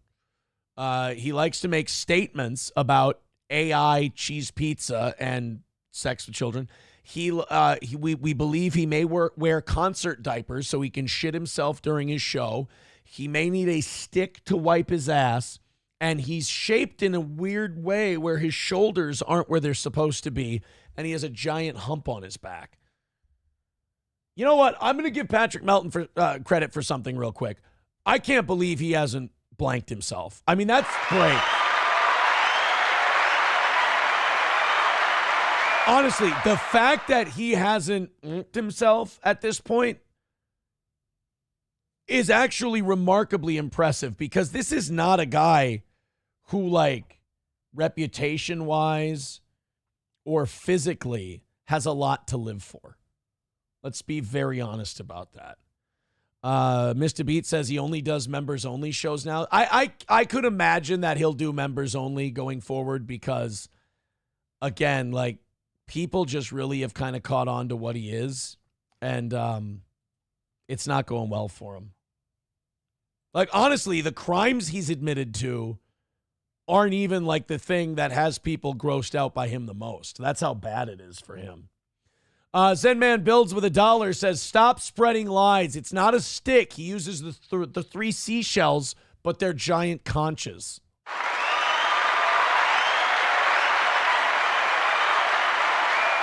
MSO says, ass wiping stick by Kiss. Buffalo Jockey with $2 says, this stream seems like a fun hobby for extra cash. What's your actual career? Fuck you, Jockey. Oh, thank you, guys. 1:45 away from today. Guys, let's do this in the next 15 minutes. Let's hammer this out and call it Another win for the toe. Somebody did say in the chat that Richard Christie from the Stern Show might buy one of those. I actually, you know what? I would believe that. Richard Christie seems exactly like the kind of guy that would use the and like even the name Pit Diaper. It's just they managed to make it sound as gross as it is, which is impressive because usually you want to like kind of dress those things up and make them look like they're kind of cool and not fucking disgusting. They didn't even bother with that. They didn't even bother. All right, let's continue on and hope we can knock today out. Oh, God. $4.99 from Red Fox Mad says adult changing tables in public restroom news story. Oh, fuck. Are you kidding me? Keanu said years ago on Compound she used to get peed on during sex. Your thoughts? It's for $1. I don't know. People, here's my thing. What people want to do privately, sexually, I don't know. It's, you know, I wouldn't be into it. Like being peed on or peeing on someone, not my thing, but I don't know if other people like it. I find it gross, but to each their own. To each their own. 140 away from today. Let's see if we can knock it out and call it another perfect week for the toe. We're getting real close. Another pizza place is being harassed because they won't make gay people a pizza for their wedding. I never understood why this even became an issue. Like, if a place, why would you want a place that doesn't agree with your wedding? Or why would you want a place that doesn't want to cater your wedding unless you were just trying to bully them? Like, unless you were just trying to publicly shame them because they don't want to do things your way. I found that really shitty. Oh, by the way, $4.99 from the Fag and Cripple Morning Show says, don't talk about pit diapers. You'll resurrect Stephen Paddock from the dead on the third day to attack another concert. He's going to be that mad about it that he'll come back. Stephen Paddock didn't do the first shooting, so that's another depressing one that we just kind of gave up on what happened with that Las Vegas shooting because you definitely weren't getting the straight dope on that one. There was definitely something else going on there with the fucking Vegas shooting, and nobody ever told us, and we just kind of stopped asking. It's too bad. Owners stick by personal conviction to not cater a gay wedding. It's not like they went, you know, the gay couple came to them and said, will you make pizza for our wedding? And they're like, our religious beliefs and our ability to, like, the courts have already settled that they have the right to refuse service to someone. It's only costing them money. Like they're like, no, your money's no good here. We don't want to make this for your wedding. We're against gay marriage, and you know you can't force us to. I'm sure they were very polite about it.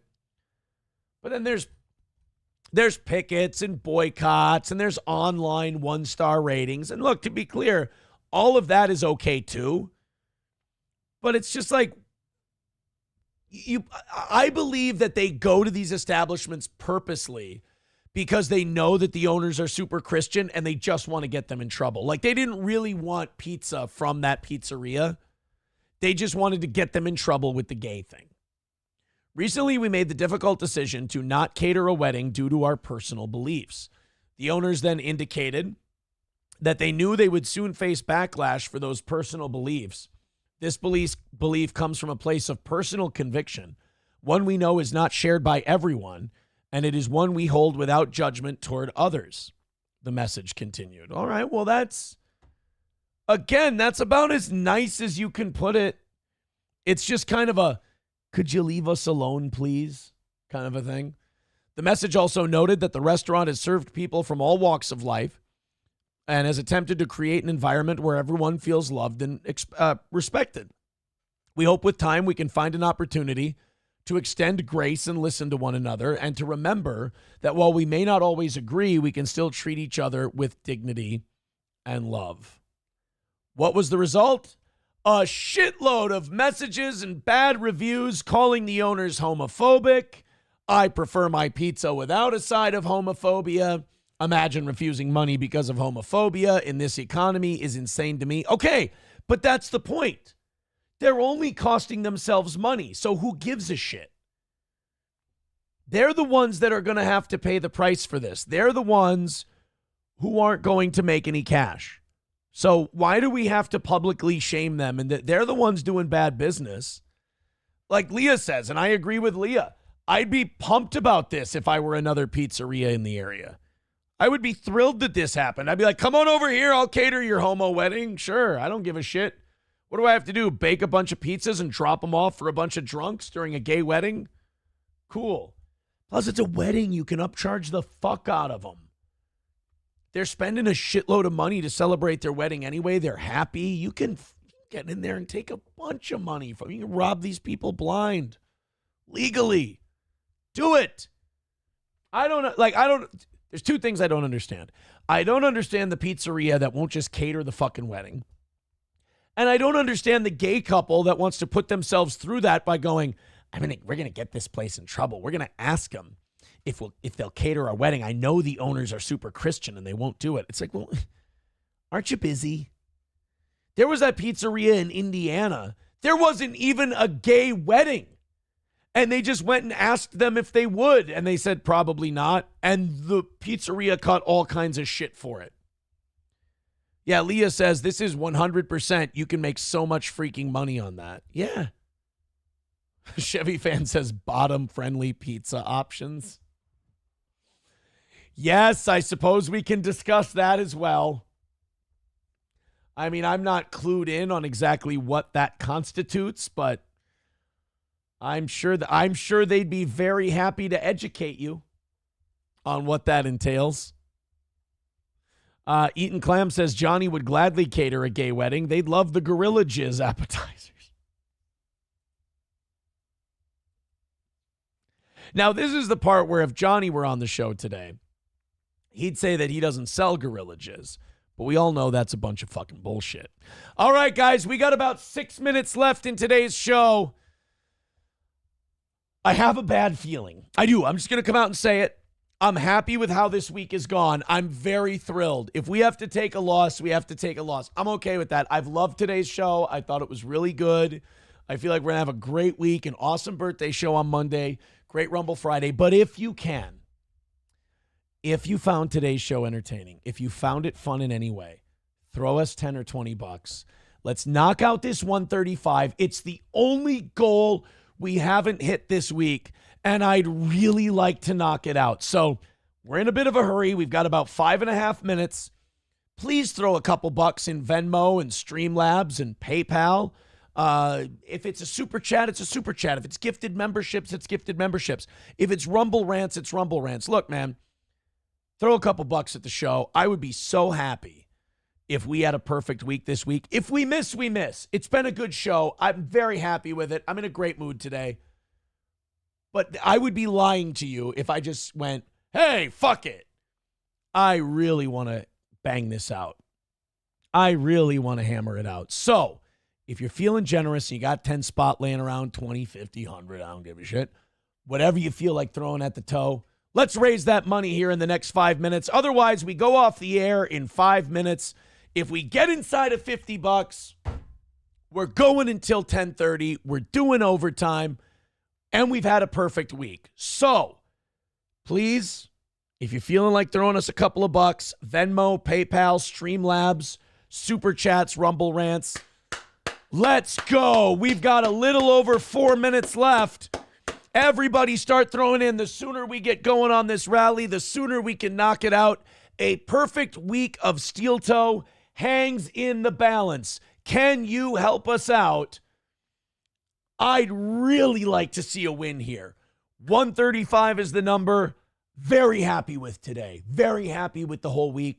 Today's going to be a great day regardless, but I'd really appreciate you guys throwing chunk plays at us, knocking this fucking thing out. I know it's Christmas time. That's why I'm not getting too worked up about it. But just because I'm not worked up about it doesn't mean I'm not passionate about it. And I really like to see us get a win today. So if you're feeling generous, throw a big one at us. Throw a nice, fat, juicy, big one at us. Streamlabs, PayPal, Venmo, Super Chats, Rumble Rants. Come on, guys. Let's at least have a little bit of a rally and get a fighting chance at having a perfect week. We're that close. 135 away. 3 minutes to go. We got 3 minutes left, man. I want this one bad. I'm happy with the support you've given us today. You knocked out 2 full goals yesterday. We started with a full one today. You can't believe how much I appreciate you guys keeping this little show on the air. But I really want to knock out 135 because I had a bad feeling waking up today that we weren't going to knock it out. I had a bad feeling in the first hour, and you guys have rallied up big time. So if you've got a generous drop to make, please make it now. Don't wait till it's too late. Knock out this 135 because we are within striking distance of a perfect week, and I'd hate to see that go away. $1 from numero uno Josh Denny fan. He says, chunk playtime. If he hits the goal, he'll pee on a stick of butter. Compromise. There you go. There you go. All right, guys, 135 away. We got a little over 2 minutes left. MSO says, come on, people. Aaron needs a new set of mosh pit diapers. Man, if you feel like being a whale, now's the time. We've got nothing coming in. I don't want to miss by 135. I'm very happy. I love you guys. You're the fucking greatest. But I really want to see big numbers flash across my screen and knock this thing out. I don't want to see a $135 L. It's fine. I'm going to have a good day regardless. But I really don't want to lose this bad today. Please throw in 40, 50, 60, 70, 300, 5,000, $9 million. And let's see if we can knock this out. I'd really appreciate it. We got a minute and a half left. It's not looking good. $5 from Angry Saxon says, for queso, piggy. Thank you very much. I appreciate that. 1:30 away from today. I really don't want to miss. And I feel like I've done a really great show today. I'm really proud of today's show. I feel like it's been good. It's been high energy. We got a little over a minute left. I certainly don't want to lose on just a $5 rally. I want to give us at least a fighting chance here. $5 from Amelia says, my boyfriend watches your show every day. You annoy me so bad, but he loves you. So Merry Christmas, bud. Thank you so much for that.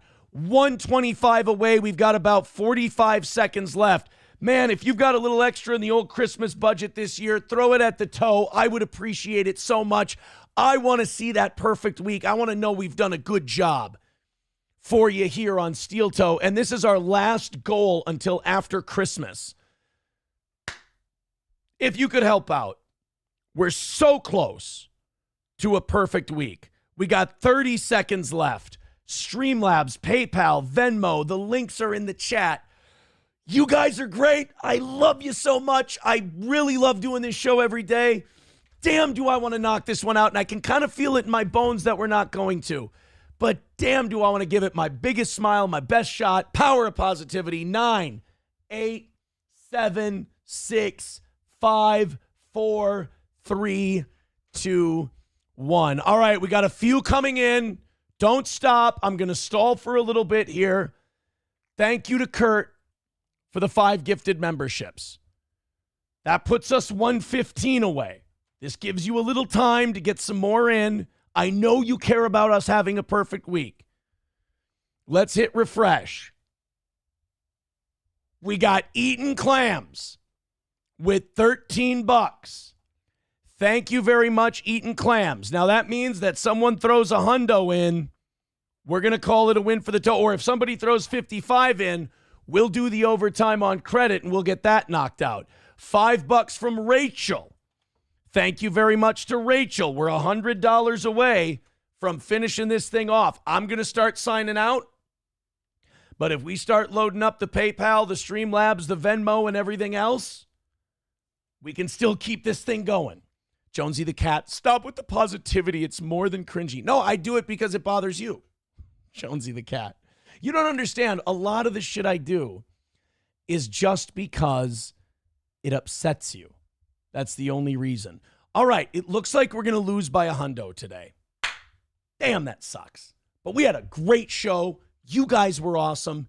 Hit like, hit subscribe. We're 100 away from a perfect week. Now, if a little bit later you're watching this show and you want to throw something at the PayPal, you want to throw something at the Streamlabs, it's in the description. You can throw it at us, and we can knock it out.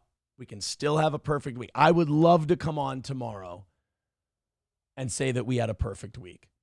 But I'm going to get out of here. I'm going to go.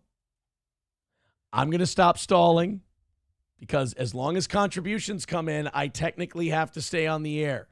So there's no more stalling from me. I'm going to stop. I'm going to... Oh, my God. Adam with a fake dono of $50 over on Venmo. Steel Toe haters hate it when that happens. $50 coming in from Adam. Oh, my God. A-Team says, look at Venmo. I did. We're $50 away from today's goal. Oh, Jonesy the Cat, you said that another win way too early. I'm sorry, sweetheart. I'm sorry, sweetheart. God, you got to keep taking L's. I feel bad for that. Dive Bar with $2 says, scroll radio, dude. You should get a job doing telethons. I'm pretty good at it, right? We've hit $50. We're $50 away from knocking out today's goal. And that means that I have to give you guys the extra 30 on credit. Hey, you know what that means? You know, A-Team says, push to overtime. I can help big. You certainly did. Thank you, buddy. Wow. That means that we get overtime and we got $50 left. Who wants to play the hero? Who wants to play the hero? God, I love making Jonesy Cat mad. Chevy Fan says, you called the week of your divorce a win. You ever been divorced, dude? No good marriage ever ended in divorce, brother. I love when people try to call me on something only to confirm that that's the way it is. Yes. Have you ever finalized a divorce? Oh, my God. It's actually universally known that every time a man gets his divorce papers in the mail that they've gone through, he ejaculates. It's involuntary. It's just something that God did. Jeffrey with $5. Oh, my God. Thank you, Jeffrey. $45 away from knocking it out today. Thank you so much, Jeffrey. Oh, no, they're calling Cat an MAP sympathizer. Oh, that's going to make Jonesy the Cat even more mad. Jonesy the Cat is already not happy. Atomic Ray says, means more begging. I love this show. $45 of begging left to do, my man. $45 left to do. Oh, no, they're saying Jonesy the Cat is reaching Citizen M levels. Jonesy, that's not good. Jonesy, you do not want... We could have another half hour of overtime just making fun of Jonesy the Cat. No one's mad, dude. I'm literally smoking a joint laughing at you. You're doing drugs, you degenerate. Why do you always include your L's in your hate comments to me? I don't understand it. I'm trying to, give you a head start. I am doing drugs at 10 in the morning laughing at you. Yes, we're all laughing at you being a pothead at 10 in the morning. Now they're all saying in the chat that Jonesy is a junkie. Oh, no. Junkie Jonesy. Junkie Jonesy. It's getting very immature in here. Very immature.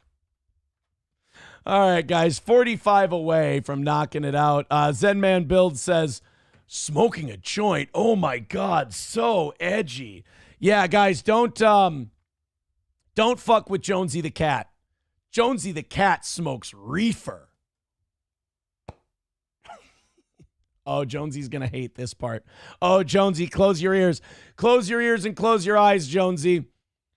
It's a perfect week for the toe. Scooby Jooby Jew with $40 says, happy early birthday.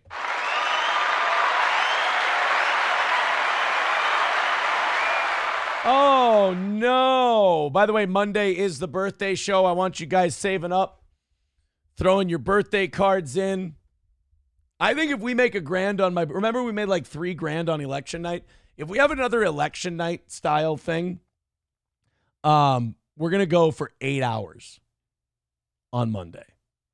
MSO says every time Aaron begs, An angel gets its wings. I've built an army in heaven, bro. It's another win for the toe. Wow. We did it, guys. We won. Oh, no, they're calling him Map Sweeper Jones. Jonesy, I'm really sorry that we're kicking the shit out of you today. But you know what? You seem like someone who doesn't have a lot of dignity. So you're probably enjoying it. I will say this. I bet Jonesy's enjoying getting fucking crucified by the Steel Toe audience because they probably don't get a lot of attention. I mean, for God's sake, we got Junkie Jonesy smoking weed at 10 in the morning. I don't think they have too many friends. So I tell you what, Jonesy, you're welcome. I think in a way we might be saving Jonesy's life because even this mockery and this ridicule and this foolishness, which they brought upon themselves, it's probably the only human interaction they get. So I do believe that I'm saving Jonesy's life. So Jonesy, you are welcome. I appreciate that. Says Jonesy says, if you call begging for $350 for 4 hours a win, well, then you told me. Yes! Guys, Jonesy just admitted defeat. I do call begging for $350 in 4 hours a win. Are you new here, new fag? We got the win. Guys, hey, in the chat, can you bear witness? Jonesy just surrendered to Steel Toe and said that we won. Just Joy writes, you know, Aaron, a lot of people smoke weed because of cancer. Oh my God, now Jonesy has cancer? Gross. Ew, you're like a leper now, Jonesy. Jonesy says, I think I got you, dude. You can't drop it. Right, this is free content. We do this for fun.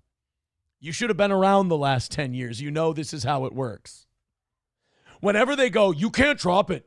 You can't drop it. That's how you know they're taking the L. McBuster says, Jonesy the failure. Parents disappointed again. Bigot on socialist media says, Jonesy takes a big L. Oh, no, Jonesy. Jonesy has now officially gotten tired of us making fun of him because he's doing the you can't drop it bit. Thomas Michael says, Aaron, you are spurling. Oh, no, guys, I'm spurling. A chatter has you locked up. What a fact. Dude, this is what we do to people for free content. We fuck with them for fun. Just Joy says, you're a disgusting human, Aaron. Yes. But I told you I was. I told you I was this bad of a person. And you guys still come to me. And then you get mad when I laugh at you and talk shit. Pick it on socialist media. Thomas comes in to defend his lover. Yeah. I think they're trying. This is cute. Jonesy's messaging people right now in the Discord he's on. He's like, will you guys come in the Rumble chat and help me? Aaron's roasting me and his whole audience is calling me Junkie Jonesy.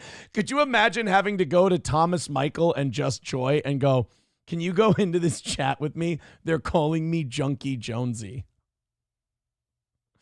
Thank you, guys. A perfect week for the toe. Let's do some shit. Let's do some things. You guys want Ed and Michelle? Or do you want... well, no. First, I want to talk about this guy. There's a man in Denver who got arrested for blowing a .32, which I believe .32 is like anything over like .26. I believe they say you're supposed to be passed out. And by the way, if you say, oh, .326 or .26, if you're passed out at .26, you're a pussy, then I have news for you. You're an alcoholic. But this guy was at .326, got arrested, and told the police that he could not get a DUI because he's, quote, a professional drinker. I mean, it's worth a try, right? I mean, you're going to blow a .326 anyway. Might as well come up with any kind of excuse you can. Seize the day with 279. Oh, sorry about this, Jonesy. Seize the day says, I despise Aaron most, but can admit he can be funny. What can I say? I win in spite of myself. Department of Transportation with 20 says, wake and bakers are always a liability. Yeah. Especially if you take yourself too seriously and you put your mood based on how I feel.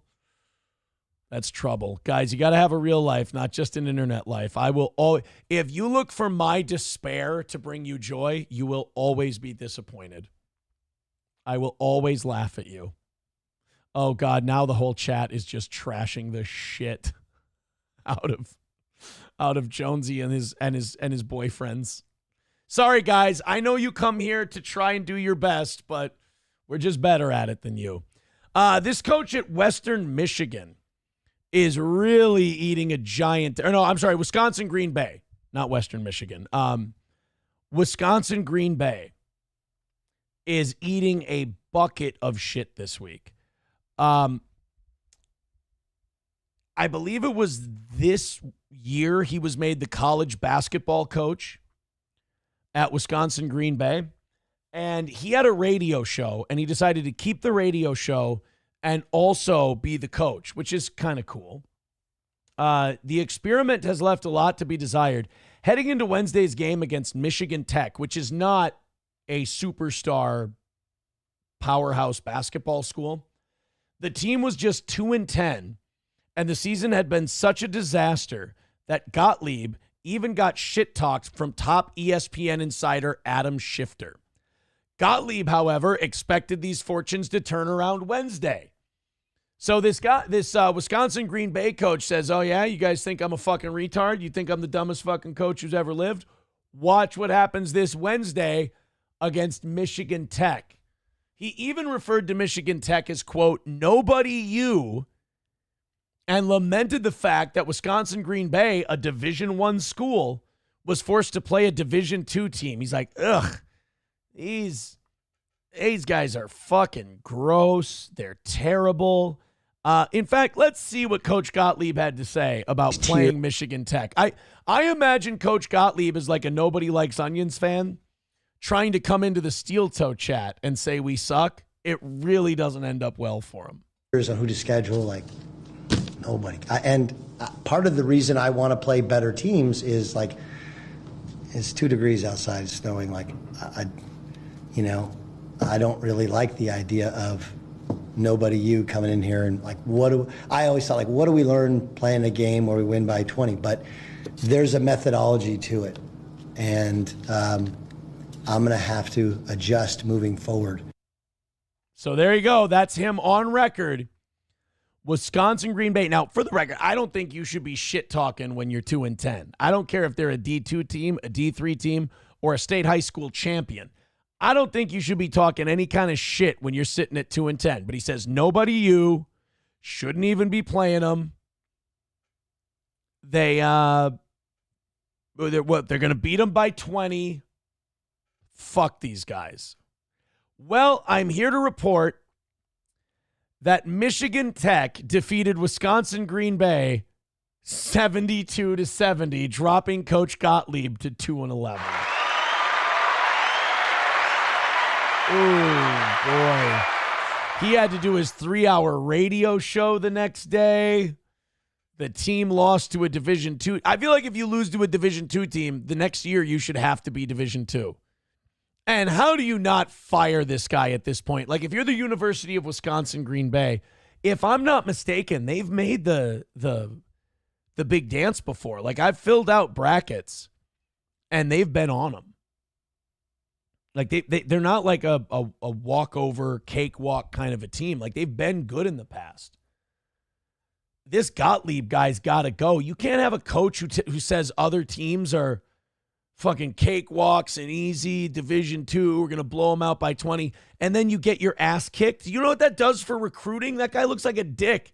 No good player is going to want to come play for you. Stop. They got to can this guy immediately. He's already got a job. He'll be fine. Oh, my God. I just went back to the chat to see the coping of the Steel Toe haters. These guys, dude, it's not even fun for them anymore. They're just like, you know how I've said that, like, these guys pretty much want me to die.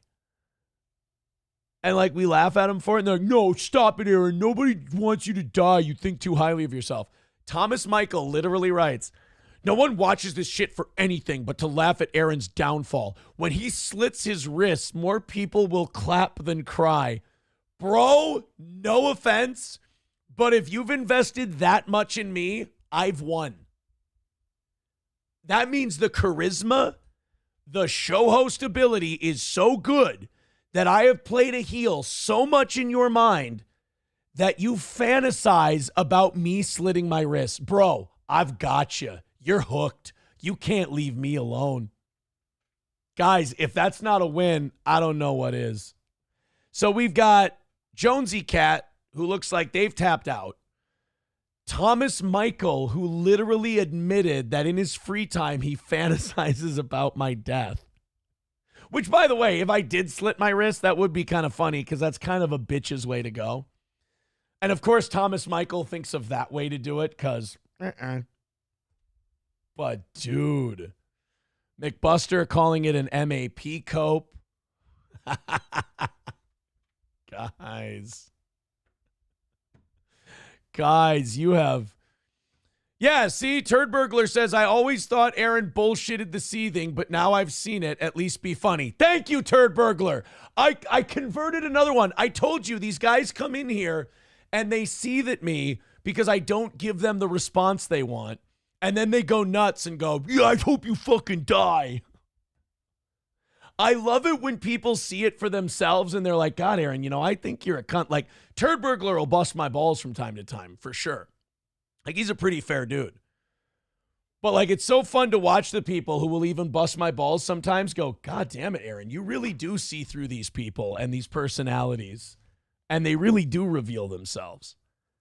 I told you so. I told you so. Messi Chavez says, Aaron, I'm a huge fag and I want to guzzle your ropes. Oh, stop it. I'm going to blush. Now Jonesy the Cat is mad because another person has discovered that they're a little unhinged. There was another one. Dive Bar says, we're sorry that you have delicate sensitivities, Thomas. Sam Show says, it really doesn't look like they're having any fun. I know, we're just trying to joke and play around with them, but they're like, you're going to slit your wrist one day, and what if I don't? But here's the problem with Thomas Michael. Here's the problem with the mentally ill. Now I'm not going to slit my wrists, and then he's going to get mad at me that I didn't slit my... Like, I can't win with Thomas Michael in his mind, because he's crazy. So he's like, fucking hate you, Aaron. You hit your goal again. You don't stop hitting your goal, even though you fuck around a lot.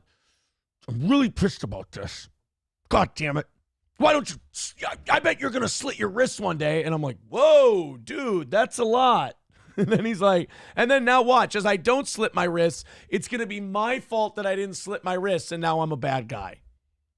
I can't win. Now, see, I agree with Clopogram. Says, let's not talk about death, please. It's Christmas. Be nice. Oh, no offense. But I got you again, bitches. Go back to your king and tell him I've aced him again. April Law with 199 says, I have dreams about you. I have dreams about you too, sweetheart. It's just that I can never find the goddamn hacksaw.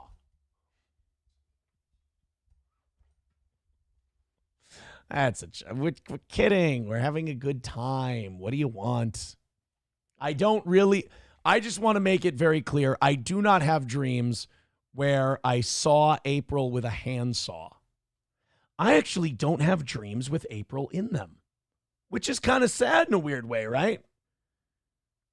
Like in an odd way, not having dreams about April is kind of like it's officially the end of an era, you know, not even in the subconscious anymore. Maybe I kind of figure like she's got her own rough road ahead of her. Very nice. Hey, we talked last night about Alex Stein and how he was saying really nice things about Steel Toe, and I really appreciated it. And then he said some very accurate things about the Hackverse, like people like Jonesy the Cat and those guys, and they all went into the comments section and like tard raged out at Alex Stein. It's funny because Alex Stein was like, yeah, the Hackverse fans, they're just crazy and they're really Like they don't know how to have any fun, and they just get so serious and they just want to fuck with you, and they're just really kind of deranged people. And then in the chat, it's all Hack First people going, you don't know what the fuck you're talking about, Alex. Politics is bullshit. You suck and you're fucking gay, you Jew. And it's just like, dude, what the fuck? How are you Hack First fans able to prove so many of us right by just trying to shit talk us? It's amazing. And I think you guys have this idea that we don't love you. We do. We find you fascinating. Like if retarded aliens were to land here. All right. So Alex was being very nice about Steel Toe. He was saying some very kind things, but also some very funny things, and I appreciated it. Sam Tripoli on his podcast shined some light on Chad Zumach, and I think pointed out some things about Chad that are very, very accurate. I think 2024 comeback of the year belongs to Chad Zumach. I've said that many times. Well, even Sam Tripoli is on board with that. Because I had to get up early. I go to bed. I get up. I drive to Orlando. I'm doing a show at Side Splitters. It's really great. Guess who shows up? Chad Zumach. Oh, yeah. I saw it on Instagram. Now, Chad looks like he's doing well. He has good Look at that. Sam Tripoli is not known for like bringing things up on his show where it's like, I like this guy. But like a lot of it is Sam Tripoli he's a conspiracy guy.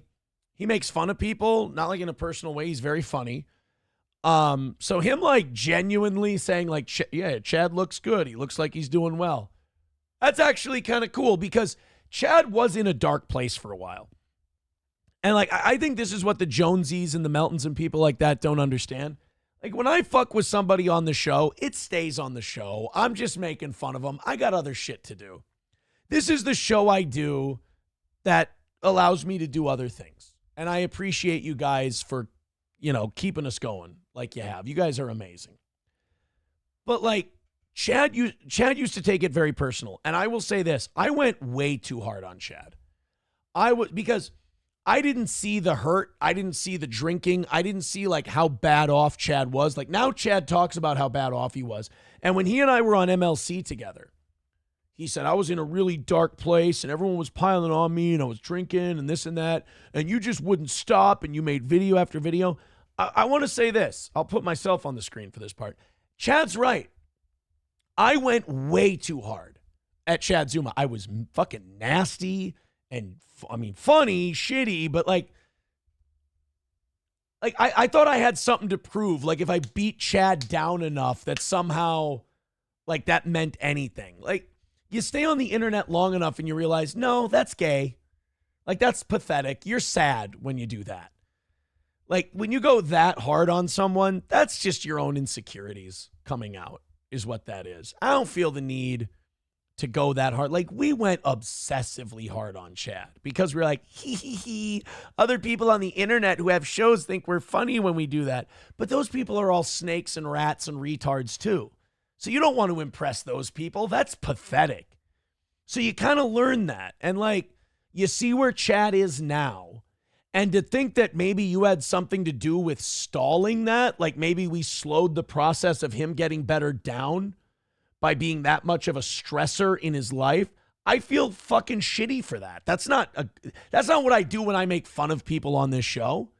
I either make fun of people who've deserved it because they're bad people, and even then I'm just poking little jabs at them and then going off. I'm not tweeting about them all day or doing this or doing that.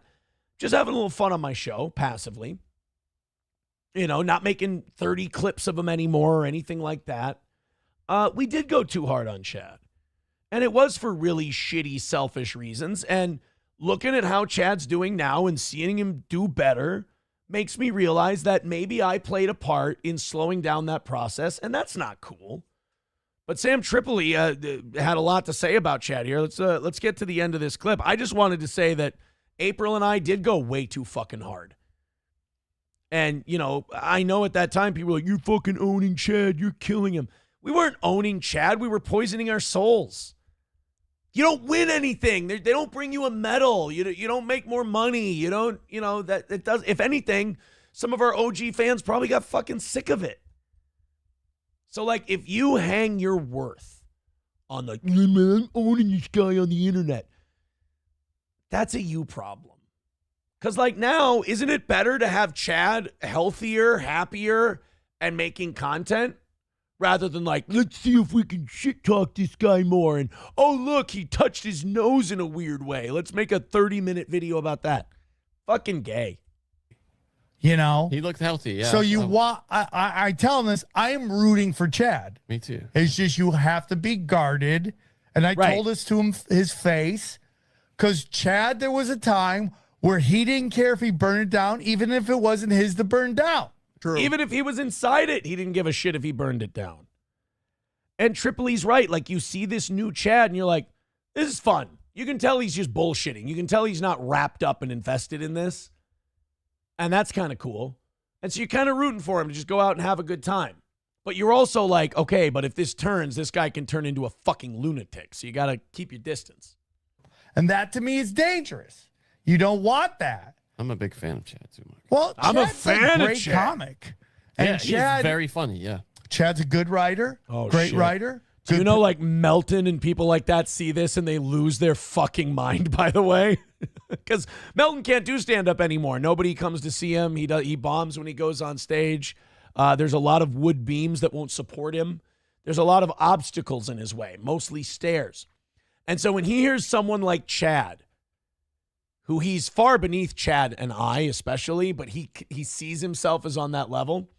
When he hears someone like Sam Tripoli say, like, Chad's very funny and he's a good writer, that burns him up, and he'll probably make a 3-hour video about this to conceal the fact that it bugs the shit out of him.